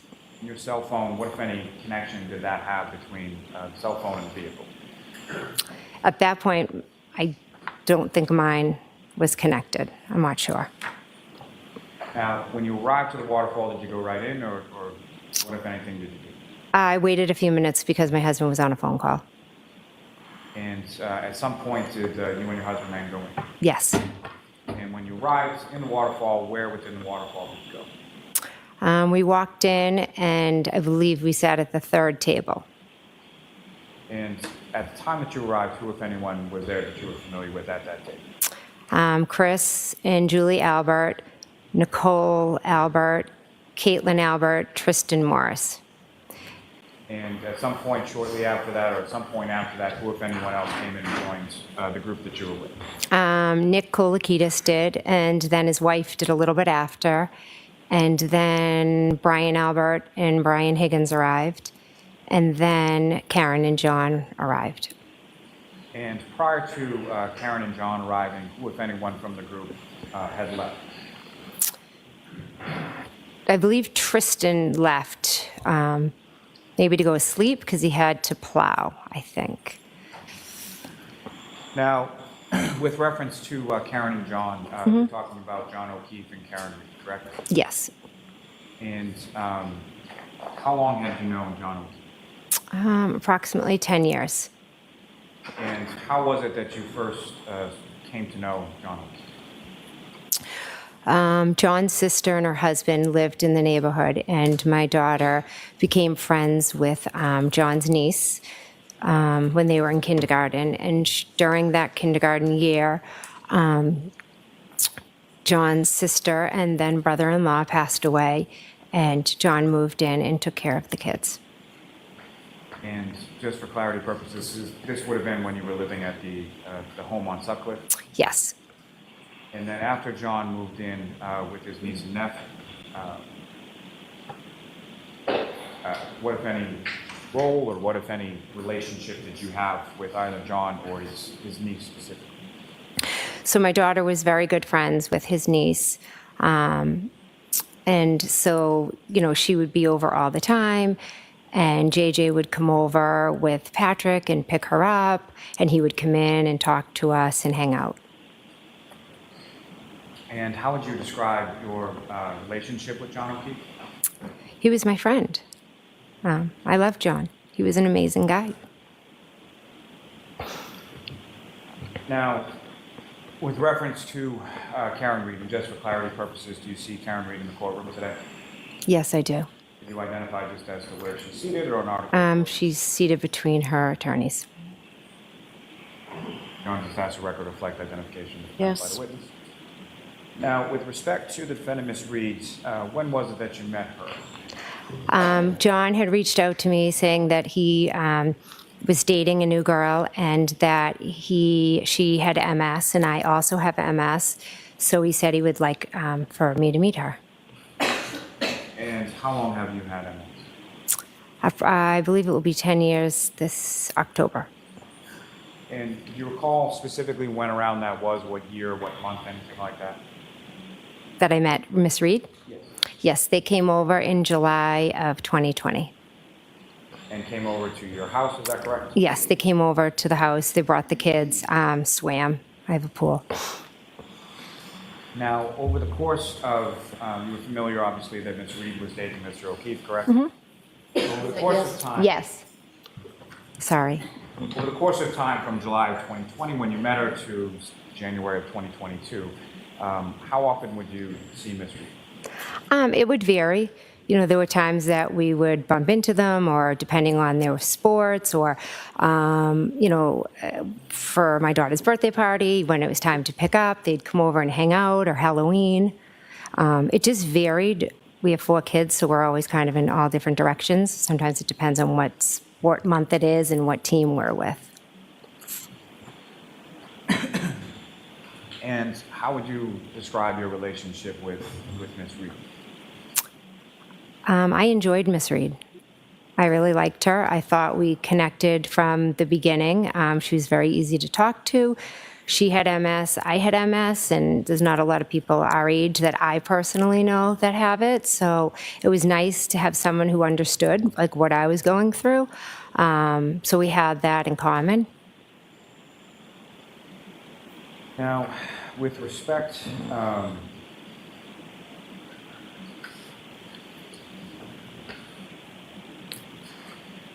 to either, starting with Mr. O'Keefe, was your friendship the type where you would have any sort of discussions about his relationship with Ms. Reed or any girls that he dated at any point in time that you were friends with him? At different points, yes. And what, if anything, specific do you recall him telling you about his relationship with Ms. Reed specifically? Objection. I'm going to allow that. I'd like to see counsel at sidebar for just a minute, please.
So, Ms. McCabe, with regard to Mr. O'Keefe and his relationship with Ms. Reed, is that something that you spend any real time talking about with Mr. O'Keefe? No, occasionally, hey, how are things going? How's she feeling? How's she doing? Very general. And same sort of question with regard to Ms. Reed, is that a conversation that you had as far as her relationship with Mr. O'Keefe? Yes, similar. Now, on that evening, if I could turn you back to the waterfall. You arrive about 9. About what time was it that you left? Approximately midnight, a little give or take. And so during the 3 hours or so that you were there, how would you describe sort of the mood or demeanor of the group that you were with during the time you were there? Fine, friendly, normal, typical night, you know, just out having a drink, listening to music. And you mentioned about 11 o'clock or so it was that Mr. O'Keefe and Ms. Reed came into the bar? Correct. And when they came into the bar, where did they go in relation to where you were? They came right over and talked to the group that we were with. And when Mr. O'Keefe and the defendant came over, what, if anything, did you observe the defendant do or have with her when she came? Oh, she had brought a glass with her and kind of took it out of her coat and just kind of chuckled about it. What, if anything, did you observe about the glass?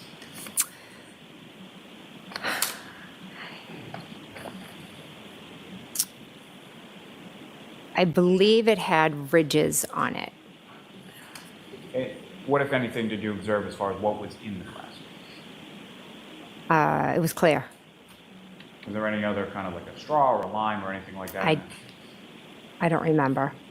As far as you knew, at some point did you become aware of where Mr. O'Keefe and Ms. Reed had been prior to coming over to the waterfall?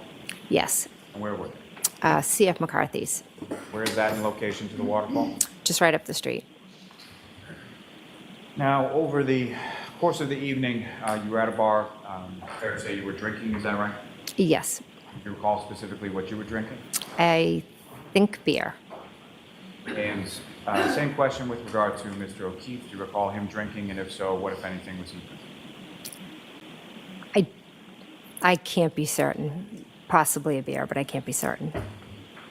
And with respect to Ms. Reed, same question as far as do you recall her drinking? And if so, what, if anything, do you recall her drinking?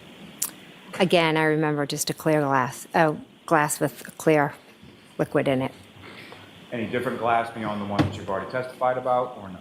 I don't remember, sorry.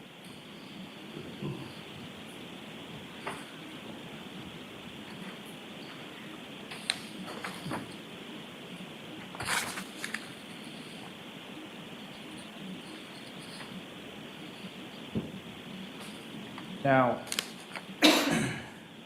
when you left the waterfall sometime around midnight, is that correct? Yes. And well, let me ask you this first. I'm sorry. So with respect to the time that you were at the waterfall, did you speak with Mr. O'Keefe? Yes, briefly at the bar. And do you recall just generally what it was that you talked about? Yes, his niece had just gotten into Bishop Fian, so he was very excited. And with respect to Ms. Reed, did you speak to her at the bar? Yes. And do you recall what, if anything, the two of you spoke about? Yes. And what was that? Karen had shared a little bit of frustration that morning, or one morning she had taken Kaylee to Dunkin' Donuts, and John, was frustrated, didn't, saying, don't take her, she's gonna, make a habit of it, meaning like she's gonna come to expect it every day. And then we just talked about how, challenging it is with kids. And, she mentioned that that's kind of all they have a fight about. And I said, yeah, well, welcome to parenthood, and, she just was a little bit frustrated, felt like the family needed to be doing more to help. And she just wished she had, more time, just her and John. But again, it was just, girlfriend to girlfriend kind of venting.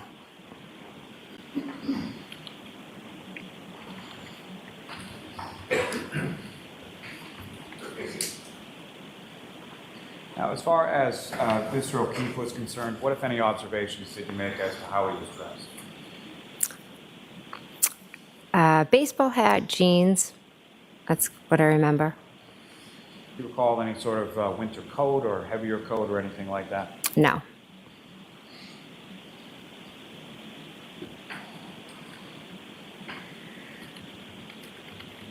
Now, over the course of the evening at the waterfall, what, if any, discussion was there amongst the group as far as going somewhere next or what to do after the waterfall? Karen had asked Chris if we could go up to D&E. She wanted to go up to D&E and have him cook some food. And was that something that was brought up by the defendant once or more than once or something? Many times. And what was sort of the response from the group in regard to going to D&E and making food? So Brian, Chris, and Matt do this annual weight loss challenge every year, and it was in the midst of that. So they were like, no, we can't go up there. We're not going to eat. We'll do it another time. Now, following that conversation, what, if any, other, let me ask you this, why did you go to the waterfall in the first place? So I went to meet my sister, Nicole. She was heading there because she was going to go have a drink with her. Her son was going to have some friends and then meet out. So I was going to meet them for a drink for my nephew's birthday. To be clear, that nephew was Brian Albert Jr., is that right? Yes. And did Brian Albert Jr. ever show up at the waterfall that evening? He did not, no. Do you know why not? Brian suffers from anxiety, and during that time period, he was really struggling. So he decided to stay home? He just decided to stay home, yes. And so after the discussion about going over to D&E and then the communication of not going over, what, if any, other discussion was had as to where people were going or what was happening after leaving the waterfall? Brian Albert Sr. Just made a general, hey, I'm going to go home, have a drink with Brian if anyone would like to come. And was that something that was just to certain people, or was it expressed at the table, or how was that expressed? It was expressed to everyone, like, hey, we're going to go back home, have a beer with Brian if anyone would like to come. Now, after that was sort of put out to the table, what, if any, discussion did you have in regard to that with either Mr. O'Keefe, Ms. Reed, or both? Both of them. I said, oh, you guys should come. Do you want to come? And did they indicate that that was something that they wanted to do, or did they indicate that they were coming? They both wanted to come, and they said they were coming, yes. Now, when you left the waterfall, who, if anyone, left with you or left at the same time? I believe I walked out with Karen. I know I walked out with Karen, and I believe Miss Kolakidis as well. Prior to you leaving, your sister Nicole and her husband Brian, had they left prior to you leaving? Yes. And so you're walking out with the defendant and Ms. Kolakidis, is that right? Yes. And when you were walking out with them, what, if anything, was the sort of conversation or the discussion as you were walking out the door? Well, Matt and John were still inside. So at one point I said, oh, Karen, why don't you just come with me? Figuring, because, Matt can talk to anyone, and God knows how long he was going to stay in there. So I was just like, hey, do you want to drive with me, and they can meet us? Your husband's a talker, is that correct? Yes. Now, as far as the car that you had parked there before, where was that parked in relation to the waterfall? I believe I had to kind of walk straight out. In the parking lot? In the parking lot, yes. And after you had exited from the waterfall, at some point did you observe Mr. O'Keefe come out as well? Yes, he did. And did you have any conversation with him in the parking lot while you were out there? I believe briefly, Karen, him, and I all spoke, yes. Do you recall briefly what you spoke about? Them coming back to Fairview. And after sort of the two of you parted ways, did you observe where Mr. O'Keefe and the defendant went? I just saw them they walked left, I walked straight. And if one were to walk left in the direction they were walking, where would that bring them to? Washington Street, the main street.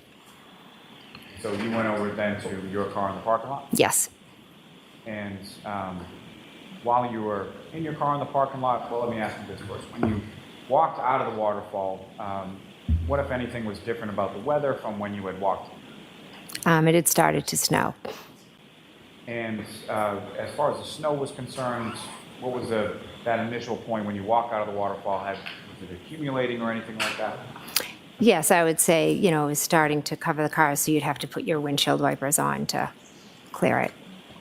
So you didn't have to get the scraper out or anything like that, just click on the windshield? Clip on the windshield wipers. I probably was lazy and just rolled the windows down to get it off the windows. And so you're in the car at for some period of time waiting for your husband, correct? Yes. And about how long is it that you're waiting for your husband before he comes out? Actually, it wasn't long. I think I turned the car on, and then I saw him walking, and I pulled up. And while you're waiting for your husband, or shortly after he gets to the car, what if any communication did you receive at that point? I received a text from John saying where to. And with respect to that, did you respond in kind via text, or how did you respond, if at all, to Mr. O'Keefe? I was driving, so I called him. And when you called him, if you know, was that something that was done through Bluetooth with regard to the car, or? Yes, it would have been, because it was my phone and I was driving, so I would have had it over the car. So your phone would have been paired up with your phone? Yes, I plugged it in when I got it. I always plug my phone in when I get in, if I'm driving. And with your husband in the car, it's fair to say that he could hear both sides of the conversation as far as you and Mr. O'Keefe? Yes.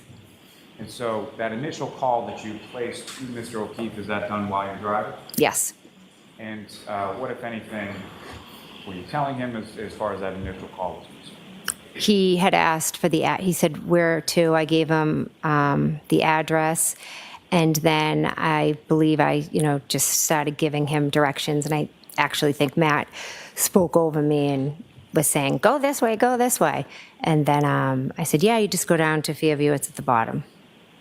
And so as far as the directions, do you recall anything specifically about what you told Mr. O'Keefe as far as where the directions were?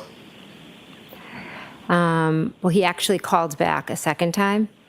And when he called back a second time, I instructed him that it was by a friend's house, one of his niece and my daughter's friend. And I said, oh, it's right, go past Bella's street.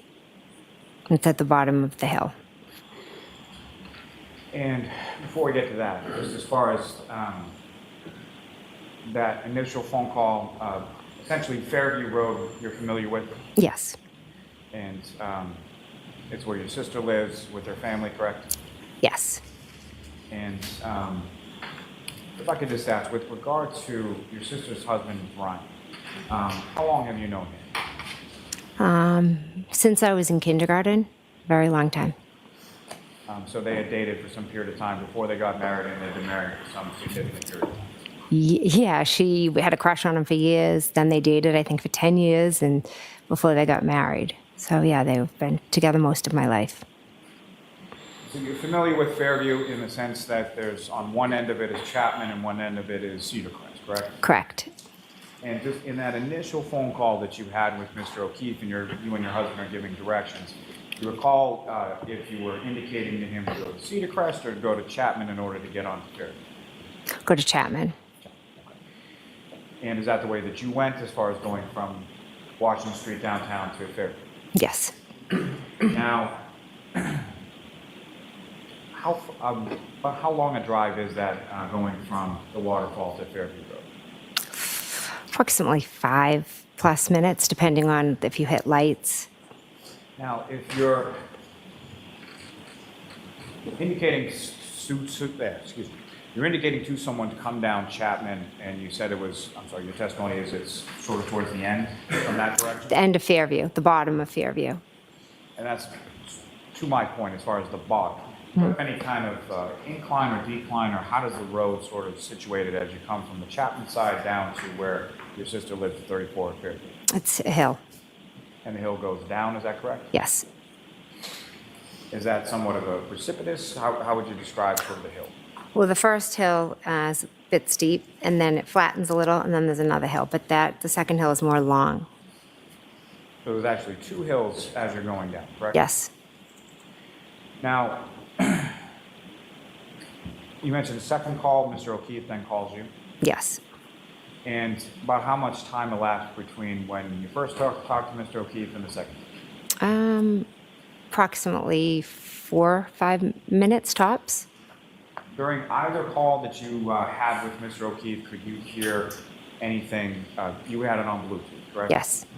Could you tell whether or not he was connected to a Bluetooth? Could you hear anything in the background? I couldn't know. And as far as when you were speaking to Mr. O'Keefe, did he express an intent that he was going to the house at Fairview? Yes, he was driving there and he was trying to find it. And when he indicated that he was trying to find it, was he expressing that in singular or plural or something else? No, more general, like where is it? Type. Did he make any reference during the time that you were talking to him to anyone he was with? No. And now, as far as this second call, you indicated, what did you use exactly as sort of a geographic locator? My daughter and his niece's very close friend lives on a side street off of Fairview. So I just said, go past Bella's Street, and it's at the bottom. And Bella is someone that, through his niece, John O'Keefe would have known, correct? Correct. Now, at this time, what, if any, relationship were you aware of between Bella's mother and John O'Keefe? They had dated I'm going to allow it. They had dated briefly years before.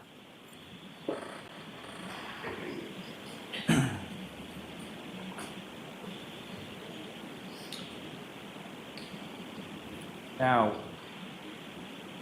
was that sort of the substance of the conversation that you had with Mr. O'Keefe? In that second phone call? Yes.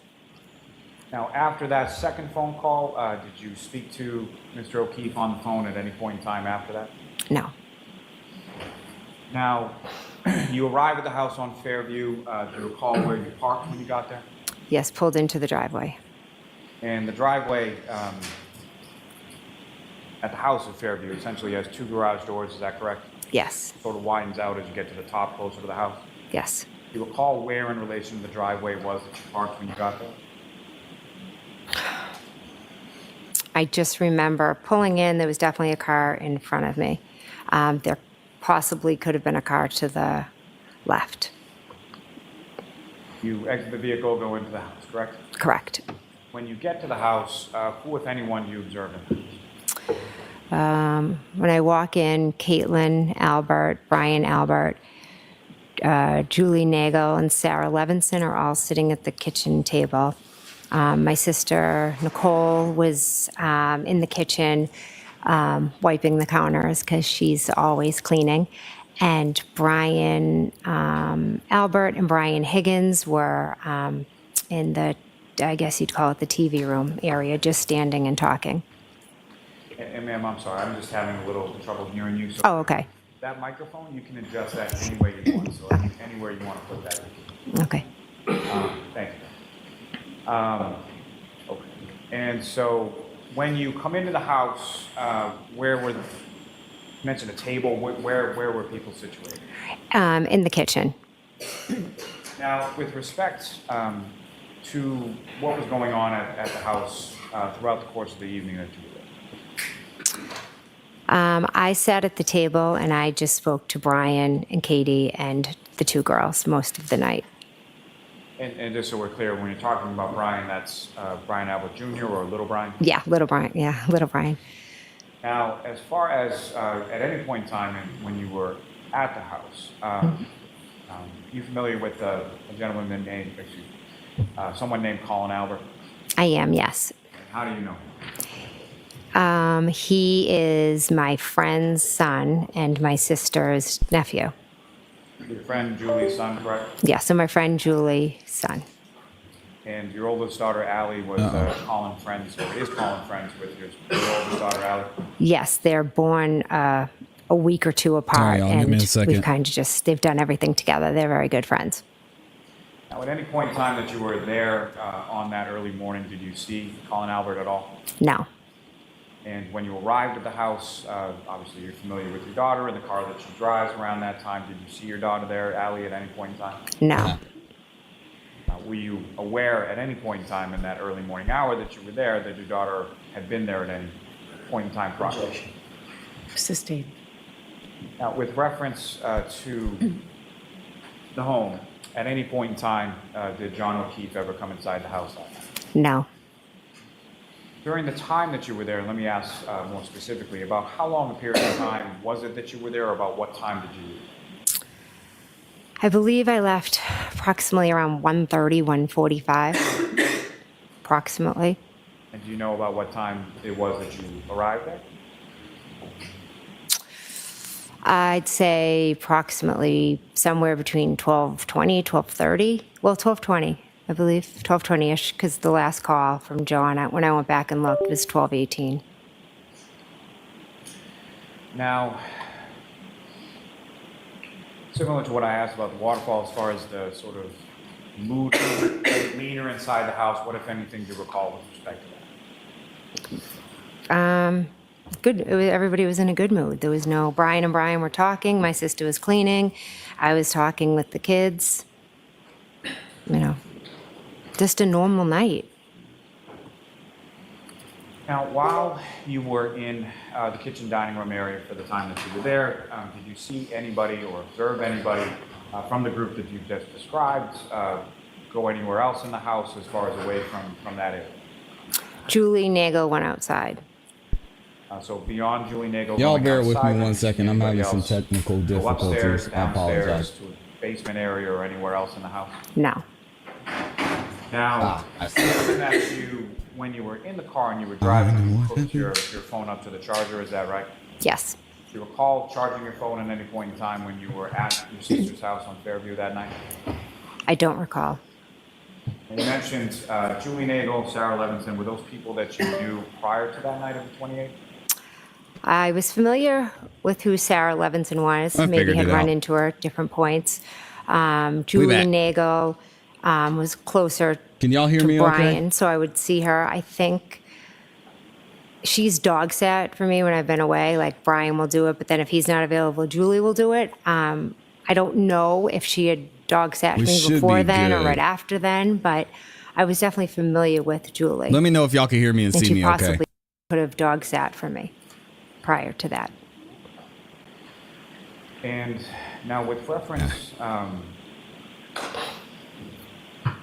there was also someone there by the name of Brian Higgins, is that correct? Correct. And that is also someone who was there prior to you getting there, is that right? Yes. And what, if anything, did you know about Mr. Higgins, or did you know him prior to that? I had met him a few times. He's Brian Albert's friend. So other than being your brother-in-law's friend and meeting him a couple times, you didn't really know him that well, fair to say? Good, yes.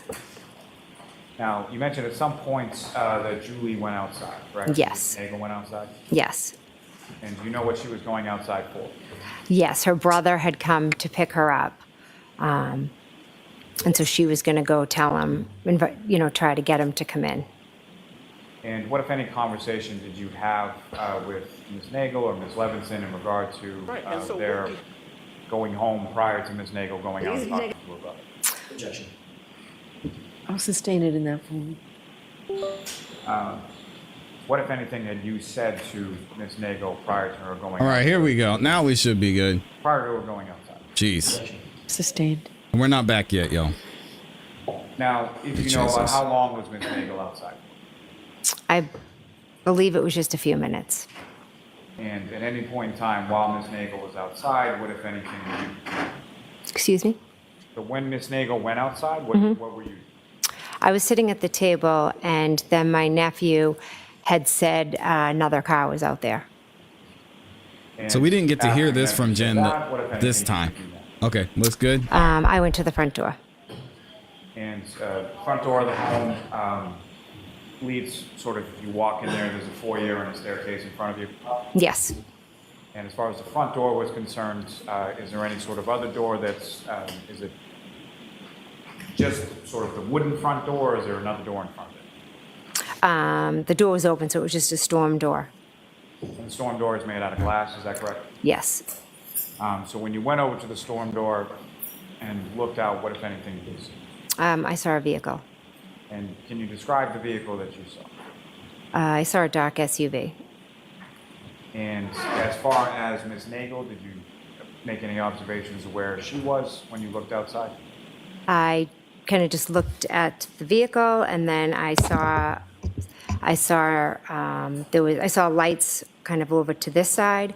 But then once I saw the vehicle, I took out my phone and I texted John.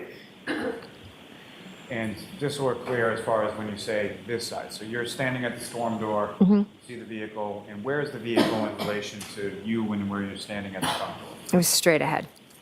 Now, the headlights that you were saying is sort of off to the side. From your perspective, looking out at the street, is that to the left, to the right, or something else? Left. And as far as this dark SUV that you saw, could you tell anything else about it as far as the make or model, or did you recognize it at all? No.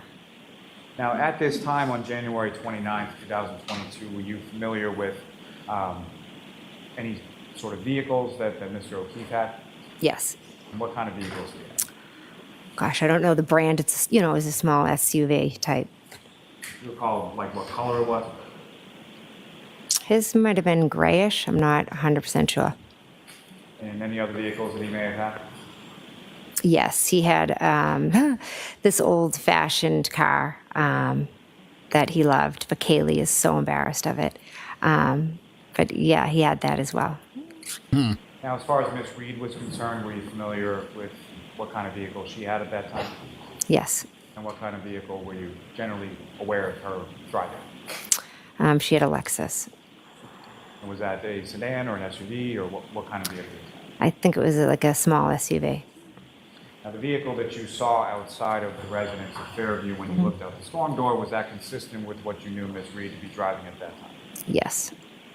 Now, as far as that vehicle was concerned, at any point in time over the course of the evening, did you see anyone exit that vehicle or come out of that vehicle at all?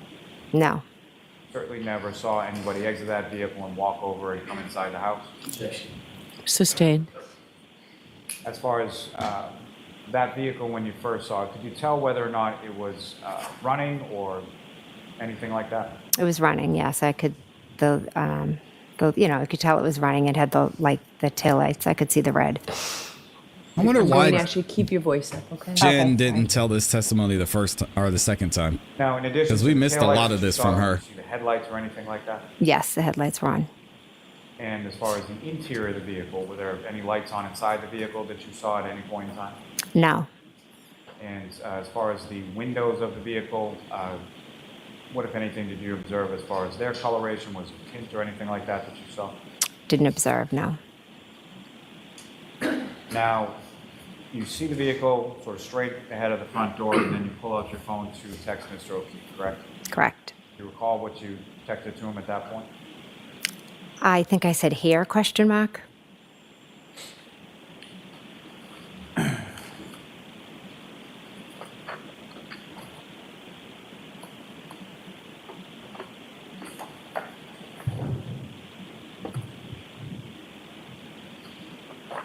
You think you said here, is that correct? Yes. Your Honor, may I approach?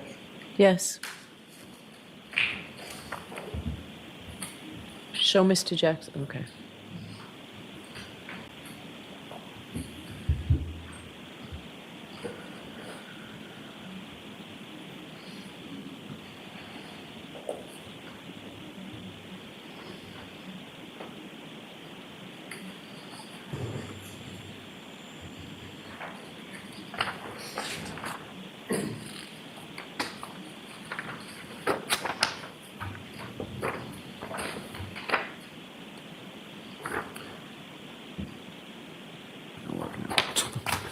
May I approach the witness, Your Honor? Yes. Mr. Key, I'm showing you a three-page document, just asking you to look at that and look over.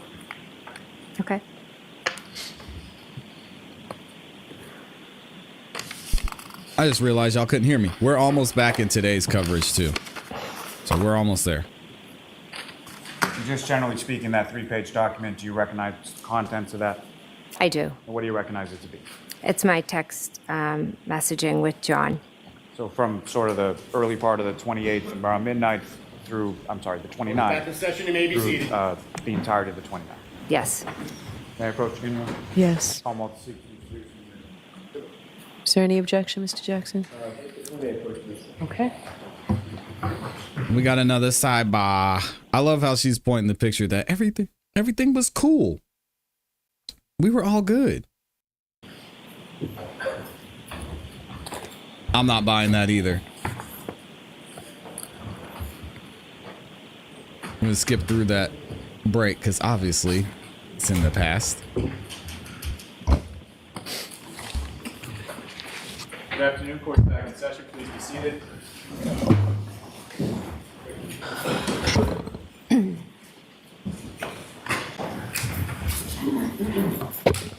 Thank you.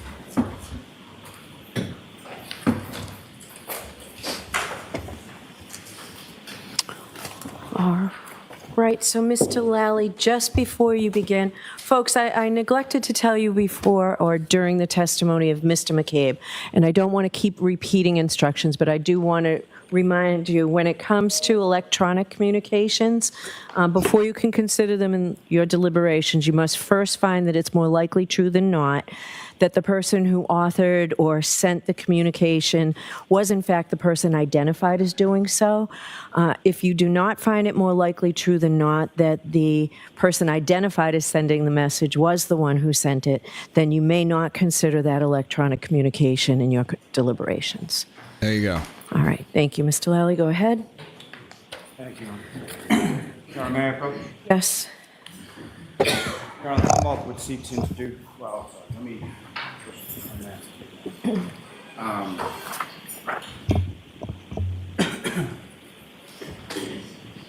In those pages that I've just placed before you, do you recognize the content of those? I do. And what do you recognize those to be? They are text messages between myself and John. And from sort of What'd they specifically say? that time period of the early morning of January 29th through the morning of January 29th? Yes. And what's contained in those, is that a fair and accurate portrayal of the content of those text communications? Yes. Now, with reference to Mr. O'Keefe, this is someone that you knew and you had his information put into your phone as far as a contact? Yes. And on prior occasions when you had contacted, or specifically that morning when you had left the waterfall and you talked to him on the phone, you called him, and who answered? You called the contact that you had as John O'Keefe, correct? Yes. Okay, who answered the phone? John. Okay. And then the contact that you had put in as John O'Keefe called you, and you answered, and who was on the other line? John. Okay. Your Honor, may I approach? Yes. Commonwealth seek to introduce and admit as the next exhibit. No objection, Your Honor. Thank you. And this is subject to what we talked about in sidebar? Yes, understood. Thank you. That's exhibit 89, Your Honor. All right, thank you. Your Honor, with respect to what's now been marked as Exhibit 89, if I could, with the court's permission, publish that to the jury. Yes. How come, is there a reason Lally hasn't been featured as much in this trial? Do y'all know? Or did they just make a YSL type attorney switch?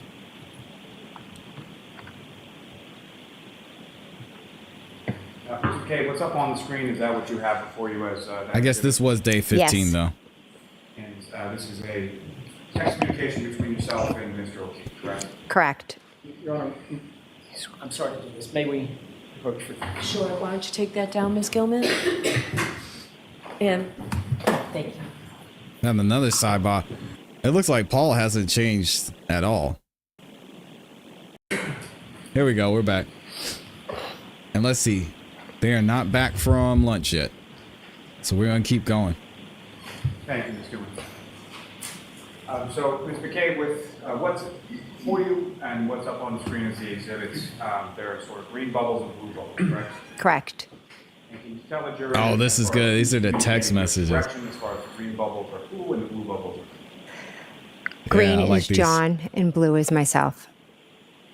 And so the first text from this particular date, if you could just read to the jury as far as from whom the message is sent, what the content is, and then what the time period is.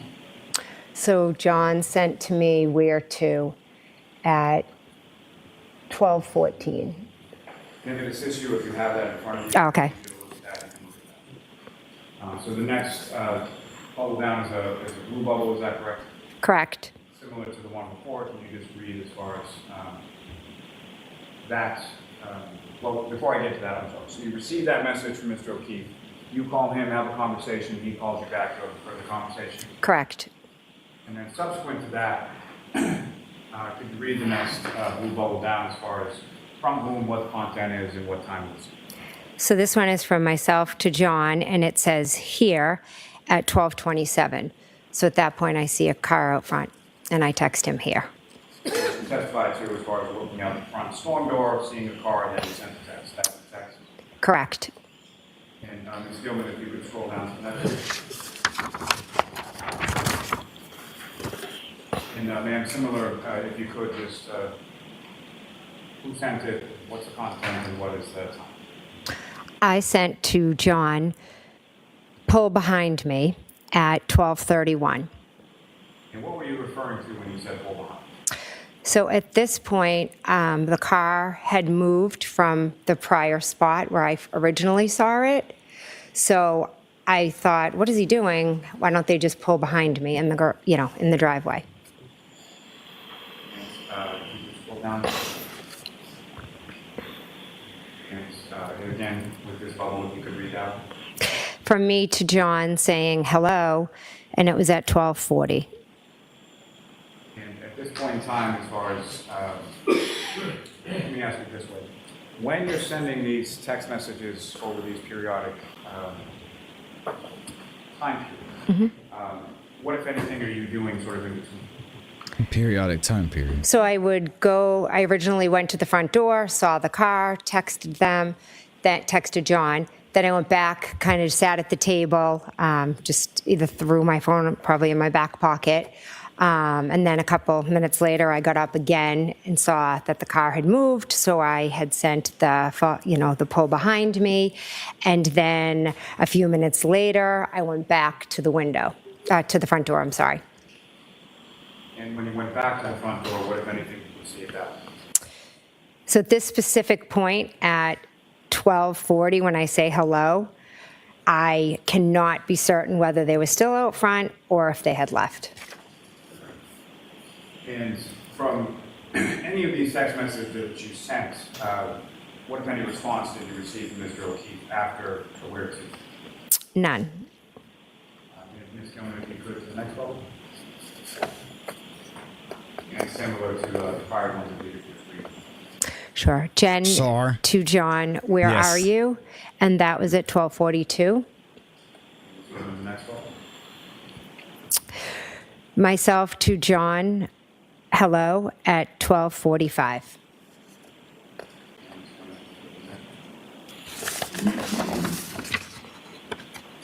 Now, this is later in the morning, and we'll get to that a little bit more in a moment, but at some point you left the residence at Fairview, you went home, and you were awoken by something, and then at some point you texted John later on that morning, the 29th. Yes. The next couple of those text messages that you sent at that point, Correct. if you could just, similar to the other ones we used. Myself to John, please answer at 4:59. Myself to John, Karen is worried. We need to find you at 4:59. Myself to John, please answer so I know you're okay. 5:04. It's tough, man. May I approach this retreat?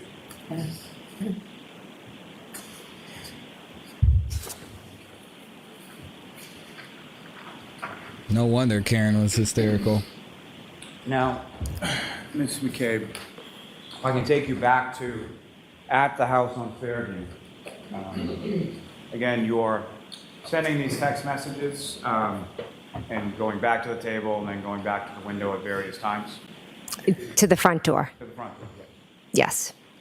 And at any point in time, do you see anybody exit from the dark SUV or the black SUV you see in front of the house? No. And at any point in time, did John O'Keefe come into the house?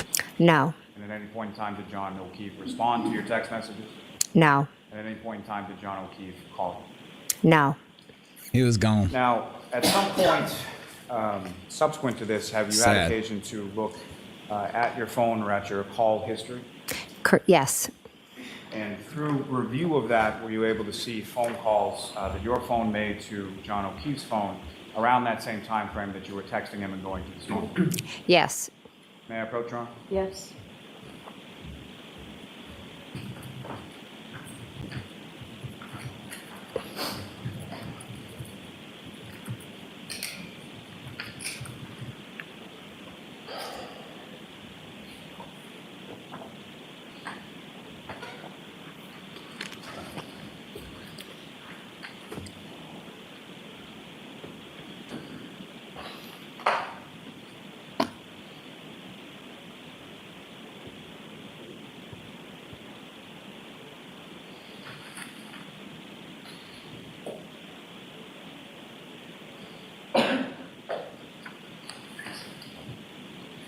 And I'm showing you a 4-page document. Actually, look at that and look up when you finish. And if I could suggest, I think it starts in reverse order from page 4, timing-wise, up through page 1.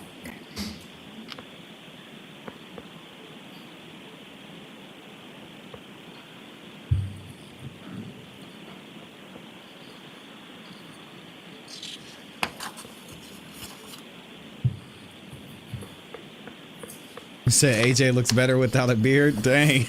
That's tough. Oh, man.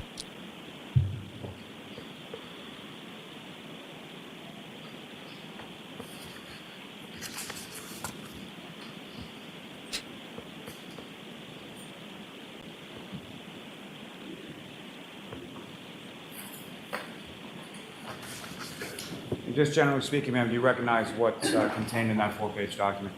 I do. And what do you recognize? The calls between myself and John O'Keefe.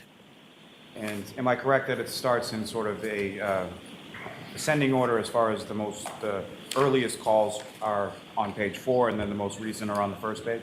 Yes. And the phone calls that you were testifying to about before, as far as talking to him on the way from the waterfall to residents at Fairview, did they appear in those? They do. May we approach briefly? Okay, may I have that? All right, that's enough of the past sidebars. We're going to go ahead and get back into our regularly scheduled program. But before I do, let me see.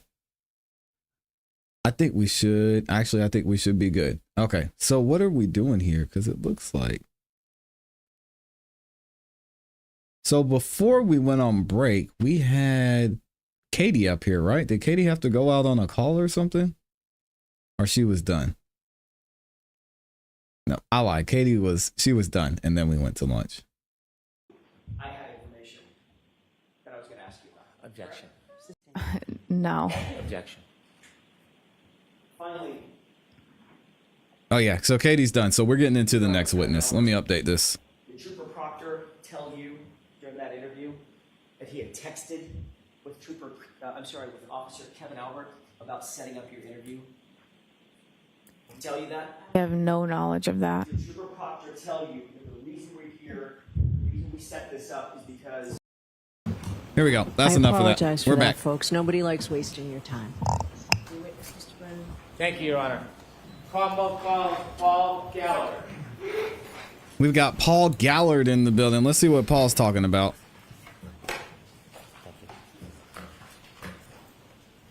Follow me, please.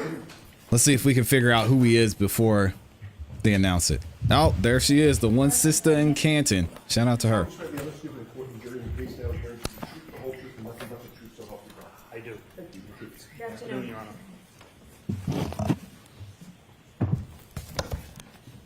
Oh, All right, Mr. Brennan, whenever you're ready. thank you. Sir, could you please introduce yourself to the jury? Yes, my name is Paul Gallagher. For the court Oh, reporter, would Gallagher. you mind spelling your last name? Gallagher. Mr. Gallagher, do you presently work? As a police officer, I'm retired. Oh, When did you retired police retire? officer. Okay. August 31st, 2024. March. When you retired, what department were you working for? Canton Department. Police Department. How many years had you worked for the Canton Police Department upon your retirement?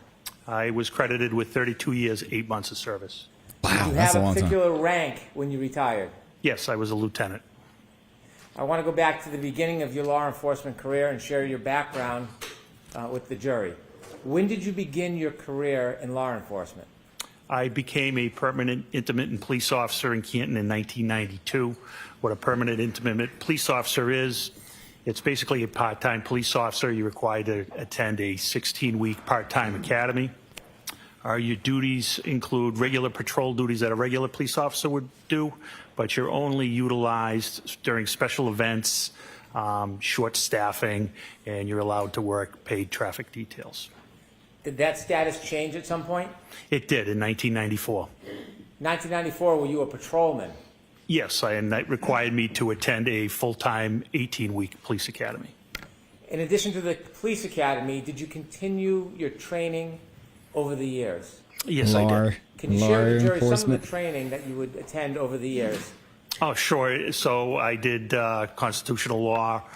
I did interview and interrogation, terrorism, international terrorism, domestic violence, buccal swabbing. You're doing what kind of swabbing? DEA basic narcotics course. And last duties were I did background checks, so I attended background training, and I did internal affairs. Before I talk a little bit more about your experience over the years and your progress through the Canton Police Department, I'd like you to share with us generally and briefly the structure of the Canton Police Department. The Canton Police Department, how big is it? How many officers are typically employed by Canton at the same time? We would like to have 45, but unfortunately, we're short-staffed at this time. Because of money, or no one wants to sign up? Ranks? There is. And what are they? They are patrol, sergeant, detective sergeant, lieutenant, deputy chief, and chief. Given the size of Canton, is it a small department or a typically large department for that size? I would say it's a medium-sized department. Is Canton, do you receive traffic from other areas nearby? We do. Is Boston part of the crossroad through Canton at times? It is. Route 138 runs from Boston, and it goes all the way down to the South Shore through Brockton, Taunton, etc. Other cities or towns nearby that bring traffic through Canton as far as law enforcement is concerned? They do, and other states. 95 runs through Canton as well and brings up traffic from Rhode Island. For a relatively small town, is Canton a busy police department given all the crossroads and intersections? It can be very busy at times. You mentioned in Canton that there are different ranks. You started as a patrol officer. Yes. Did that change at some point? It did. When? July of 2001, I became a detective. Did you have any particular or special training to become a detective? I started attending how to dust for fingerprints. My focus was narcotics. I had several narcotics classes. Did you engage in those type of investigations on behalf of Canton? I did.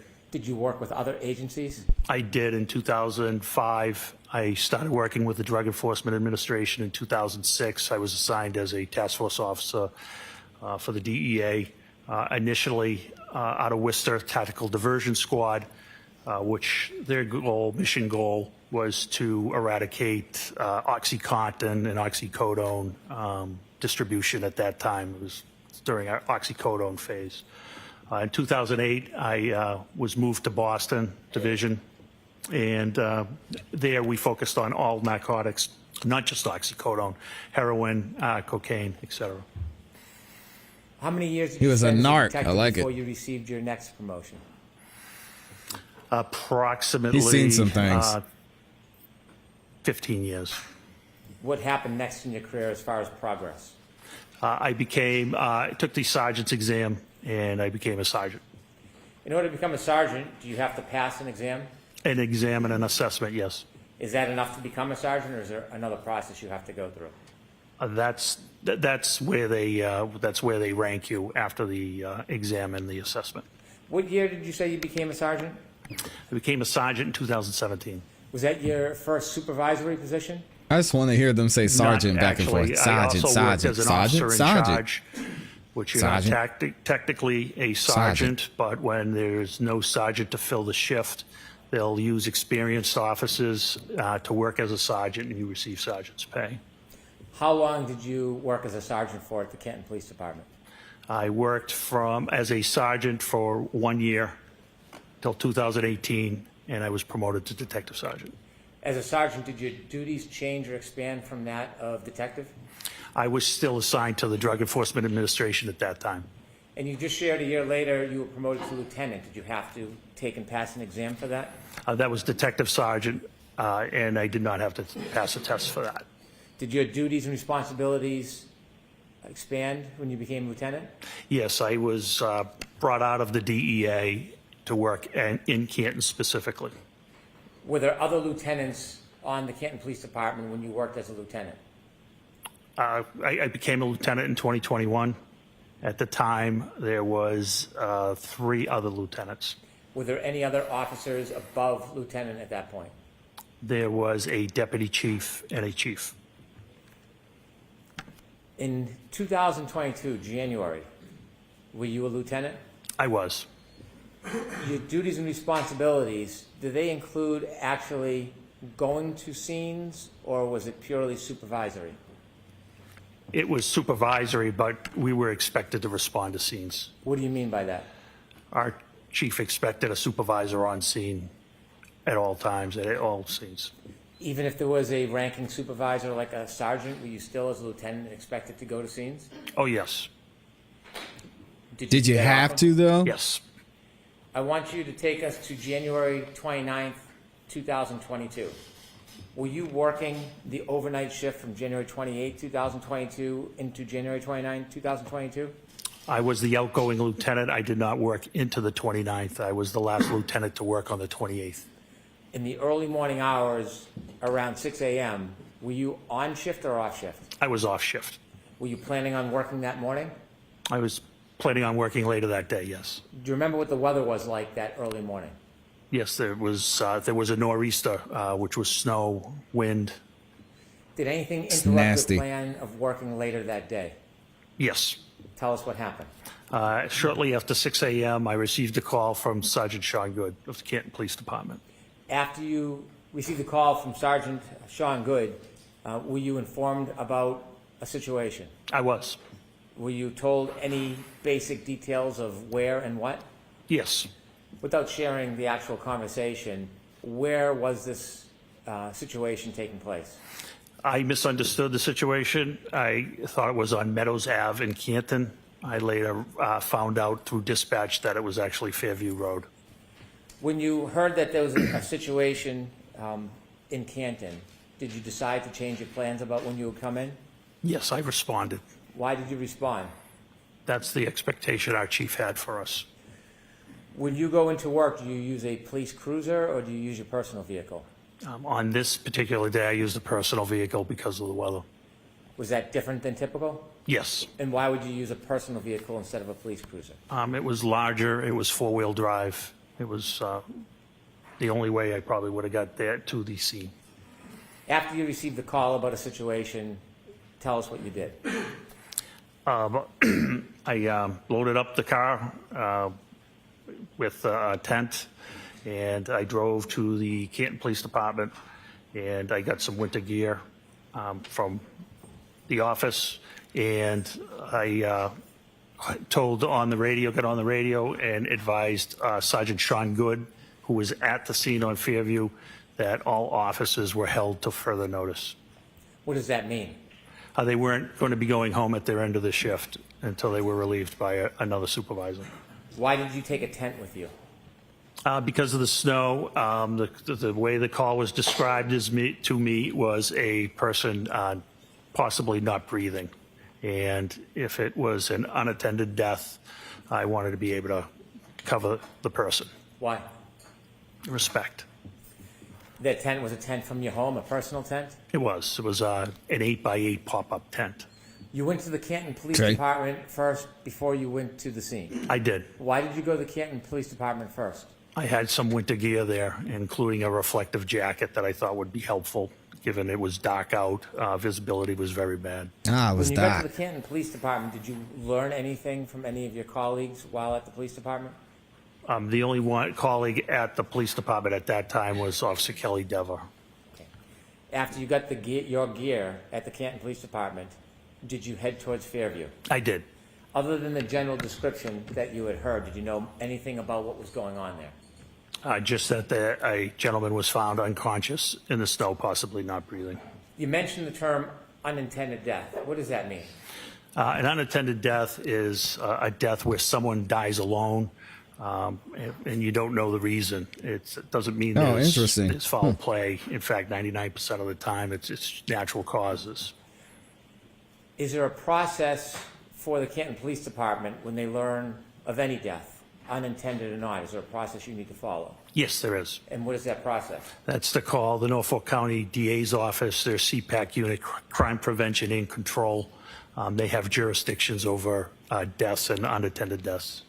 You mentioned a CPAC unit. What type of officers or law enforcement is the CPAC unit? It's manned by the Massachusetts State Police. Are you required by statute to contact CPAC or the Massachusetts State Police, even if it's an unintended death? Yes. Did you follow that process?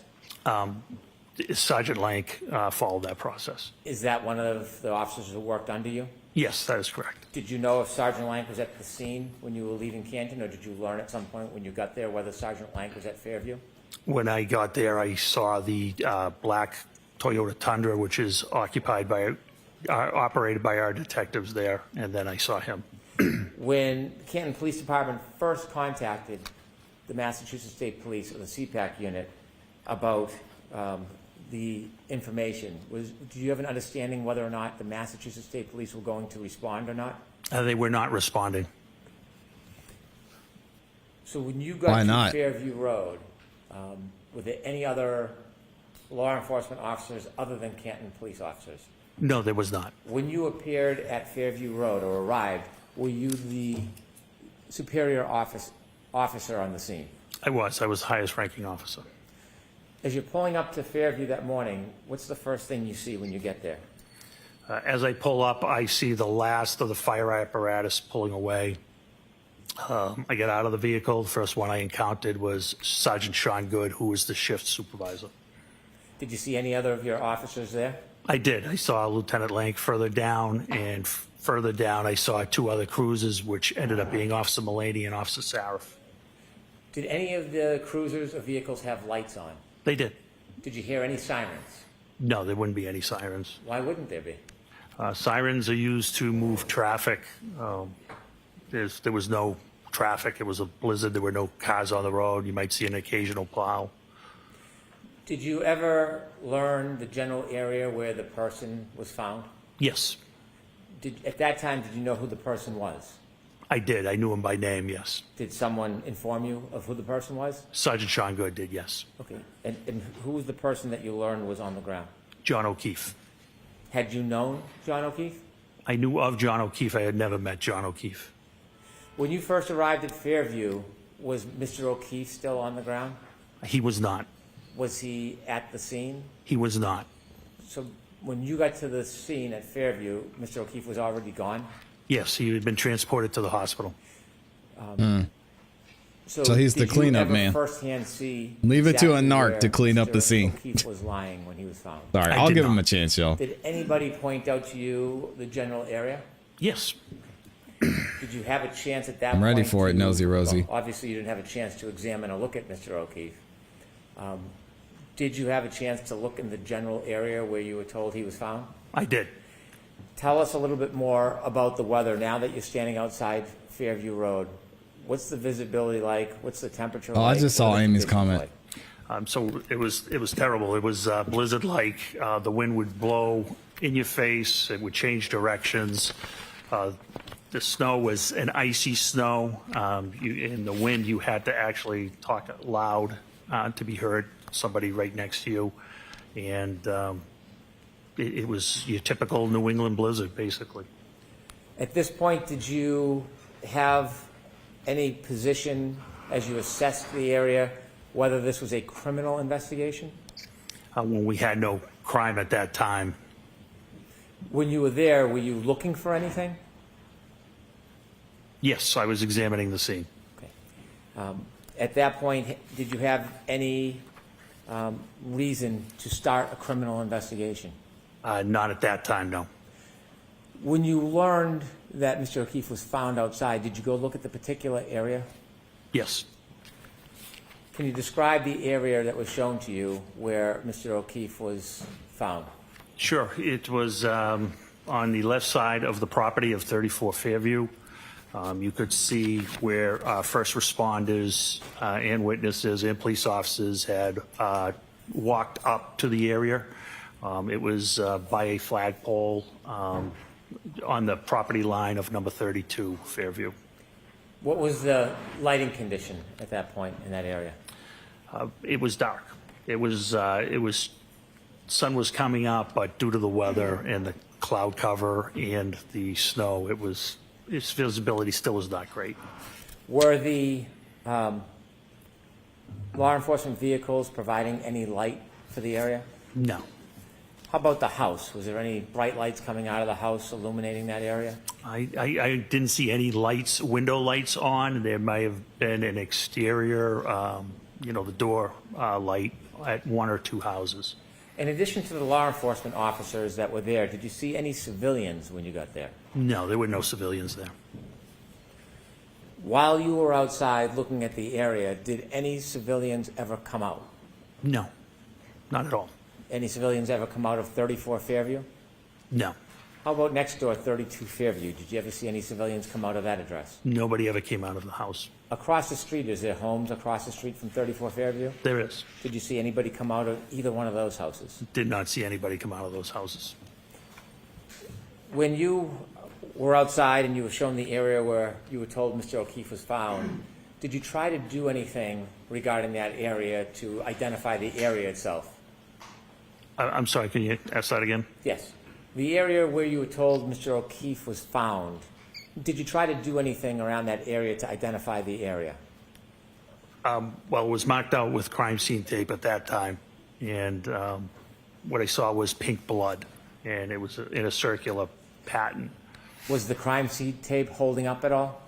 No, it was not. It was blowing wildly in the wind, and at one point, it was actually blowing in. It was triangular, and it was actually blowing into the crime scene. Was the tape helping at all? No, it was not. Was there any use putting a tent up at that point? No, there wasn't, not due to the high winds. Did you learn whether any of the officers had, at any point before you got there, gone into Fairview Road? Yes.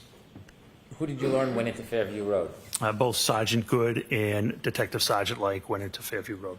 Did you know how long they were inside for? Oh, did you know that? I did not. At that point, did you go and speak to anybody in any of the nearby homes? I did not. When you were at this scene and you saw what was happening in the weather, did you make a decision to do anything? Yes. What did you decide you were going to do?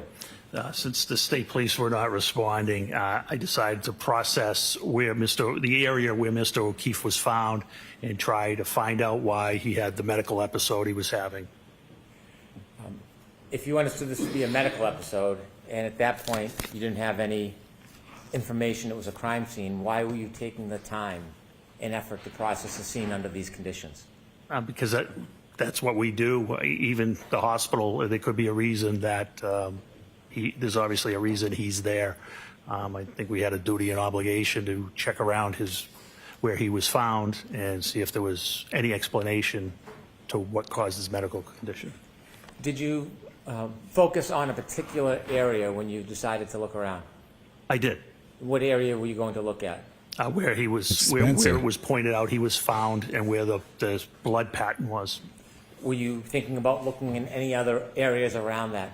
Not at that time. Why not? We didn't have any reason to. We only had the area where he was found. And at that point, did you have any idea what caused his injuries? We had none. At this point, when you were pointed or you're looking at the area where Mr. O'Keefe was found, was the area getting covered up at all? Yes, it was. With what? Snow. How quickly? Very quickly. I believe it was forecasted to come down to 1 to 2 inches an hour, if I recall. Did you have any idea how hard the ground was at that point? It was frozen. No, did you have any idea? It was frozen. Objection. I'll allow it. How deep was the snow covering that frozen ground? Approximately 4 inches at that time. When you wanted to look around the area, did you consider using a rake or a shovel? I did. And did you? I did not. Why didn't you use a shovel at that point? I was afraid I would miss something or possibly break something. What could you break with a shovel? Anything, glass or anything of that nature. Yeah, I don't know about that one. What was your decision about how you would search that area? What did you want to see? I wanted to see anything that was possible, whether it was any type of weapon or any type of medical bottle or any reason that he could have come to where he was. Did you think of a way that you could look below the top of the snow without unresting the scene? Yes, I did. And what did you conclude? Because of the blood, the pink spots I thought might be blood, I thought a leaf blower would be the best method because I have seen it used and to remove light layers of snow, and it can be controlled. And after Really? having seen that before, Okay. and making that Hey, decision, y'all would know better than what me. was the benefit of a leaf blower over a shovel? I wasn't going to miss anything with a leaf blower, much better control. In control, tell us what your intention, what was your hope with the leaf blower? To clear the area, controlled, slowly, so any potential evidence of what happened to Mr. O'Keefe wouldn't be lost. Did you have a leaf blower with you? Did not. So what did you do? Sergeant Good volunteered to go get a leaf blower. Did you remain at the scene? I did. And during this time, you still have no information that it's a crime scene? We had no information on a crime at that time. Did Sergeant Good come back with the leaf blower? He did. Did you try to get any other items to help you? Can you just ask him what happened? Dang, not that I man. recall. Okay. These questions are When crazy. Sergeant Good came back with the leaf blower, did you use it? I did. Was it successful? Very. Tell us what you did. I started with low speed and began whisking away the snow. And then I saw how it was uncovering those pink spots were becoming brighter red. So I verified it was frozen or coagulated blood at that That's time. exactly what he was doing, Slim Light. And so out of the abundance of caution, I decided that that was something we may want to collect. Why did you want to collect that? Just out of abundance of caution, DNA. I expected it to be John's DNA. And I wasn't going to get a second chance at it. It was either collect it or never have it. Were you making quick decisions under these circumstances? Yes. Did you ask somebody to get a container to put the coagulated blood in? I ended up getting the containers. Where did you get them from? I got them from Lieutenant Gallagher, who lived in the neighborhood. Did Lieutenant Gallagher ever come over to the scene? He did not. Did he work for the Canton Police Department? He did. Why didn't he come over to the scene with you? Because he originally thought the scene was at 32. Did you ask him to come over to the scene to help you? No. Did you expect him to come over to help you? No. Did you prefer he not? Correct. So when you get the containers, were they plastic cups? Yes, they were red Solo cups. Red Solo cup? Red Solo cups? They were Sorry, plastic. They weren't going to leak. Let's have a party. They weren't going to get soggy. They were large. I needed a small Soggy, sample. large. My thought was because it was frozen or coagulated, that we could collect it, transport it, and transfer it to the crime lab, who could extract the DNA however they saw best fit. Do sometimes the crime lab test evidence and sometimes not? Of course, yes. Is that your decision? No. You were telling us about the leaf blower. Does it serve to excavate the area? It did. Did you begin that process? I did. And when you did that, did you try to memorialize? Is that normal procedure? Yes, I did. How did you do that? I had Sergeant Good videotape it. Why did you have Sergeant Good memorialize your efforts to excavate the area? I thought someone may wonder why I decided to use a leaf blower, so I wanted to demonstrate its effectiveness. I'm going to move to introduce 2 videos that council has. No, videos. Oh boy.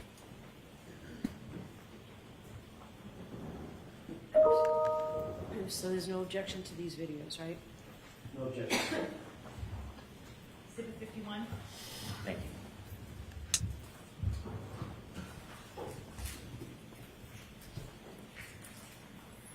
With the court's permission, can I show the jury the videos? Yes. Ms. Gilman, can we show number 1, please?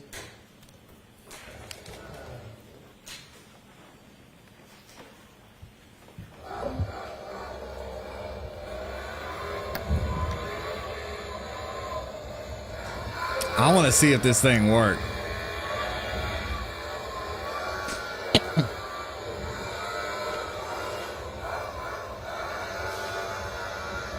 It's actually working. That's insane.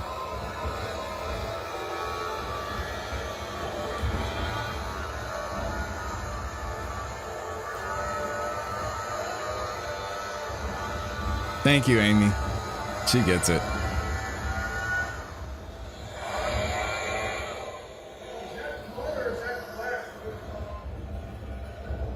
Is that blood or glass?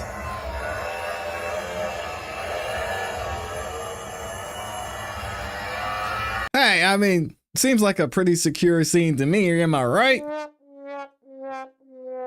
But it wasn't ruled a crime scene, right? So that's the whole point. They're saying it wasn't a crime scene, so this is wild. Jeez. This is crazy. Come and stop at the end of the video so it's a still frame. That's good right there. Or there, whatever. Sir, who's the person holding the leaf blower? That is me. Did the leaf blower work as you had hoped? It was great. You see other footprints around that area. Correct. Do you know how those footprints got there? Some of them were from first responders. Some of them were for witnesses. The ones up top by the flagpole were for when the officers put out the crime scene tape. Did officers try to wrap the crime scene tape around the flagpole? They did wrap it around the flagpole, yes. I see. And from that vantage point, could you see the side and front yard?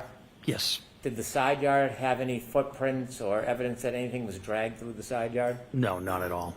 How about the front yard? Did the front yard have any evidence that anybody had walked across it or dragged anything across it? It had one set of prints from Sergeant Lang. Other than Sergeant Lang's footprints across the front yard, was there any other impediment? No, not that I saw.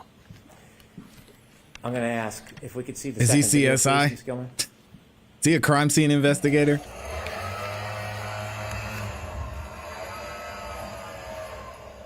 Could you stop there, please? You see the end of the leaf blower? I do. Oh, this is Object insane. just below it at like 7 o'clock. Do you see that? I do. Did you discover something in that area? We did. What did you discover? It's a cocktail glass. Was it, did it have any damage to it? It did. Describe that for us. Where'd you get the It glass was from? broken on the top. Could you continue the video, please, Ms. Gilman?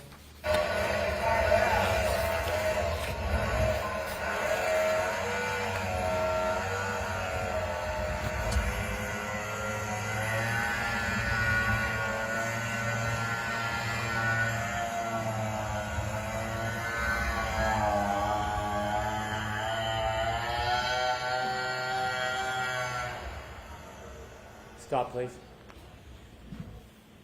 There's some red spots. Is that what you identified as coagulated blood? That is. Below some of those spots and to the left, there's an area that's not white. It's brownish. Do you know what that is? That's, I believe, just bare ground. If we could finish the video, please.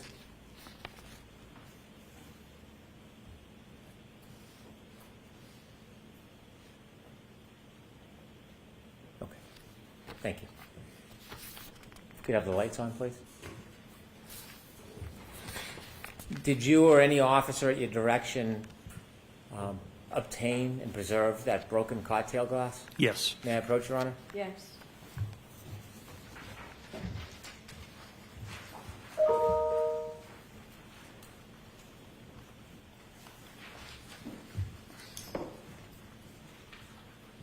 So I'm showing you two photographs. The first photograph, do you recognize what's in that photograph? I do. What is it? It's a after we exposed the broken, I exposed the broken glass. Is the broken glass depicted in that photograph? Yeah, it is. Is that similar or substantially the same way it appeared to you that morning? That's exactly how it appeared. Yes. Do you know if that photograph was taken as a still image of the video or not? I do not. Okay. Second photograph, can you take a look at that? That's a close-up of the cocktail glass. Of the same photo? It is. Yes. I'd move these two photographs into evidence, please. Okay, do you want to be 52 and 52A? Please, Your Honor. It's 52 and 52A. Lieutenant, what was done with that cocktail glass? It was bagged and seized as evidence. Was it brought anywhere that morning? It was brought back to Canton Police Headquarters. What happens when it gets back to Canton Police Headquarters? It gets logged into evidence, and it's assigned an evidence number. The officer types in a description of the item. In this case, it was a broken cocktail glass or broken glass. And once he hits the space bar, it automatically generates a property number for it. And I believe in this case, it was 22-18-PR, which means 22 is the year, 2022.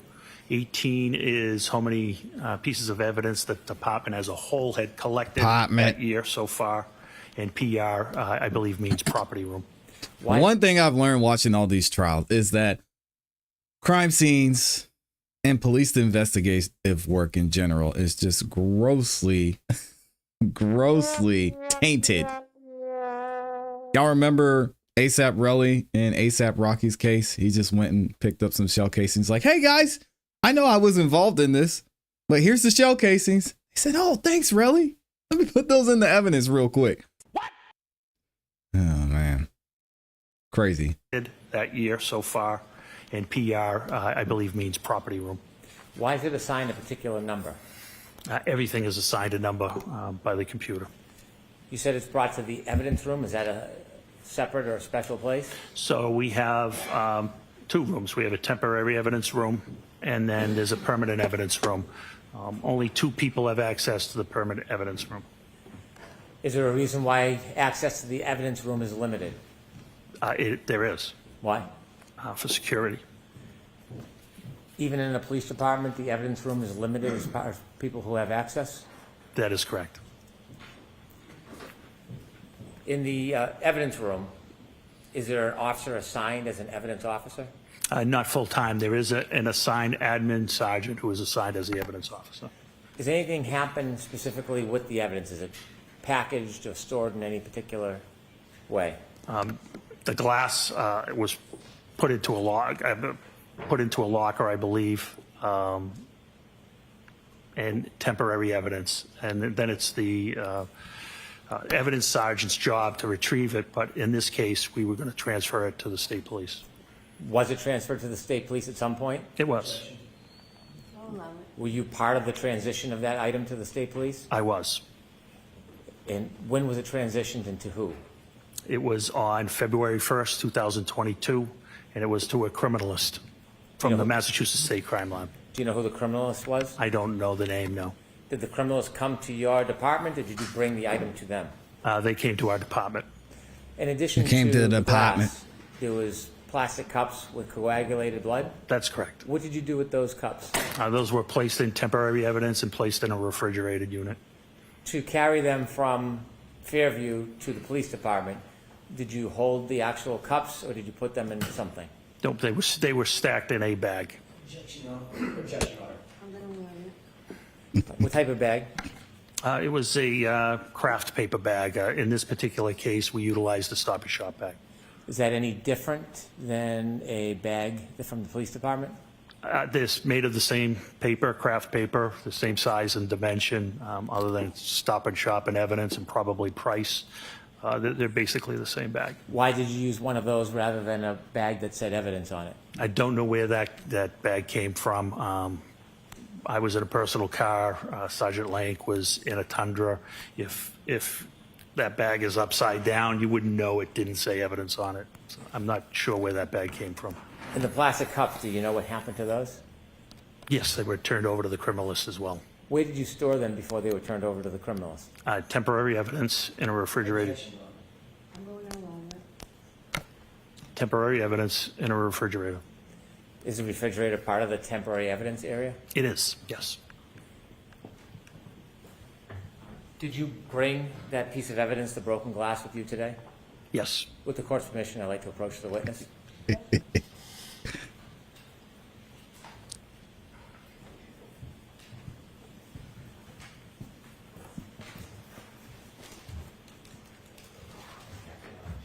Not the red Solo Cup defense. Handing you a box, gloves, and some scissors. Let me ask you about that box. It has red tape on it. Why? Am I the only one that It's feels a weird when they secure open and evidence transfer boxes? of custody.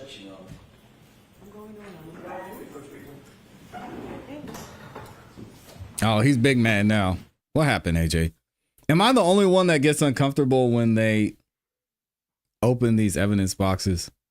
It's just it always feels strange. All right, let's skip ahead. Oh, they're approaching for a minute. Let me see what y'all are saying in here. Shout out to the gang. I know that was out of bounds. I apologize. Y'all shouldn't have to see that. I always feel weird. I know. I was out of bounds. Before you opened the box, sorry.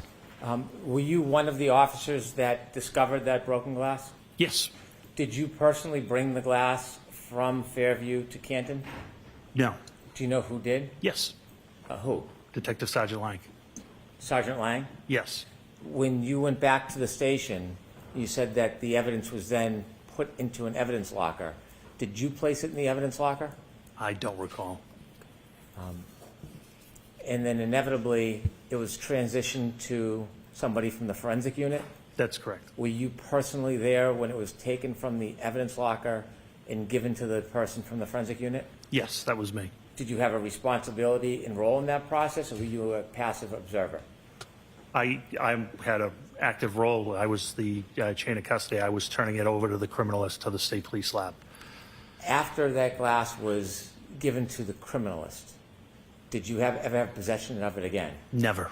Did you ever package it or touch it again in any way? No, never. Did you ever process it in any way? No. Did you put it in that box and tape it up yourself? No. Okay, I'm going to now ask you to open the box, please.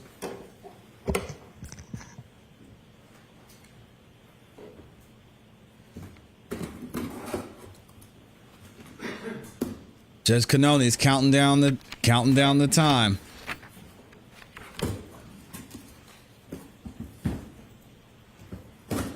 About ready to get out of here.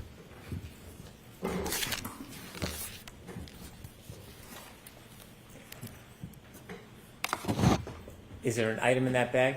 There is. Would you please open the bag and show us what's in that bag?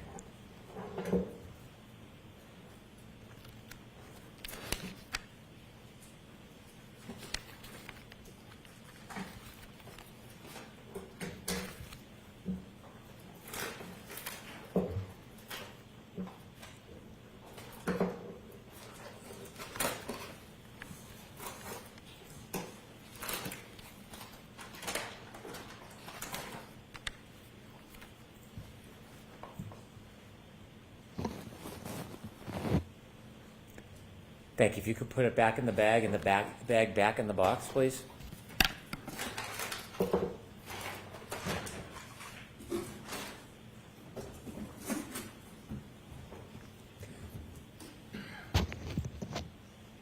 Lieutenant Gallagher, does that appear to be the same item that you found in the area where John O'Keefe was at Fairview that morning?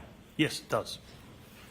I'd like to have the box and the item marked for identification, please. Okay.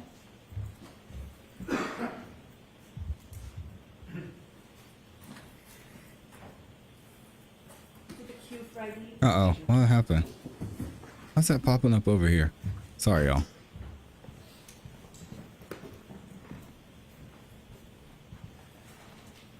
When you were looking around the area that was pointed out to you as where John O'Keefe was found, did you expand across the front lawn into the street during your search? No, we didn't, with the exception of uncovering the 6-foot asphalt berm. Did you say 6 foot or is it? Excuse me, 6-inch. What's a berm? It's basically a curbing, but it's made of asphalt. It's curved. You probably have seen it. It's asphalt. It's curved. It separates the street from property line. Why did you clear that piece? Wanted to see. We were trying to find out why John was having a medical issue, and we didn't know if he could have tripped over a curbing or what turned out to be an asphalt berm and possibly hit his head. After you made efforts to look in that area, did you return to the Canton Police Department? I did. About what time? It was shortly after 8 a.m.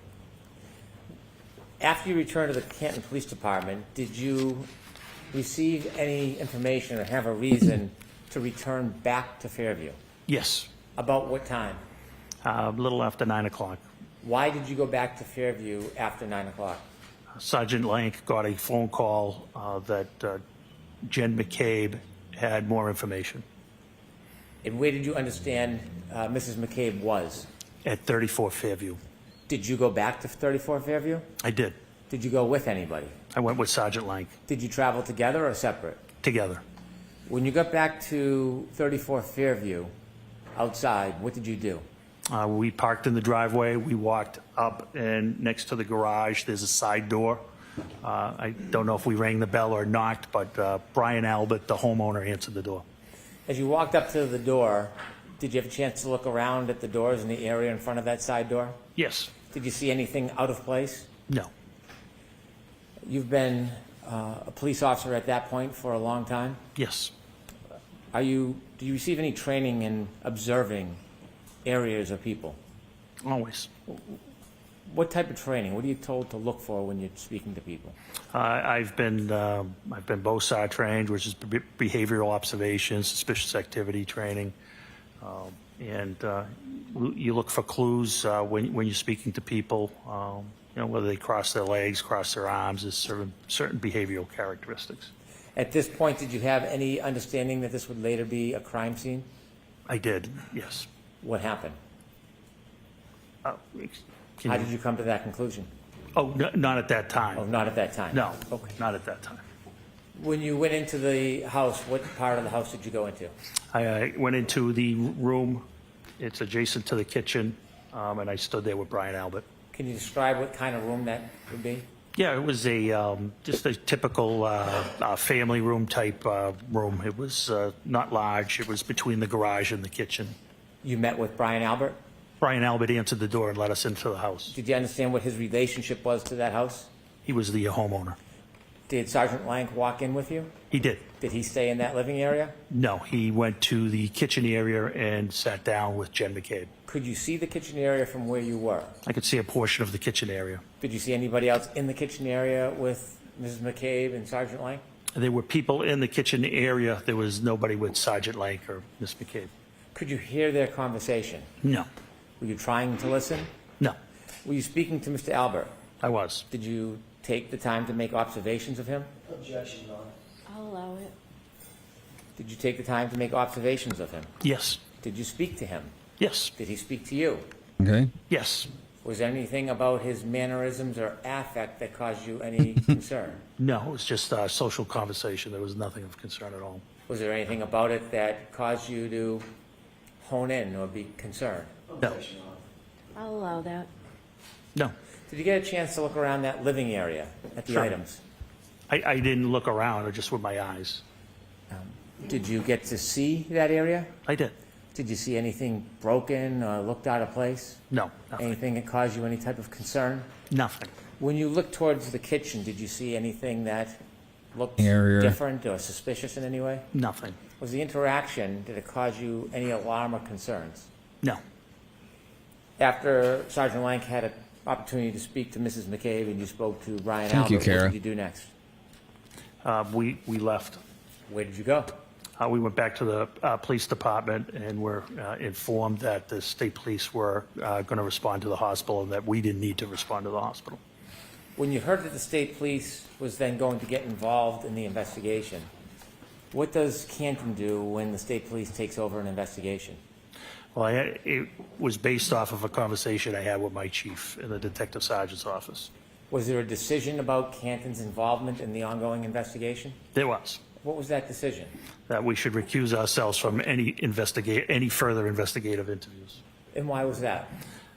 Because our best detective, his name was Kevin Albert, and he was the brother of the homeowner, and I didn't want any potential bias, whether unconscious or subjective, to be perceived by the O'Keefe's, by the O'Keefe family. So when the state police got involved and you had the conversation with the chief, was that the end of your efforts towards this? It was the end of our efforts until, I helped facilitate during the search warrant on February 1st. And so at some point, was the defendant's Lexus brought to the Canton Police Department? It was. Was it put in a particular area at the Canton Police Department? It was. What area? The Sally Port. What's a Sally Port? Sally Port is where, when we have an arrest, we bring our prisoners in. It's basically a extra large garage. It has 4 doors. They're numbered 1, 2, 3, and 4. We typically go in door 4 and pull towards door 3.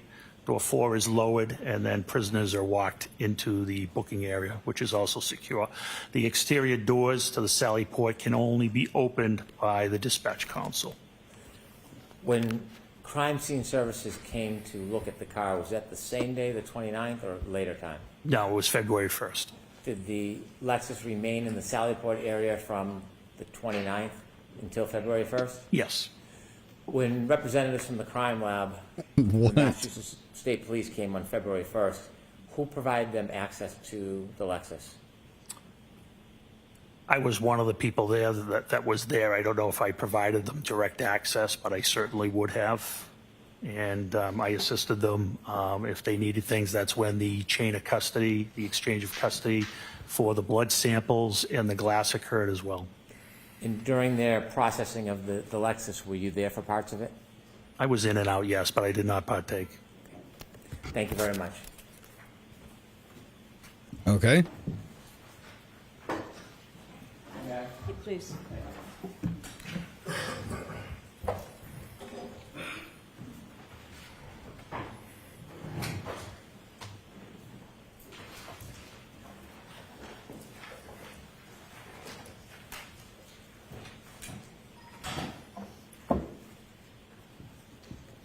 AJ, Mr. Timeline is back at it. Here we go. Mr. Jackson, is this video up there yours, or is it the Commonwealth? It's not mine. Or is it? All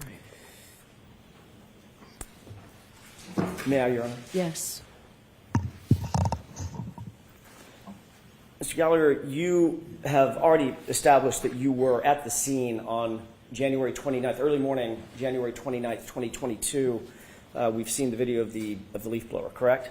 That is correct. So you were integral to at least an initial search of the scene, which recovered the drinking glass that you've shown us, as well as some of the blood byproduct that you've talked about? That's correct, yes. Okay. You were the ranking person on scene. You've already described that. Yes, that is correct. There were also several other officers from Canton PD who were there with you. Yes, there was 4 other officers, yes. Can you just name those other officers? Yeah, Detective Sergeant Lank, L-A-N-K, Detective Sergeant Good, G-O-O-D-E, Officer Mullaney, M-U-L-L-A-N-E-Y, and Officer Saraf, S-A-R-A-F. Okay. When you initially, let me back up and ask a different question. Given the fact that you were the ranking officer, the way that it works in a police department is everybody sort of reports up the chain of command, correct? That is correct, yes. So they would have all reported up to you in some particular. That's correct. And then, of course, you report to I think you're the deputy chief, and then the deputy chief reports on up to the chief, correct? That is correct. You were involved in not only the exposing of some of that blood byproduct, but also exposing the glass with the leaf blower, correct? That is correct. You were responsible for utilizing certain equipment. You chose a leaf blower at the time, correct? I did, yes. There was also, I'm guessing, there was also some use of your hands and or the gloved hands with some others to recover some of the items. Yeah, I didn't use my hands. How did you get the glass into a bag? That was Detective Sergeant Lank. Somebody had to pick it up, right? Correct. That's what I mean. The use of hands to manipulate some of the evidence, correct? Yeah, I apologize. I didn't understand that question. That's okay. I thought you were speaking about me. It's probably my fault, not yours. Nope, that's okay. There was also some plastic cups that we've talked about. We'll talk more about those in a second. Those were utilized as well, correct? They were, yes. And you were responsible for the use of those as well? Yes, it was my decision, yes. In terms of the search of the scene, the recovery of evidence, the recovery of biological material, the use of tools to recover those biological materials, all of that rested at least ultimately at the scene on your shoulders, correct? Yes, it did. Isn't it true that you weren't interviewed in this case with regard to anything having to do with this case until April 3rd, 2024, correct? Yes, we can call it an interview. It's when I met with the prosecutor, yes. And that was about 2.5 years, nearly 2.5 years after a long this incident, time, correct? Yes, that's correct. Michael Proctor, you know that name? I do. Who is Michael Proctor? He was one of the troopers assigned to investigate the the case. disgraced As a matter of fact, he was the trooper. lead investigator for the case, correct? I Isn't don't that what know they call him? If he was lead or trooper mechanic, I don't know. As you sit here, you don't know that Michael Proctor was the lead case agent for... I know he was one of them, yes. Okay. Do you know that he was the lead investigator assigned to the case? I don't. I had nothing to do with the DA's office. Right. I know you didn't have I anything... don't know how they assign their cases, counsel. I don't know what you want me to say. I can't say what I don't know. Mr. Gallagher, I'm not asking you She's to. like, I'm just that's not asking true. if... I do not. I did not know he was lead. I know he was one of the leads. Okay. I believe they They need to put the do it in a tandem, camera on I'm not sure. Okay. Karen more He often. may have had a partner, correct? That is correct, yes. But it's not unusual to have a lead case agent, the person who's responsible for most of the search warrant writing and the memorialization of documentation of evidence collection and the movement of evidence and booking into evidence, things like that. That is correct, but I don't know anything about who wrote their affidavits or who logged their evidence in. I wouldn't know that. Moving on. You're also familiar with Yuri Buchanan, correct? I know who he is. You're also familiar with Lieutenant Tully.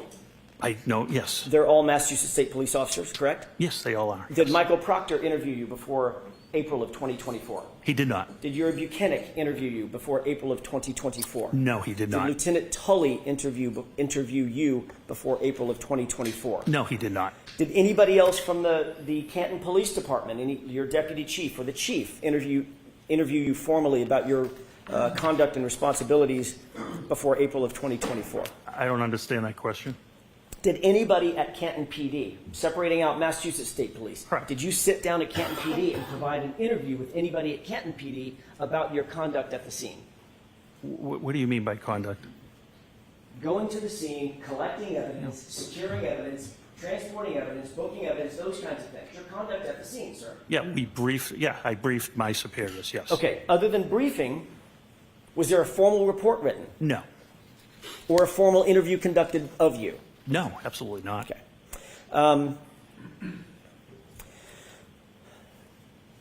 Tell us when you wrote your report about what happened at the scene, memorializing what you did at the scene. I didn't. You didn't write a report? About the scene that day at the scene? Correct, about this investigation. I only did the metadata report. I did not write a report at the scene. You never, in fact, the fact is you never wrote any report about what happened at the scene, correct? Correct. You didn't memorialize that in any formal way on Canton PD letterhead to describe what you did and how you did it at the scene? No.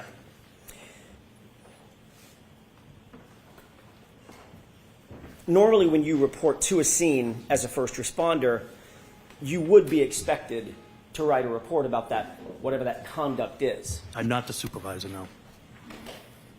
What if you're the ranking person at a scene that ultimately turns into a homicide scene? Well, we don't know it's a homicide scene at this time. We don't even know it's this. They thought it was an accident. My responsibilities are to make sure reports are written, not to necessarily write the reports myself. I'm the supervisor. It's Although- my job to make sure reports are written, evidence is logged, those types of things. Under ordinary circumstances, you would respond to a scene as a supervisor, and you would oversee what other people are doing, what your That's subordinate- correct. Can I finish? Sure. I don't want to talk over each other. I apologize.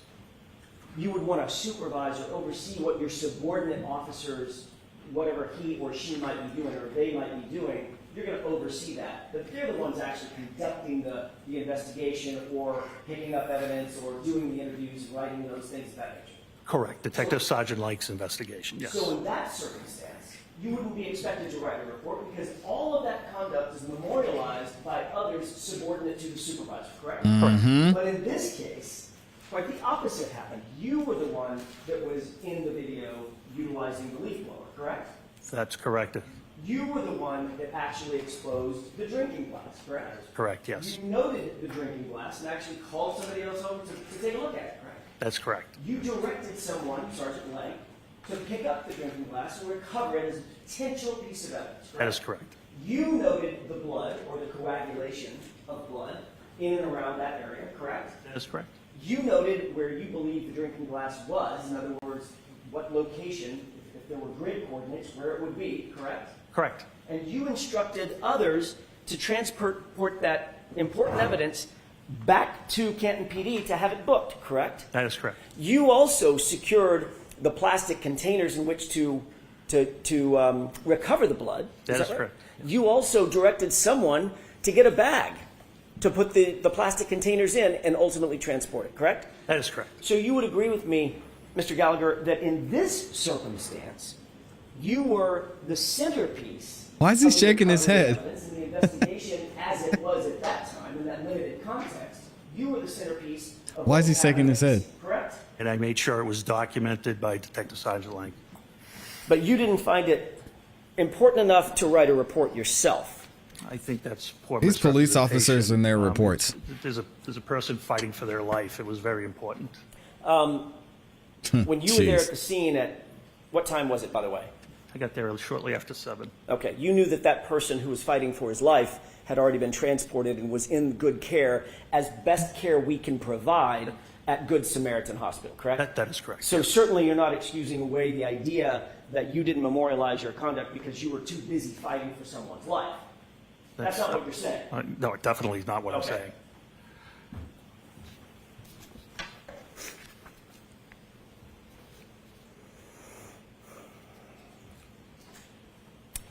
Obviously, reporting to a scene and supervising a scene is one thing, but actually gathering evidence is a whole next level. You would agree That's why with we that? have CSI. Because, just to put a fine point on it, responding to a scene as a supervisor, you want to make sure everybody's doing their duty, but the officer or officers who, for instance, uncover, let's say it's a knife or a gun or some weapon or something like that, actually documenting and picking up that evidence and handling it in an appropriate way, that is all highly, highly technical. It's very important to get it right and memorialize it all, correct? That is correct.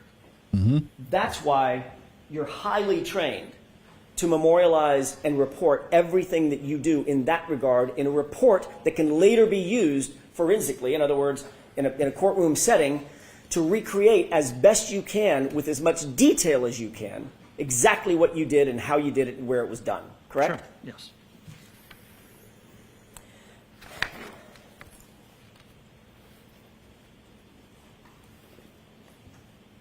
Officer Lank wrote a report in this case. Sure. Did Officer Mullaney? I believe he did, yes. Did Officer Seraph? Yes. Officer Good? Sergeant Yes. Good? Yes. But you did not? I did not. Oh boy.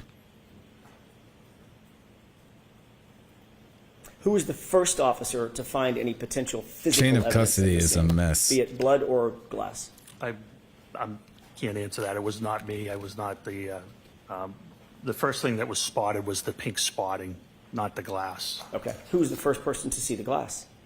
I think it was myself as I uncovered it with the leaf blower. One of the important things that we've talked about, Mr. Gallagher, is documenting the details of evidence recovery, not just the fact that something was recovered, correct? That's correct. So you'd want to know what time of day it was recovered, correct? Sure. You'd want to know who was there and who was around when it was recovered, correct? Yes. You'd want to know what the item is, the condition of the item, right? Yes. You'd also want to know exactly where it's recovered, correct? Where? Yes. In other words, as best you can to pinpoint the exact location where an item was found. That could play a huge role in any investigation, be it criminal or otherwise. It could. It could.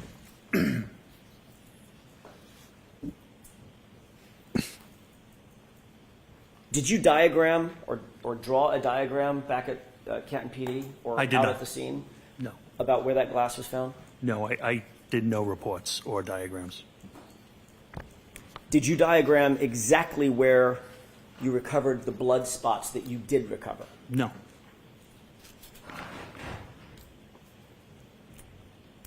Did you at least, if you did write a report, did you at least take notes on a pad about what you were doing? Yeah, conditions weren't What? pretty hard to take notes at that time, but I did not take notes, no. Oh my gosh.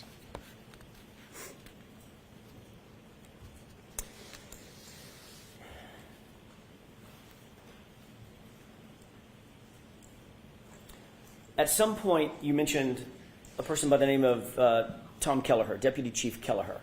That's correct. Who is Deputy Chief Kelleher? He's the deputy chief of Canton Police. He was active on active duty at the time? When I say active duty, I don't mean that morning, that hour. I mean just generally. Yes, he was a lieutenant at that time. He was someone to whom, as a matter of fact, probably the only person to whom at Canton PD you actually reported, correct? Up the chain of command. He was the only person to whom you reported up the chain of command, meaning he was your direct report. He was in charge of detectives at that time. And then, of course, the chief would be above him, correct? Deputy chief and chief. Okay. When you responded to the scene, Deputy Chief Kelleher did not come out of his house and take over the investigation, correct? Correct. That was yours to detail. That is correct. At least while you were there. That's correct.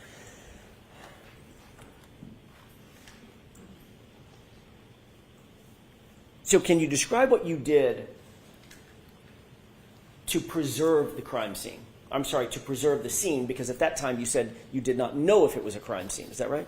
That's correct. What did you do in terms of actually preserving the scene for later investigation? What steps did you take? For later, can you explain later investigation? So, let me. If there's take a step death, back. you have to investigate. Have you been trained to preserve scenes?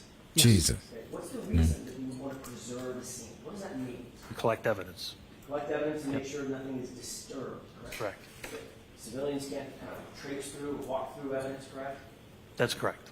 You've heard the phrase forensically, evidence in, evidence out. Someone traipses through a crime scene, you bring Correct. evidence with you, and you take it back out, it's on your shoes or on your feet or your breath or your saliva, whatever it might be. Very familiar with that, yes.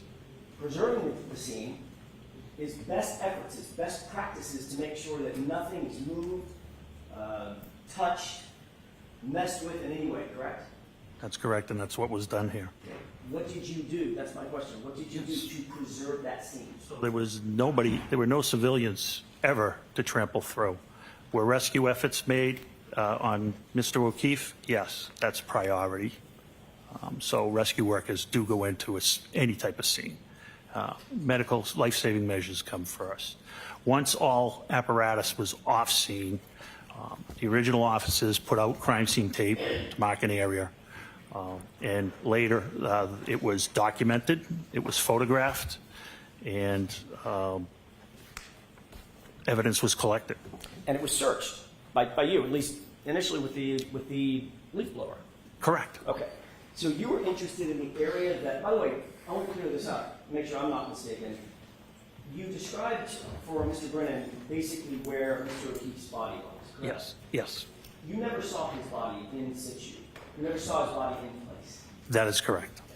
You were told by Sergeant Lank generally where his body was, correct? Yes, and Sergeant Lank actually never saw Mr. O'Keefe either. That's my next question. Okay, Sergeant Lank- and Mr. Good, and Sergeant Good as well. Right. Sergeant Lank never saw John O'Keefe actually in place, correct? That is correct. So you're receiving information from Sergeant Lank that he did not have personal knowledge of, and then you're providing that information later to crime scene investigators who are trying to establish a diagram or some sort of a chart about where that evidence was, where the drinking glass was, where his body was, correct? No, I never spoke to anybody in that manner about that. Didn't you ultimately go out to the scene along with others at Massachusetts State Police when they had a drone overhead? No, you're mistaken. I can clarify it for you if you wish. Sure. So on February 1st, after the execution of the warrant, they wanted to go down to the scene. It was Trooper Proctor and somebody from the CARS team, I'm not sure of the name. Once they got down there, I did show them where I was shown John O'Keefe was. They did want to put up a drone, but they could not do it because they were too close to Norwood Airport and because of FAA regulations. Okay. And that was the last of my involvement with that. I hope that clarifies things for you. Forget the drone. I'm interested in the first part, which was you accompanied Trooper Proctor to the scene, correct? Correct. There were other members of CARS, C-A-R-S. I think there was one What's crash CARS? accident reconstruction section, I'm assuming. Okay, so it's there you go. A member of MSP who does forensic diagrams, correct? I would say. I don't know if they do diagrams. I don't know what they do. Or reconstruction of some sort. Sure, reconstruction of some sort. So you were there to help provide information about where Mr. O'Keefe's body was found, correct? And be a Canton police officer present in case any neighbors had come out. So you were there to help provide information about, or at least you did provide information to them about where Mr. O'Keefe's body was found. Oh, sure, yes. Except you didn't see Mr. O'Keefe's body, did you? No, I did not. So that was a guess on your part. It was what I was shown. It's the information I had. Yeah, it was the information you were told by Sergeant Lang, correct? Yes. Who also didn't see John O'Keefe in place on the ground at 34 Ferry, correct? That is correct, yes. So his would be a guess also, correct? Well, we're going backwards. So he was told by Sergeant Good and et cetera. So it was information passed along, which is what police officers do. Right. But the police officer that was out there at the scene, who was helping the reconstructionist establish the formal report, and the CARS report was an officer who not only didn't see where John O'Keefe's body was, you got information about where John's body was from someone who didn't see it either. Correct? Can we at least agree on that? You have to go back to the beginning. I didn't understand the beginning of that question. Sure, It was very I'll try long. again. The point is, Mr. Thank you, Gallagher, AJ. Get on the mic, man. you Dang. happen to be tapped as the person who is going to assist the CARS folks, the MSP, in creating their CARS, ultimately their CARS report. No.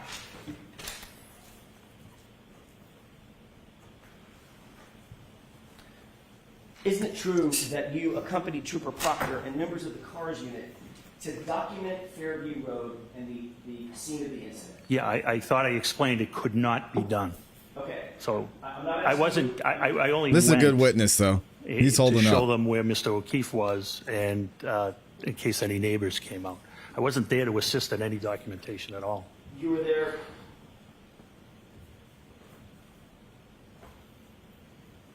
You know who Brian Tully is? I do. Have you reviewed Brian Tully's report? I have not. You showed me one section of it. Is it true that what you actually told Brian Tully is that you went with Trooper Proctor, and you're already shaking your head now. I haven't even finished the question. No. I got that part wrong? You accompanied Trooper Proctor? No, what's wrong is I was interviewed by Lieutenant Tully. That was a meeting I had with Prosecutor Lally. Okay. Trooper Tully was present. Trooper Tully never asked me any question. I don't recall Trooper Tully ever asking me a question, sir. So let me be a little bit more defined. So in Trooper Tully's report, where he reports what you said, you were actually talking to Adam Lally, my colleague sitting up in front. Correct. Okay. So now we've got that cleared up. Let me ask you again. Did you say in front of Trooper Tully that you accompanied Trooper Proctor and members of the CARS unit to document Fairview Road? Meeting, they were documenting Fairview Road. It's not clear. The report's not clear. They were going to document Fairview Road, not me. So you just said something that I want to follow up on.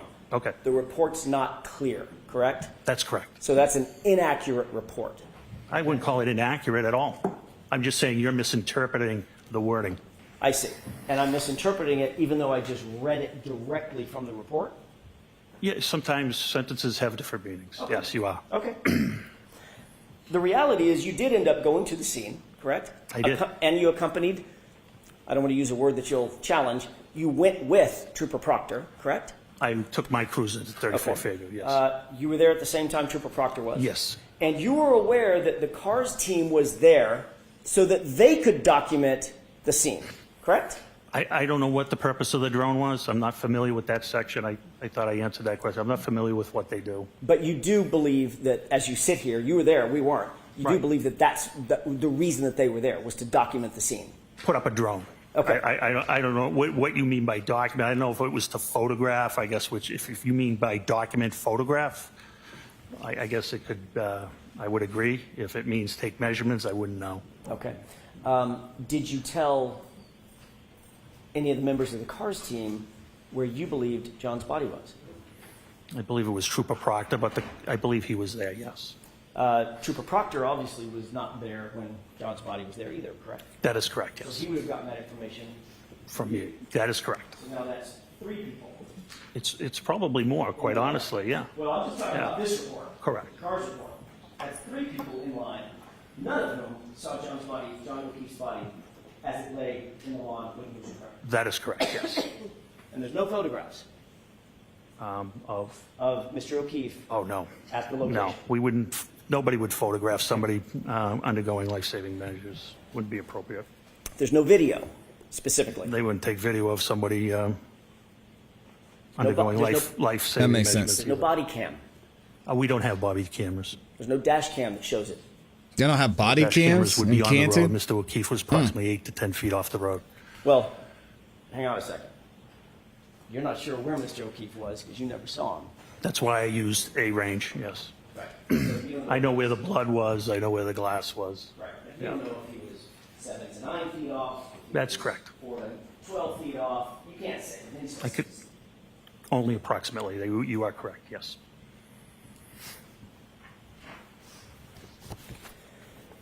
No boy. You did meet with Officer Seraph.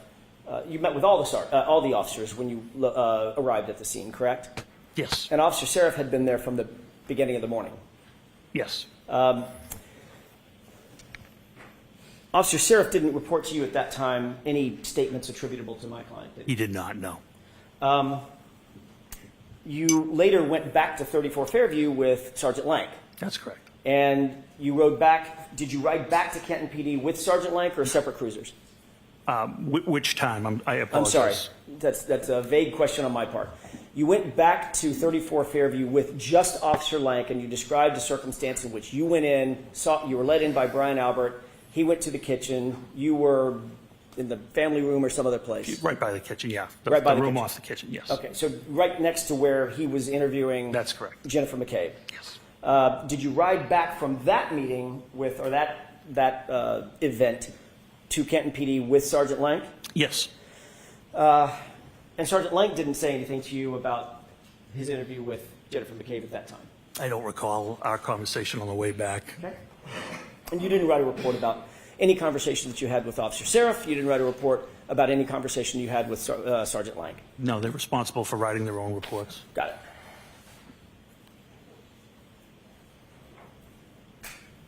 You did say that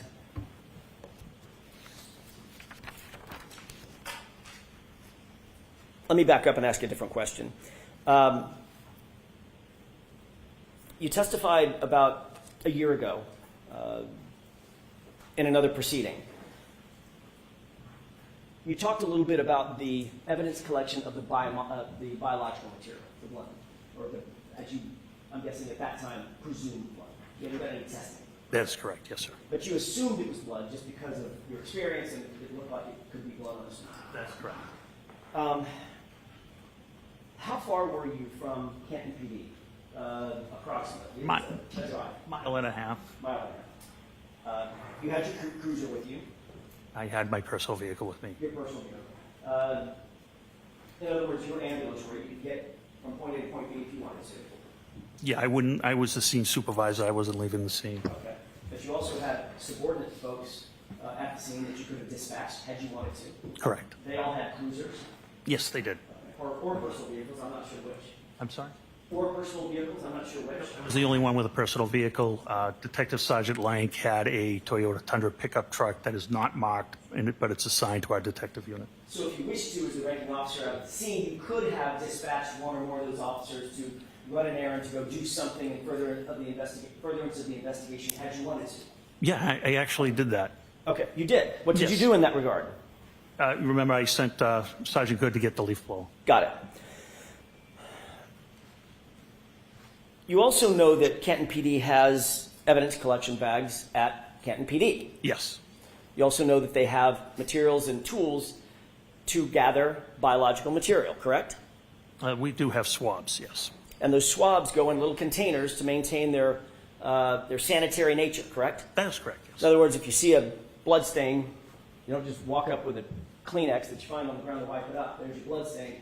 There's a process for gathering that type of evidence, correct? Sure. If you're looking for DNA, you can use a bloody Kleenex, to your point.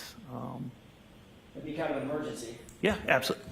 My point exactly. But if you're a mile from the Canton PD, Yeah. you could have gone back and gotten a swab. Could have. But you didn't. Didn't want to because of the weather, because you just said because it's an emergency, and we thought it was an emergency there. I mean, the storm was coming down terribly, and I believe if we didn't collect that biological matter, we weren't going to get that biological matter. But Canton PD was a mile and a half away, 4 or 5 minutes. In a blizzard. Still, in a blizzard, I feel like it's 3 minutes in good weather, probably 4, 5, 6 minutes in a blizzard, correct? I'm not sure. So let's call it 12, 15 minutes.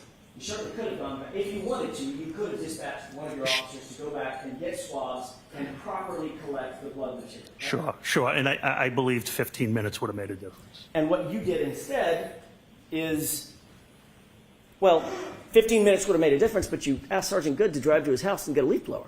Yes, and while he was doing that, we were documenting the scene with photographs. With You could have documented photographs. the scene with photographs even if you went back and get a swab. What's the difference? Because we were ongoing. It was ongoing. I wasn't leaving the scene. I didn't ask you to leave the scene. I didn't ask if you were I leaving the scene. needed the other officers. We talked about scene security. I already let one officer go. I now have 3 left. We're securing that scene. So you saw pink stains in the snow, correct? That's correct. And you said, Officer Good, probably called it Sean, Sarge, go home and get a leaf blower. That is correct. Could have said, Officer Mulaney, get your butt over to Canton PD and pick up 10 swabs, correct? He wouldn't have had access to the swabs. Oh, so now one of your officers could have gotten swabs, even if a lieutenant, a ranking lieutenant, had dispatched him to go get a swab. Because he doesn't have access to the BCI, the Office of BCI, where our stuff is kept. Could you have made a phone call? No, nobody there would have had access at that time. It was only Officer Dever on the desk. So you're the only person that could have gotten those swabs? Sergeant Lang could have gotten them as well. So Sergeant Lang could have too? Sure. But you didn't say that? No, definitely didn't. Okay. What you did do, however, is you went to the neighbor's house. Happened to be Tom Kellerman, right? The lieutenant of detectives, yes. Right. And Lieutenant Gallagher gave you red Solo cups. Oh, you know she's looking at the clock for I sure. asked for plastic or glass containers. He had solo cups, and I utilized them. These The same solo kind of cups Solo look cups crazy. that we all see at backyard barbecues. Yep, they hold liquid terrifically. Oh my God. They're also not sealed, correct? They are not. Yeah, you know, if you go to the CSI training, they use solo cups all the time. It's just a part of the standard procedure. They're also not used normally. I mean, they were here. They're not normally used for evidence collection. Oh my absolutely goodness. not. And then you decided you needed to transport that You sure about that? very important biological material back to Canton PD for storage and safekeeping, right? That's correct. And why was it important to transport that blood material so quickly? What are the factors that you considered, weighed and balanced, in terms of getting that material back to Canton PD in good condition, sanitary condition? So a criminalist could extract a proper DNA sample. What would happen, for instance, if that blood material, I don't know, or contaminated? Contaminated how? You tell me. You're the professional. So DNA is pretty hardy, pretty forensically stable. The only things that are going to harm it are radiation, ultraviolet light, harsh chemicals such as bleach. That's not present here. I wasn't. That's not the question, dude. You can still contaminate. Oh, okay. I'll let him do. Harsh chemicals such as bleach. That's not present here. I'm not talking about losing them. Then you would have 2 sets of DNA when it's tested, which would benefit you.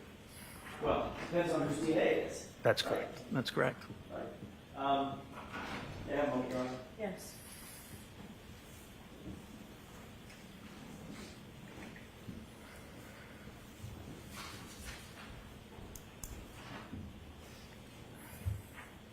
Jeez. While you were, I'm going to stay on this for a second. So obviously there's a reason why blood swabs or biological swabs are handled with such care. For instance, a DNA analyst is going to put on gloves. Correct. Oftentimes they're going to put on a mask, right? I don't know about that. Oftentimes they put on goggles. Is that right? It depends what they're testing. Right. Yeah. But in order to go out and collect something, you'll see CSI, crime scene investigators, in full body suits when they Sure. walk into a crime scene. Yeah, you can. Because you don't want to contaminate the scene with your own hair off your arm or an eyelash falling into a blood stain. That's what we're talking about, yes. So there are protocols. I mean, you said just a second ago, Mr. Gallagher, well, it's DNA. Unless somebody pours bleach in it, you're pretty much golden, right? That's not quite the fact, is it? And that's not quite It's what I not. said. No, it's not quite what you said. You were suggesting that it's hardy. That's what he It doesn't said. matter No. if it's contaminated or not. If there's multiple people's DNA, it just benefits everybody. No, I simply Exactly. asked what you meant by contamination. Okay. So it could be contaminated with debris, is that right? Sure, it can. It could be contaminated with other people's DNA, is that right? It can. It could be contaminated with foreign items, foreign either aerosols or somebody's spittle when they're talking, correct? Sure. It could be contaminated with 1,000 things. Hypothetically. Right. Hey, Of course, these solo cups didn't have lids on them, right? they did not. They were open. Yes. You didn't photograph where you picked up the samples. No. You didn't document where you picked up the samples. No. So if the samples were in 6, how many solo cups were there? 6. 6 solo cups. We don't know as we sit here where each of those solo cups' contents came from specifically, do we? Specifically, no. Okay. Then those solo cups with no lids were placed into a bag, right? That's correct. You said on direct examination that this was a brown paper bag, right? It is. Stop and Shop, I believe. And you said that Stop and Shop bag is, other than having the words Stop and Shop on it versus evidence on it, basically the one and the same thing. Same dimensions, made out of the same materials, yes. Right. But with an evidence bag, you know exactly where it came from and who's handled it. Not necessarily. Comes from a manufacturer Sure. whose job it is to secure those bags so that they are not mishandled, so they can have some sort of bona fides that they're clean and ready to accept evidence. In, say, for instance, I don't know, the investigation of a homicide of a police officer. Okay. Important stuff, right? We're not at a homicide of a police officer at this point. I'm just talking about evidence bags in general.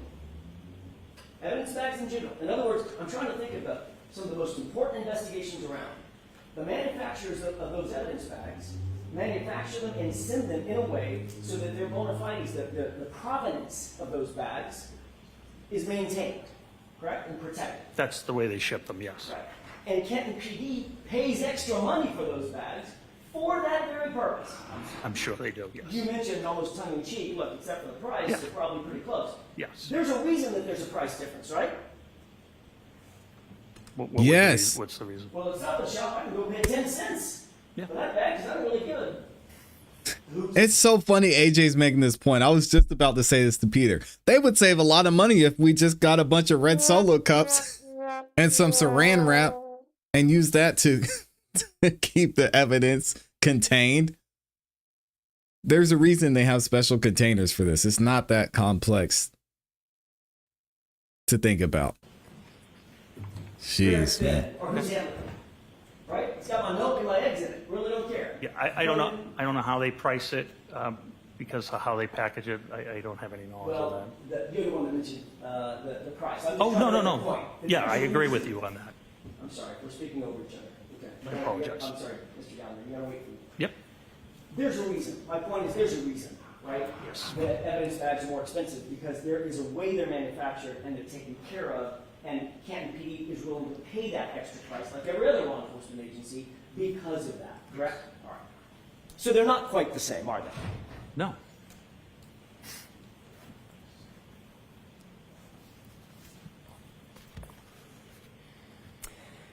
Those solo cups were placed in the evidence bag uncovered. Yes. The evidence bag was then placed in Sergeant Lank's vehicle. It was closed and Sergeant Lank transported it to his vehicle. Yes. Okay. When you say closed, you mean the top of it was rolled up? Correct. Or folded over? Correct. Okay. It wasn't forensically sealed. Not at that time, no. There was no evidence tape that went on it. Not at that time, no. Matter of fact, the cups were still open and could slosh around. Assume they melted. Yes. There's liquid blood and liquid water, like That's correct. snow. That's correct.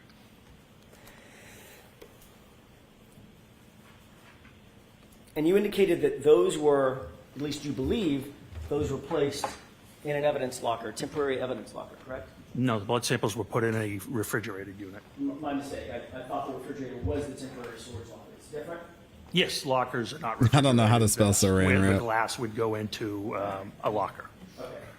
This was placed into an evidence refrigerator. That's correct. That was to maintain the integrity of the sample, the biological sample inside the cups, correct? That's correct. Do you have an evidence log of that? I don't, no. You've never seen an evidence log indicating that those were actually put into a refrigerated evidence locker. I removed them myself, so I know they were in the refrigerated unit When did you remove them? on February 1st. Right. We're talking about January 29th. They were taken to Canton PD by Officer Lang, Sergeant Lang, on January 29th. I'm just asking, well, let me ask a foundational question. Does Canton PD maintain something called evidence logs? Mm-hmm. I don't know the answer to that. I'm not the evidence officer. No. There is, it's all computerized. Right. So like I explained earlier, when they do get logged in, the officer puts the description of the property, hits the space bar, and the computer generates an evidence number. Right. And that evidence number is associated with just that piece of evidence. Just that piece of evidence, correct. And every time it's checked out or put back in, there is a log created, correct? Yeah, they do it by computer, yes. It's a digital fingerprint. Correct. All right. I mean, you're a former narco specialist, right? Mm-hmm. You did narcotics for years, right? I did. Drugs, about the most sensitive thing out there, right? I mean, you get a bottle of fentanyl. You're not just going to set it on the evidence subject's desk. You're going to make sure that damn thing gets logged exactly how it's supposed to, correct? Of course. Because it needs to have a trace of where it goes and who touches it and who has access to it, correct? That is correct. You've never seen an evidence log for these items that were taken from 34 Fairview and supposedly put into, well, not supposedly because you took them out, and ultimately went into a refrigerated evidence locker.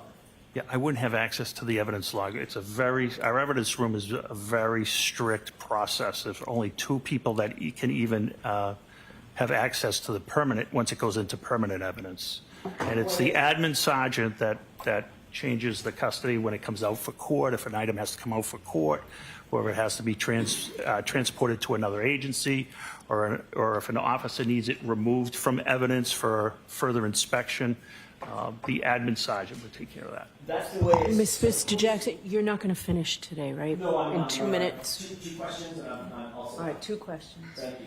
That's the way it's supposed to work, correct? Yes. But you've never, as you sit here, you've never seen an evidence log determining where that blood went and who was handling it between January 29th and February 1st. I have never seen an evidence log. That's all I had, Robert, at least at this time.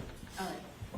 All right, Lieutenant, we're going to have you come back tomorrow morning. Thank you, When Your the jury files that, you can file right now. Thank you. So, jurors, that's it for today. The same 4 cautions Please do not discuss this case with anyone. Don't do any Nice. independent research or investigation into this case. If you happen to see, hear, read anything about it, please disregard it and let us know tomorrow, and be very careful with your social media use. All right. Insane. All rise to the court, please. Oh man, y'all think we're gonna have some extra trial conversations, or is this it for the day? Oh god. This is hard to listen to. And we've got people in the chat defending it. It's like, yeah, no big deal. Just put in some plastic. It's fine. Like the quality of that type of evidence seems to be very questionable to me. I want it secure, want it contained as easily as possible. Let's just not act like this is normal or this is okay. Good Lord. Let me know what y'all think. Here we go. Oh, she's ready to get out of there. Anything, right? No, yeah. Judge Bev is ready to get out of there. You don't need me for anything, right? No, Your Honor. No, Amy needs the real thing. Very short issue. Please be seated. That's how y'all report permission. Yes. Okay, so there, it's just a sidebar. We out of here. All right, y'all. We made it through a full day. We did it. Not bad. Not too bad at all. Oh, man. So we're going to have Lieutenant Gallagher back tomorrow. And I think what I'm hearing is he's going to have, they're going to have some toothpicks that they used to collect other pieces of evidence from the crime scene. I think he said there was a 2-year-old across the street that handed them, I don't know if it was a sock or a shoe or something, and they used that in evidence. I think I also heard, wasn't it they found, I don't know, they took their gloves off and they were handling the glass that they found. So, you know, who knows whose fingerprints are on there. So yeah, it'll be interesting to hear from Gallagher tomorrow. We'll have to wait and see. I appreciate y'all. Shout out to the gang for sticking around. Big shout out to Kara Hampton. Gifted 5 memberships over there. Oh my gosh. If you got a membership from Kara Hampton, make sure that you guys say thank you. You know, we'll be back here first thing tomorrow morning to start with day 10. We're getting into it. Oh yeah, we got to look at the sidebars. It looks like team 69 or team 6 through 9 is the winner tonight or today, this afternoon. I don't know what we're doing. Shout out to team 6 through 9. Y'all are taking home the win today for the sidebars. All right. If y'all are interested in hearing some music, some amazing music from some of the independent artists who are on this channel and in the community, make sure you tune into the Song of the Night live tonight. We have a good time. We're listening to some dope music from a lot of the artists in this community, so it's gonna be fun. And then if not, we'll see y'all back here tomorrow bright and early at 9:15. All right, if you haven't yet, subscribe, hit the notification bell so you don't miss any time that we go live. Thank you to everybody who's on the replay game, is gonna watch this once we're done with the live. And thank you to everyone who liked the video. Over 1,100 of y'all liked the video. Insane. I appreciate y'all. Hope y'all have a great rest of your afternoon. And as always, you know what to do. Keep growing, keep pushing, keep it classy. We go. Peace. It's Taco Tuesday tomorrow. Let's go.